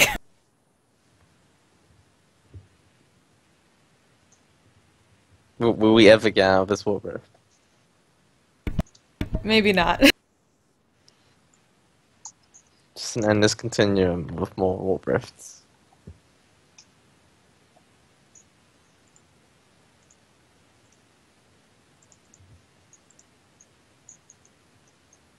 Sigh.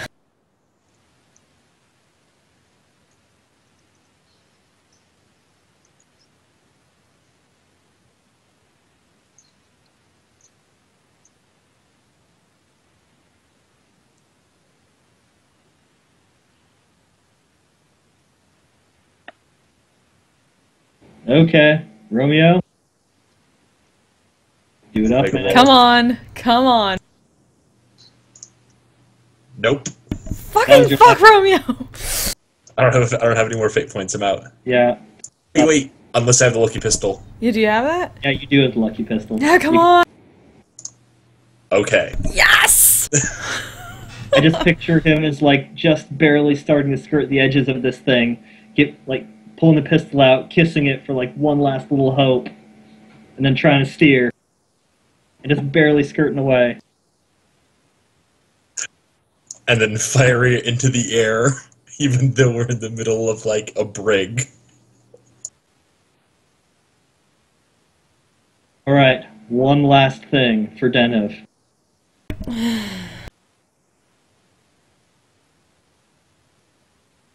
Hope you guys appreciate how difficult this is.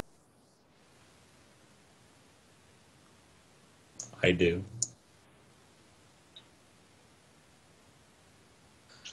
God damn it. Again.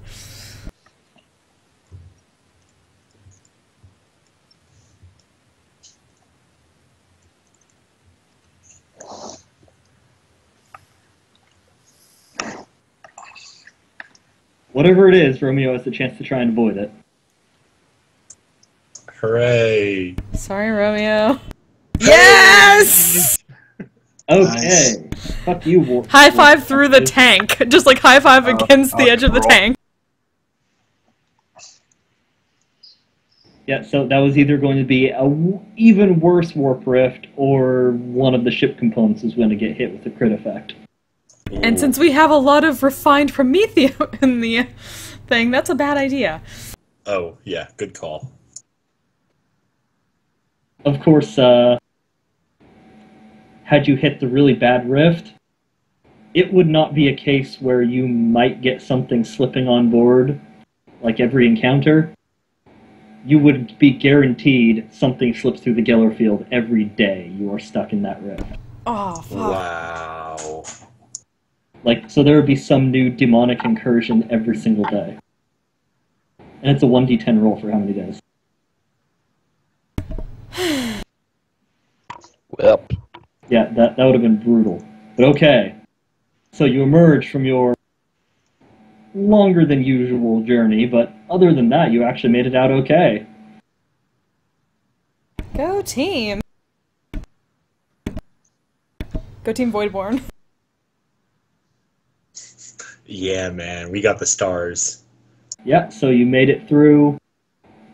You know, you were expecting somewhere, around 20-something day journey. You were doing it good enough, it should have been around 12. You made it out for around 17 days? It's not bad. At least it's not negative days. Sorry, 15 days. Made it out 15 days. So you still made it out faster than the average navigator, despite all the crap that happened. I'm not the average navigator, thank you. So you are spit out into the skies above Eclipse. Well, the Eclipse system. You have to roll your way on into Eclipse because it's the only place to start out.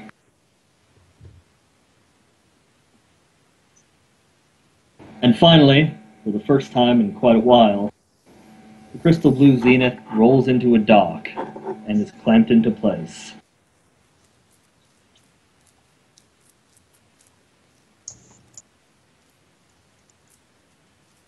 And you all begin to disembark onto an actual civilized world with things like running water. I remember running water. Fresh wine. And obviously the whole crew is heading off to have their leave and everything, so the crew is filtering out into the station. If I can just side note something really quick. Is? So I just took paranoia. Is? Which means that the GM may secretly test my perception to notice hidden threats sometimes. Okay. Because Romeo, all the scariness in the last system got to him, apparently. Right. Also, I get a +2 on initiative, which is sweet. Right. That is pretty good. Okay. So I will take note of that. But so, as you guys, as the A-team of the ship is coming off for your nice shore leave, into, the fancy part of the hangar, there is a rather fancily dressed man there with a contingent of his own people.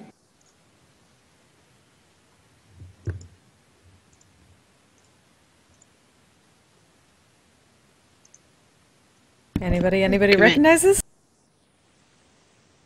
None of you do offhand. Any symbols or anything? Does it look like he's in the military? You have knowledges or something for that, right? Yeah, I've got Imperial Navy and War. Do an Imperial Navy roll. That's a failure, sadly. Okay. Anyone else have potentially relevant knowledges, you think? Imperial Navy.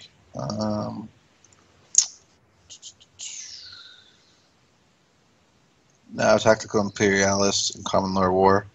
Not directly. Oh, military. I don't know what that is. Yo. Not here.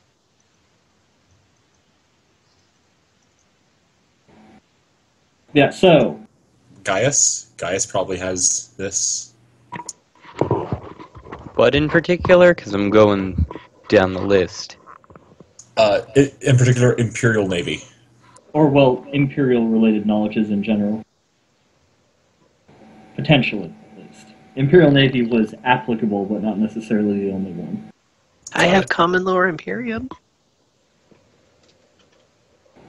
All that's letting you know is this guy is dressed like he's from the Imperium. Ha, Crivens, it's the Revenuers. Yeah, I don't have anything.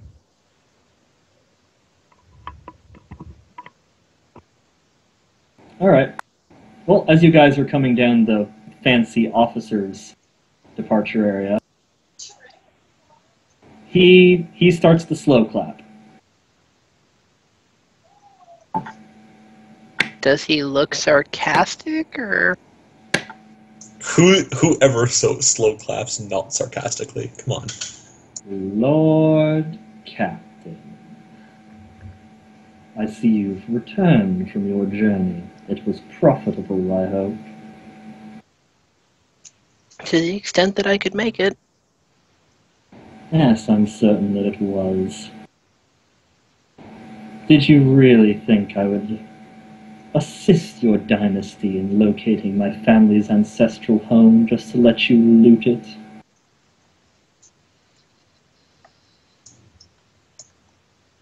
Sorry, do I recall having anyone's assistance locating an ancestral home?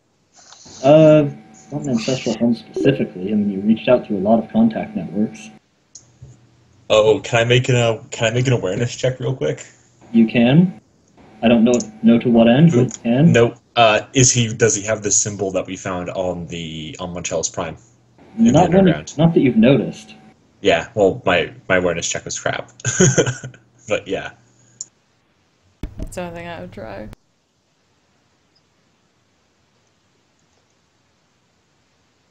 Nope. That 100. I can fate that because I do have all my fate points still. I haven't really need to use them. Wow, that is just... It's not like awareness. Yeah, it's that's something. Core competency of mine. Didn't keep it. I mean, if anyone else wants to make awarenesses, although Denov does not explicitly see the noble sign on him anywhere. Does have, like, some emblems, though she doesn't recognize them. Anyone else have awareness? Gaius. I'll take a look at the shit he's wearing, I guess. The emblems. That's 6 success. Okay, I do have awareness. Okay, toss that one out too. Yeah, to Thaddeus's eye, he definitely has an official look to him. He's, clean cut.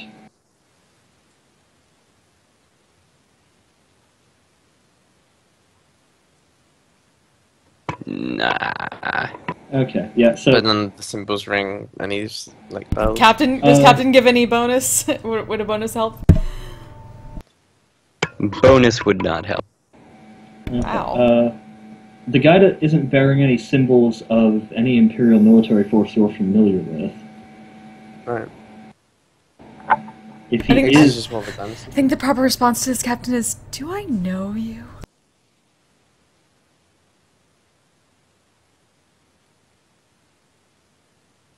So, you seem to have the advantage of me. Don't play coy, Lord Captain. You know as well as I what this situation is.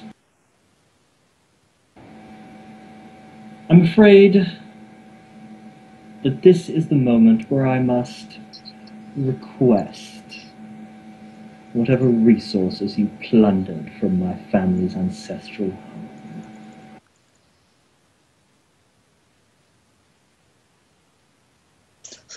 I'm sorry, at this point, your ancestors were a bunch of criminals? Because we just came from a penal colony. I'm going to pipe in now and say, finders, keepers, losers, weepers. Little man, you don't scare me. As you can see, while you're sure that I understand what's going on, perhaps you could explain it for the benefit of the rest of my crew. I provided you with the means to locate that star system, that you could retrieve what was valuable, that I could retrieve what was valuable, and I expect to see my investment pay off.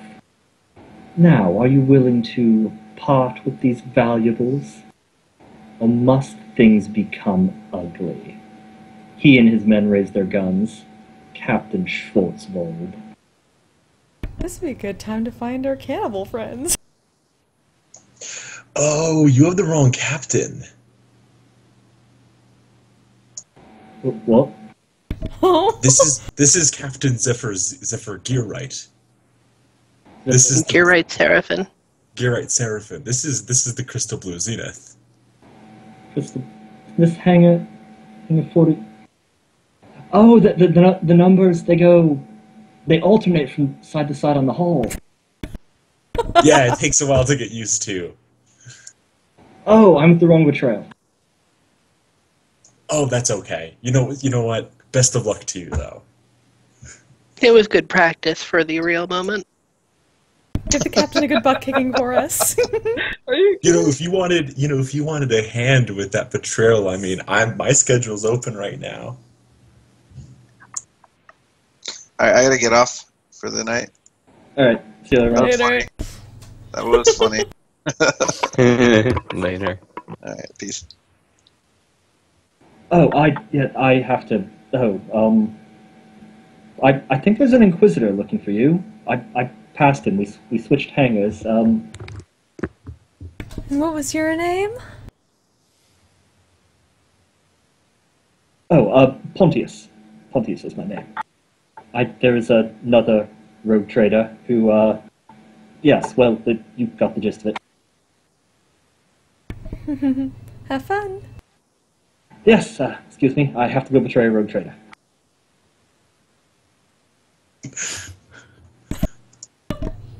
He seemed nice. I mean, he did point guns at us, so... Yeah, on one hand, fuck him, on the other hand... He was so close to me telling Hodor to punch him. Yeah, it's a but good thing he made it clear that he was misunderstanding. I mean, he didn't make it clear at all. I think he was cute because he was funny. Well, I mean, if he wasn't just lying to get out of embarrassment, the bigger problem is apparently there's an Inquisitor looking for us. That could present something of a problem. Anyone do anything heretical lately? I thought that was the reason why we was out here, wasn't it? Didn't they? Wasn't they the ones who sent us? Technically, it was an inquisitorial request. Well, I guess we better find our Inquisitor friend then.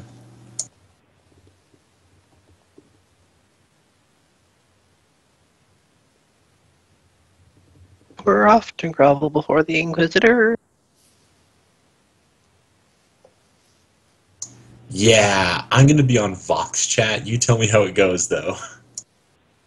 Romeo the Inquisition. I don't like being around Inquisitors.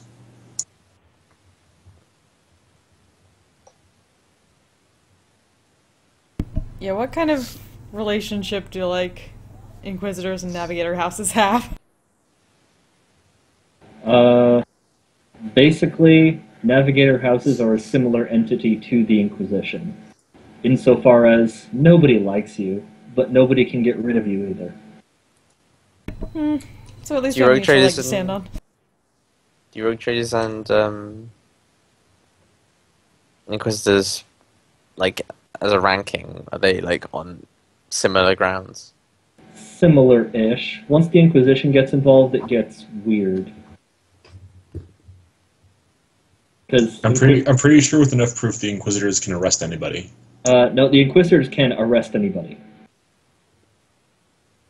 Oh, they don't even need proof? Proof doesn't even come into it? Cool. The Inquisitors can arrest or recruit anybody. They're kind of like the Grey Wardens. Also, what's that phrase they use with innocence? Innocence proves nothing? Yes, that's the one.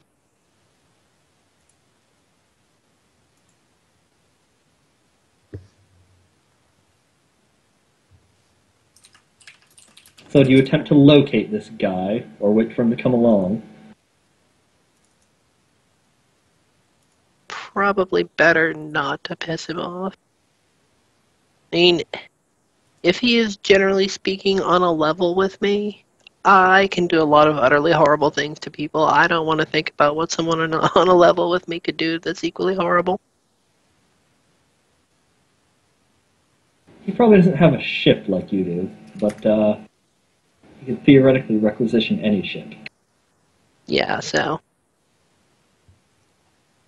Could also theoretically recruit you to be a low-level acolyte with the snap of his fingers.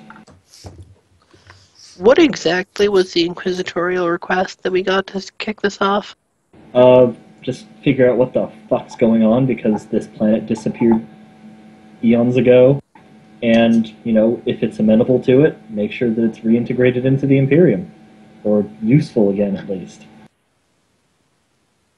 Well, I think we did a good job of that. And we didn't even have to kill everybody. Yeah, Romeo will Whether stick he around thinks if that'll to be a have good some idea case. or not is depending. Because there are a lot of mutants. A lot of demons. I mean, we are keeping our options open. You know, we can change our mind and slaughter them all at some point, you know. We can consult the Inquisition first before, you know. I mean, we need to make sure our ships aren't on there, but otherwise, sure, as long as they give us a few days first. But so, do you wait for him to come to you, or do you seek him out? You should probably seek him out. Okay. Well, he's not too difficult to find, given that he went in the same direction as Pontius here, so it's pretty much just a matter of following Pontius. And you do come across the Inquisitor, heading out of another hangar entrance. Whereupon Pontius goes in, and you hear him starting on his spiel. Just out from the other side of the room. Kind of want to hang out here and see how that goes for him. Yes, the resplendent Inquisitor makes his way out of the chamber, into the hall before you.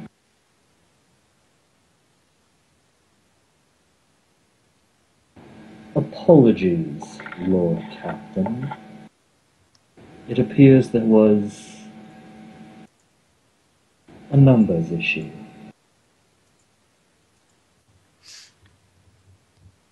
It's quite a common confusion. Is there an appropriate, like, Lord Captain is the appropriate way to address me? Do Inquisitors have one? Let's see. Don't you explicitly have a penalty for that kind of thing, because Forge World? Probably. Would Gaius know? Gaius. What up? What's the proper title for a member of the Inquisition?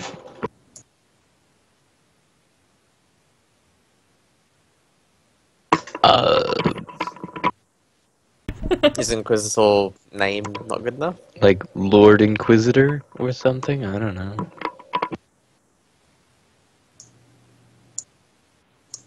Do we get a roll for it, or...? Do any of you have Inquisition knowledge? Yeah. I do.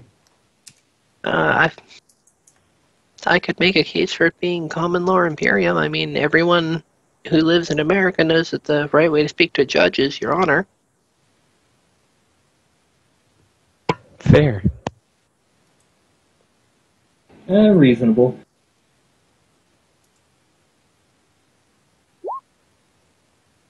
Yeah, people usually Inquisitor, Lord Inquisitor is the way you've heard it.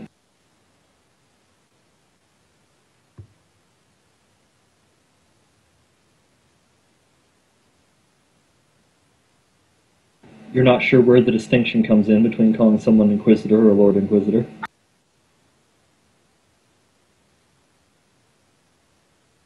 In any case, we have all solved our numbers issue at the current time, Lord Inquisitor. How may we help you?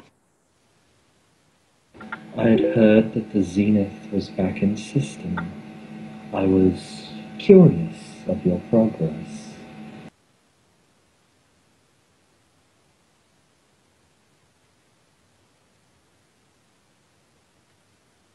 Well? Have you located the Montellus system? Located the system, prevented the system from dropping into the warp, and placing a scar on the galaxy, and more or less stabilized the populace. Good. You have not attempted to lie to me. I already knew this much from the questions that I had asked your crew members.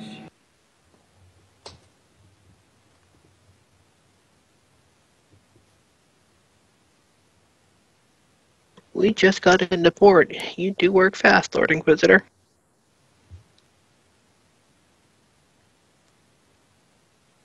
Do not doubt the capabilities of the Inquisition, Lord Captain. Do you have Not in the slightest. I merely marveled at this demonstration of them. Do you have anything further you would like to report?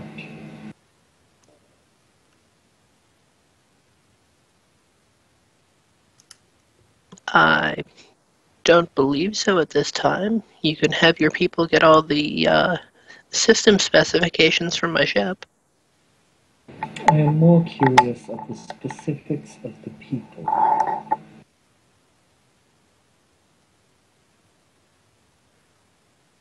Ah, well, you know how it is. People are people everywhere. Are they?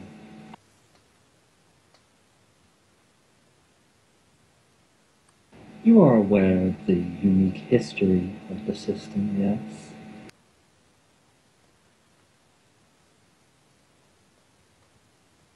It seems to be a system with an extraordinarily rich history. I would not hesitate to say that I don't know it all, but yes, I am aware of some of it.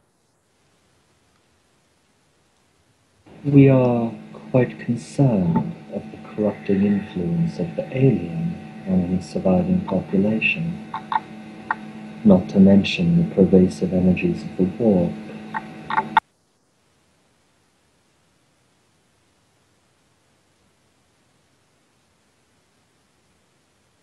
Well, the warp should no longer be pervading the system, and when we encountered the alien, we made sure that they died. No longer.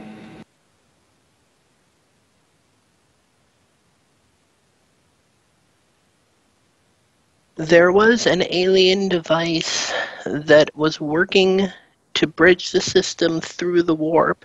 It was how it disappeared from the charts originally, and it may have become damaged in that first transition. The system would not have reappeared. Very curious. What of this device, Lord Captain?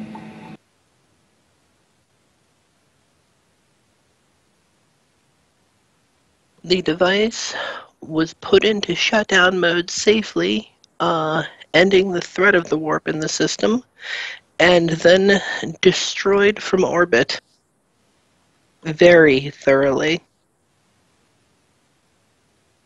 Very interesting.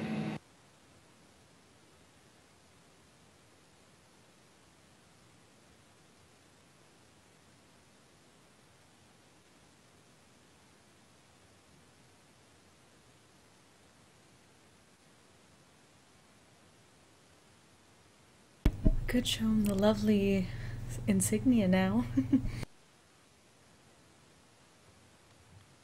Which lovely insignia? Over top of what was once the device. Yeah, do we have pictures of that on our tablet? Pictures of what? Oh, the symbol? The noble symbol? No, the place where the Martellin device was, that's now a symbol. Oh, that. You easily could. So yes, thoroughly destroyed. Very, very good. The Ordo Xenos appreciates such fervor.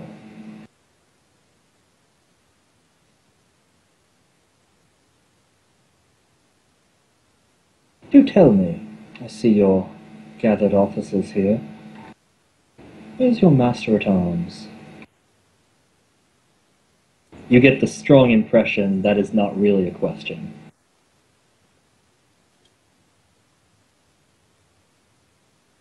I'm going to hold up the picture of the scar again.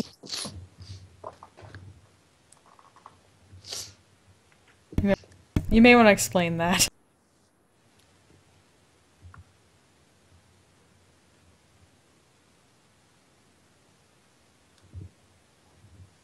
His death is appreciated, certainly.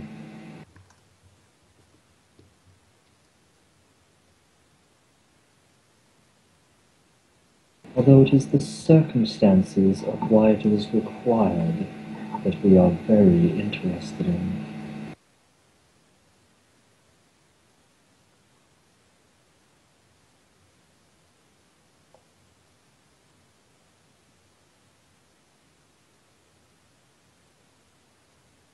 I believe the circumstances were that he went insane and tried to murder me. Certainly, he did, my Lady Brabazon. And certainly he died. That he did. We are appreciative of your purging this corrupting influence from the system, but I wonder, did you have unholy assistants?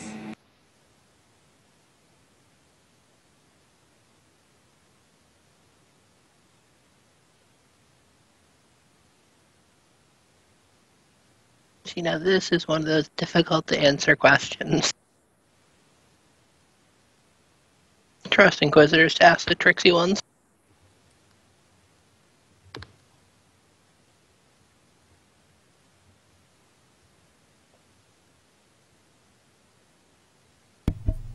We were given assistance.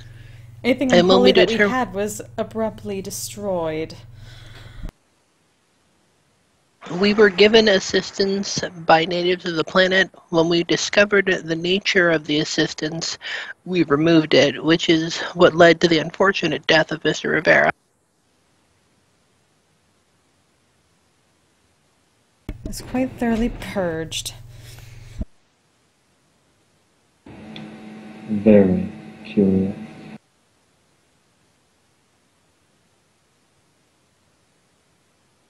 It seems. Yes. It seems that he was unfortunately weak in his moment of trial. Clearly. He turned his back on the Emperor, unlike some of us. We will speak again later, Lord Captain. There are matters I must attend to. If you will excuse me. By all means, Lord Inquisitor.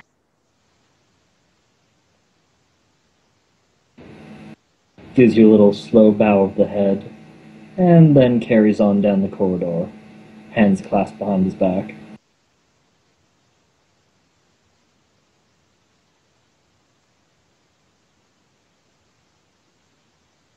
Well, that went well.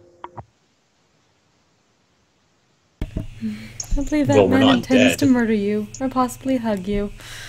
Well, it's a really Currently, we're all toss-up. still alive. So far, it's a good encounter with the Inquisition.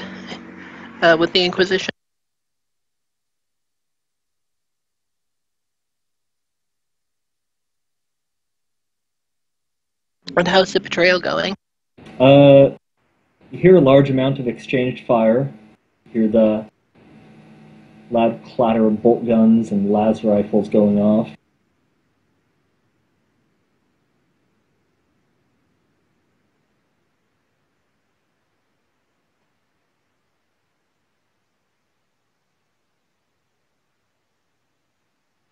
But eventually things quiet down after, a few seconds.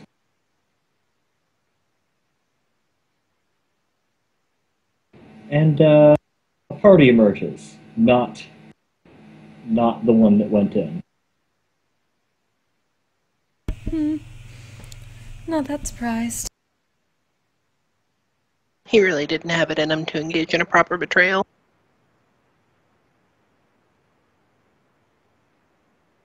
First rule of betrayal, know exactly who you're betraying. Yeah, so as... Romeo's gonna comment to the party as they walk by. He's just gonna go like, "Good day for prophets, huh?" It is a marvelous day, my friend. He spins on the spot, twirls his pistol, drops it into its holster with a flourish, snaps his fingers, points at Romeo. Romeo's gonna He's give a little Space Dandy. salute. Romeo's gonna give a little salute and go, "Get what's yours, friend. Get what's yours." Romeo Gray.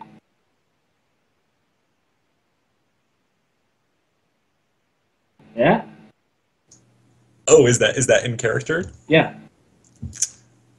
The man himself. That makes you... Crispin? Zennith. And lay yourself. Zephyr and Gear Right. Seraphim, right? That's your actual surname before you got wrapped up in this, huh? I do appreciate someone who knows, in possession of all of the facts. And of course, I don't even need to say who this guy here is. Points over to Gaius. Can't do business on this planet without getting involved with the Trojanises. We do tend to get around. I'm going off mic for a minute. Right. Oh, sorry. I am Marcus Schwarzwald of the Schwarzwald dynasty. Pleased to meet you. Pleasure indeed. Lord Captain of the Magnificent Bastard. It's your spirit animal, Evan. It totally is. That's quite a name. Ah, well, it's fitting, you know. Named it after myself, because I am magnificent and I am a bastard. He kisses two of his index and middle fingertips, flicks them off. He's so totally fucking your spirit animal, oh my god.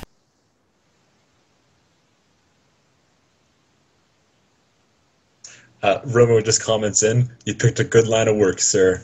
Good line of work." Oh, I certainly have. And so have all you, for that matter. Gaius, you're actually familiar with the Schwarzwald dynasty. They do some business here.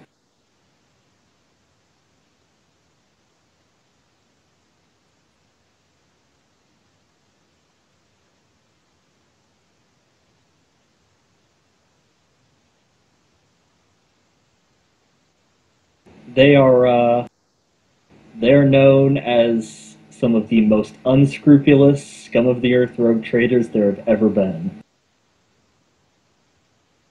Nice. Those few who know of them, that is. Almost no one outside of this planet has ever heard of them these days. They've been blasted down to almost nothing. You only know them because you share a lot of the same Mechanicus contacts.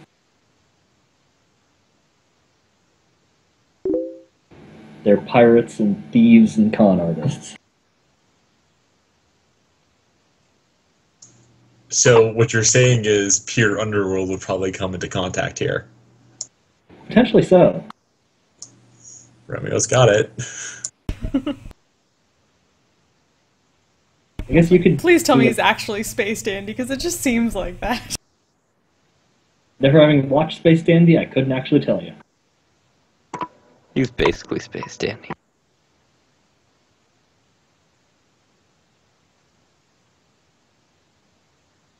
Actually, you know what?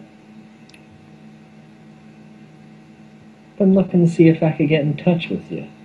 Not a lot of other rogue traders flying around this sphere, you know? Kind of out of the way. Not a lot of contacts you can make out here.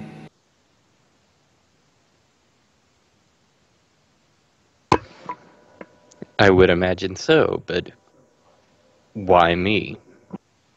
Yeah, I meant, What? you. Why all your us? friends here. Come on, let's go get a drink.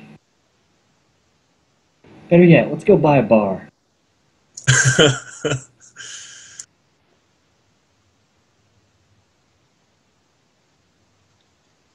I mean, if it's on you, of course I'm coming along. Now, from what I hear, sort of a talk and walk thing, as you guys head out into the Eclipse station. Well, Romeo's falling for sure, but I'm not speaking for anybody else. Yeah, unless anyone's explicitly not following. No reason not to at the moment. No, I'm He's in following. booze. Damn. As long as the place has good wine. But he's a rogue trader, so if it doesn't, I'll be very, very, very disappointed. Yeah, so eventually you make your way to some little bar here on the station. As he saunters in with you guys behind him, all right, announcement. This establishment is now under the joint ownership of the Schwarzwald and Seraphin dynasties. At least until we leave. Get us 2 bottles of your best.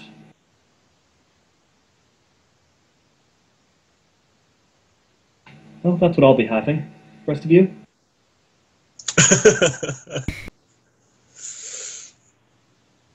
I tend to lay off the sauce when I smell those business about. Well, I can't say that's unwise. Served me well so far. Well, let's find Dennis the having what he's having, but probably just one bottle. She's trying to keep her figure well.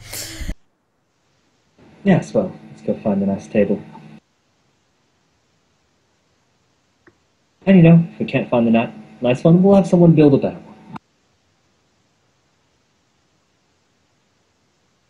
But you guys do manage to find a decent table. And don't have to have one specially crafted. No. And I mean, that would just take forever. And, true to his request, 2 bottles of the house's best are brought over to him. He immediately smashes one onto the ground. Because I can.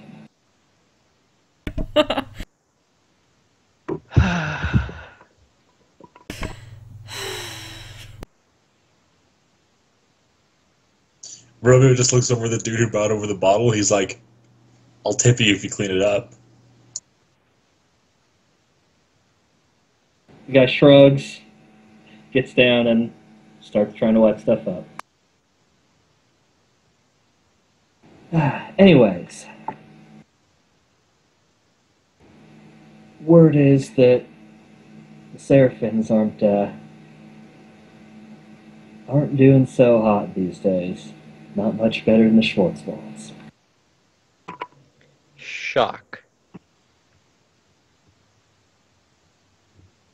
I don't think there was ever a traded dynasty that would admit that they couldn't be doing better. I think he knows exactly how bad we're both doing.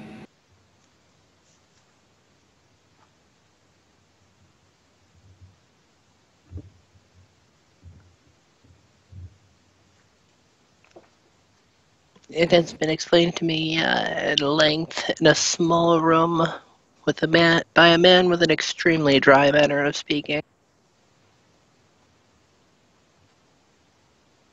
Well, I wanted to float a little proposition your way for a joint venture. Something a little bigger than bar ownership.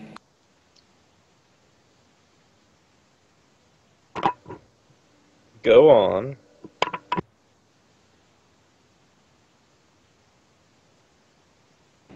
Well, and I should note, this is all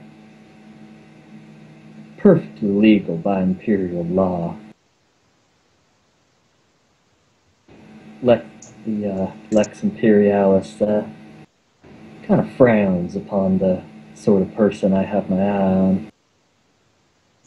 Can I get a quick scrutiny roll in here? Yeah, toss it out. Nope. Seems to be telling the truth. One way or another, he seems to be telling the truth. If anyone else has scrutiny, they can try it. I do not. I think Gaius might be the only person who might. I might, but I don't know if he's intelligent enough to lie. It's an untrained skill. I mean, it's a basic skill. Let's shoot for the moon. I think that was just like a joke. Wow.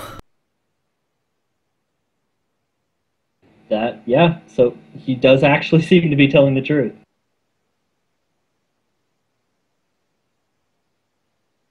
Well, so was I to the Inquisitor, so... Yeah. Yeah, so, my fellow Lord Captain,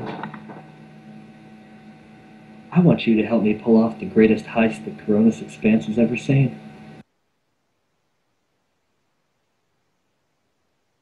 Are you sure they won't make it retroactively illegal?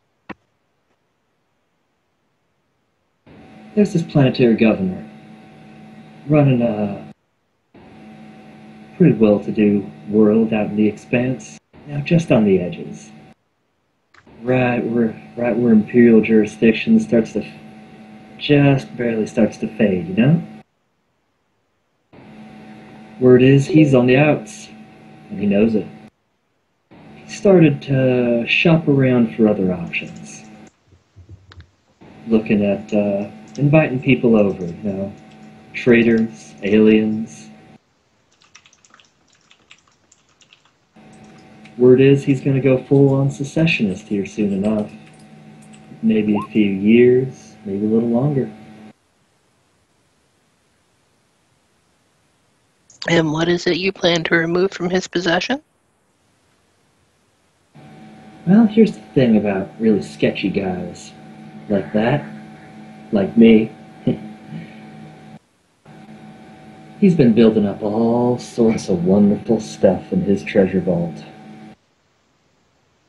All kinds of prescribed stuff, technology he's not supposed to have his hands on, holy relics of the ecclesiarchy, all sorts of alien technology that get a lot of people burned at the stake if they lived on a Forge world. So what you're saying, on a level of 1 to 10, he's Strixus. I suppose you could say he's got a pretty good Strixus horde in there.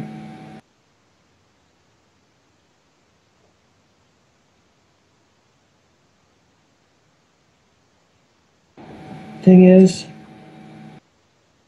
I think it could make us both look good. Make some poor dynasties like ours a little money. We really make an impression.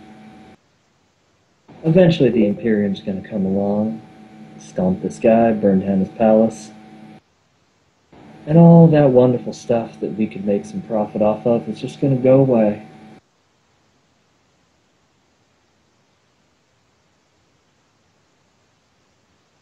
It would be a shame for such treasures to disappear in a rain of orbital fire. It's probably something a little quieter than that, you know, an invasion. People getting gunned down, things being burned.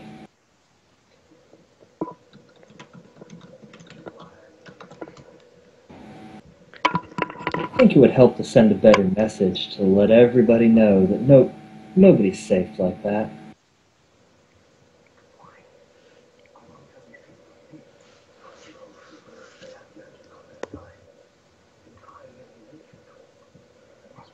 And do you have a plan for moving these fabulous goods once you have hold of them?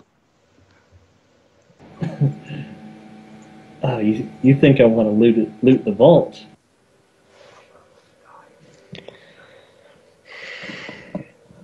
Apparently I was mistaken. Lord Captain, you're still thinking like a Forge World cult leader. I don't want to steal the guy's vault. We're going to steal his palace.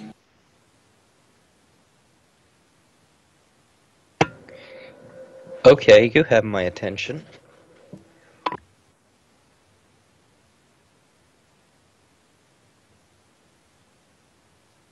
We're going to lift the whole thing right off the planet. Vault, guests, everything. That would be a legendary heist. Good amount of ransom money in it, too. I mean, if we're lucky. Still, a palace, it's not exactly the sort of thing you can conk the guard on the head and do a runner with. How are you planning to lift that thing? Got some ideas? Some parts of a plan still going together. You in?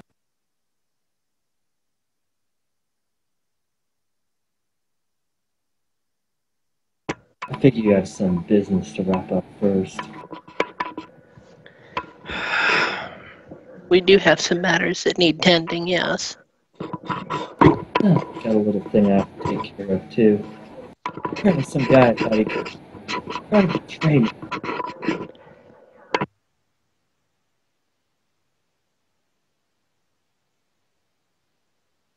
So there are a few people I gotta track down, and a lot of questions I have to ask them. How short and loud those questions are will depend entirely on how cooperative they are.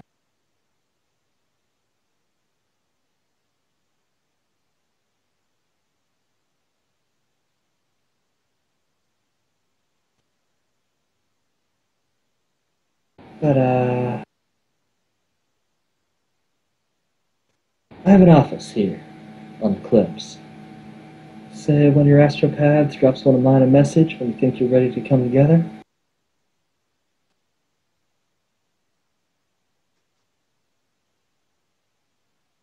Sorry, my headset cut off after astropaths. Have one of your astropaths drop his word when you think you're ready to come together. Yes, we can certainly arrange that.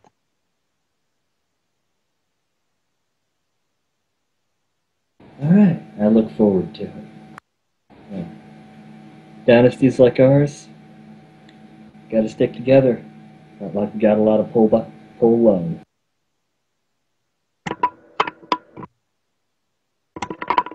I hear you.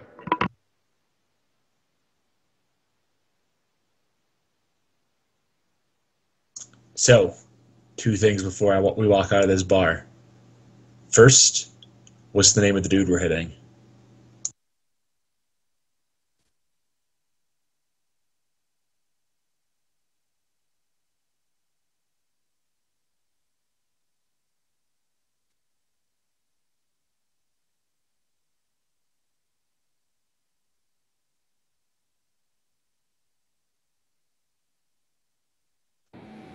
The guy whose palace we're gonna be stealing. Yep. That'd be Planetary Governor Razel Warmister.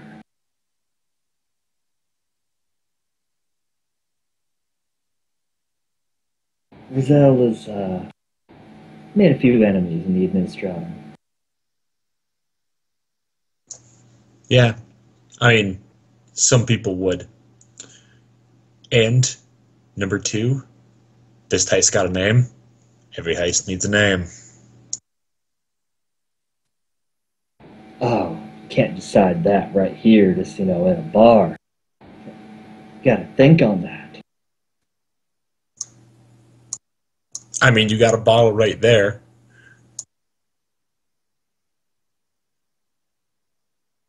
Tell you what. Think of some ideas back on the Magnificent Bastard.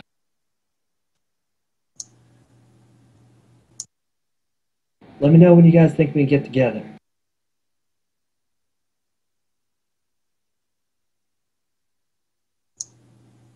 I'm sure we'll keep in touch.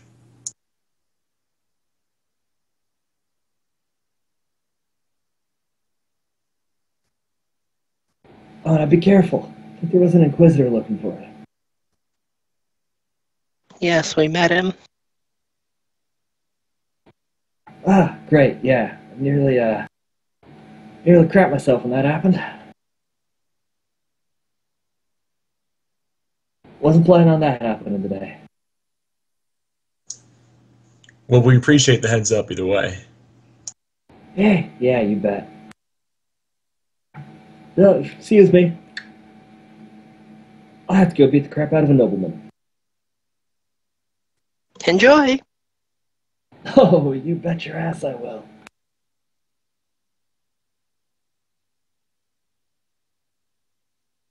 And remember to check for them in the room across the hall. It might be a familial trait. The numbering system on these damn hangars is insane. He turns around and shouts as he's halfway to the door, mid-walk.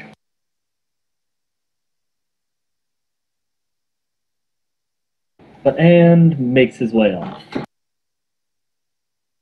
Through this entire thing, Zennith has just been turning to her servants and snapping her fingers to get an actual thing of wine. Well, they have been doing that. You may not have much money as a dynasty is concerned, but you certainly have enough to do whatever the fuck you want in a regular establishment. Bring me some of that wine, too. I never thought I'd be working with the likes of him. Yeah, Rim was gonna turn to the dude who had to, or at least like track down the dude, or turn to the dude depending on how long it took him to clean up the bottle, and just look at him and be like, "Sorry about that. He's kind of a dick." Captain, if he betrays us, let me kill him. Yeah, speaking of betrayal, we should probably put our own private investigation into Mr. Razel here. That is quite a good idea.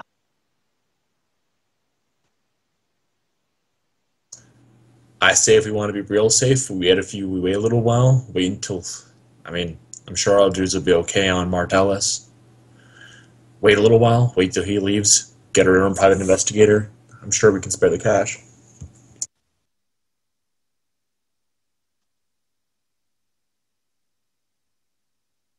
I'll probably expected to be here for a little while anyway. Finding educators who are willing to take a long-term posting.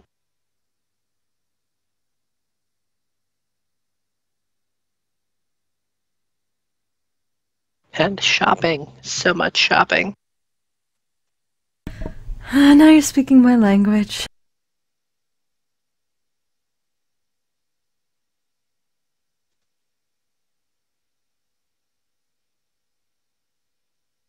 Now, speaking of which, since we're looking to drop off, or we're trying to sell goods and stuff like that, how would I go about getting charts to my house? That's basically just like a thing that we handle when we're, doling out the profit factor once you guys have got this all set up. Okay. I mean, you would contact an office of the Navis Noblite and everything. That's just a thing you're able to have people do for you. Mm-hmm. Brabazon representatives come around, you transfer charts to them, so on and so forth. The Brabazon do love their charts. Step 3, question mark, question mark, question mark. Step 4, profit.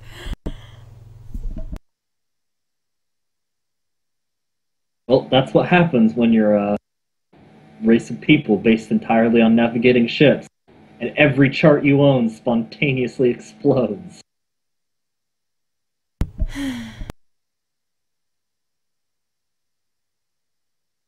Well, not explodes, gets twisted into potentially Lovecraftian patterns of super sanity. That was just one time, Wait. though, right? Wait, super sanity? Every single chart House Brabazon had got corrupted. But there's a possibility they weren't actually corrupted. They were just twisted into some sort of almost incomprehensible pattern of madness that spelled out a greater truth of reality.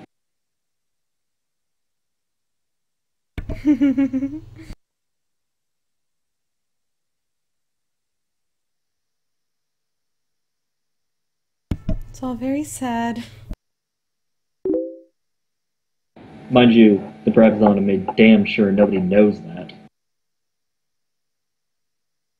That's the kind of thing they'd burn a planet to keep secret.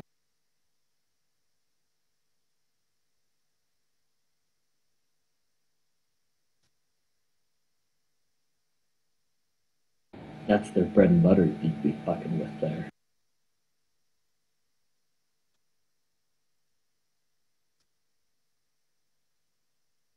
But that seems good for tonight. Hooray! Got a tank. That's pretty sweet. Well, an APC. Same thing. Didn't get arrested on the spot by the Inquisition. No, you did not. Didn't die in the Managed warp. to get there. Made it through an entire conversation with him without really lying either.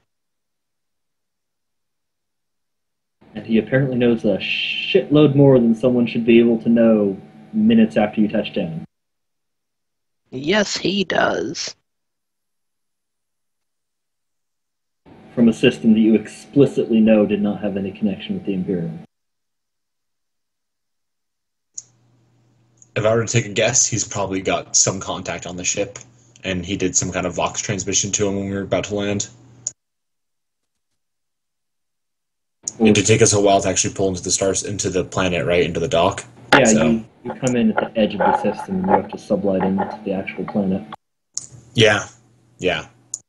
Or, maybe he's got maybe his contact is an astropath, in which case it doesn't even matter what we do.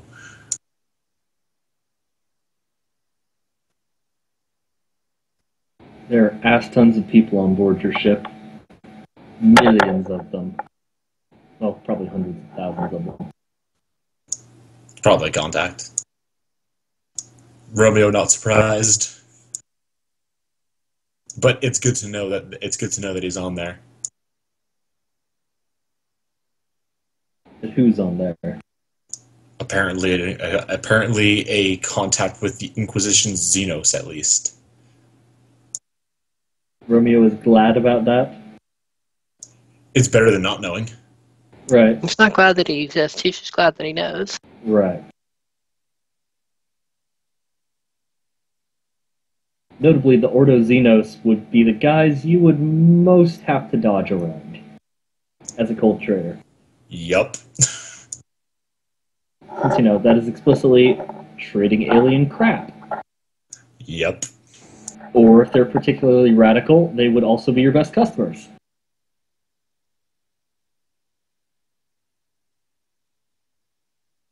Tricky thing, the Inquisition.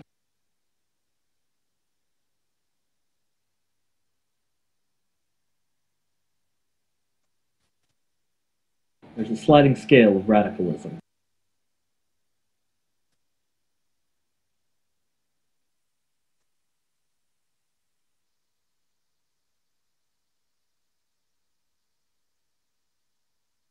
Anywho, I gotta be off here.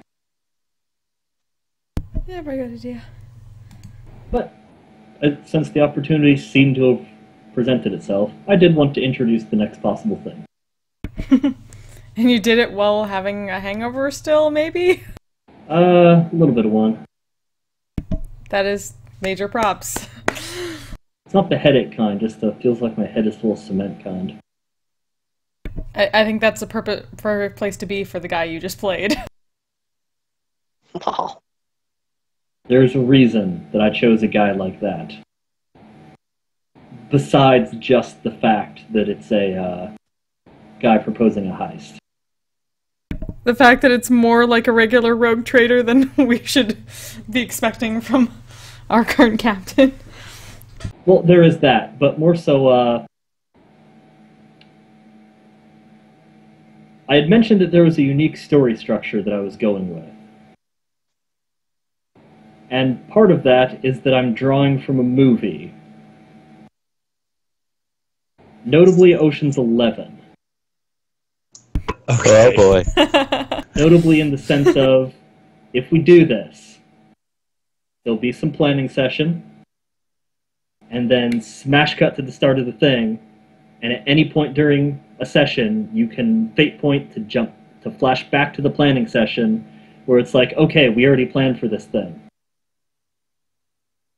Nice. That's actually awesome. So, like, you turn a corner, there's like a shit ton of guards there. Fate point, flashback to planning session. Okay, so when we round the corner and get the guards to see us like we planned.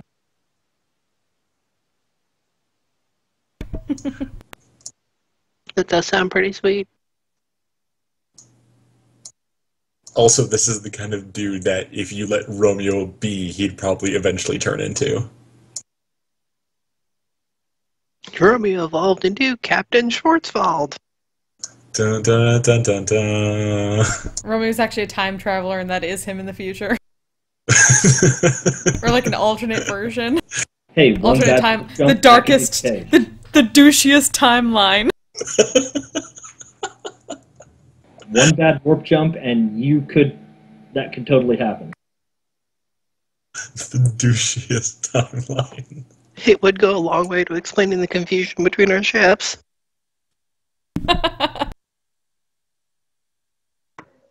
Alright, folks. Well, I gotta get headed to bed.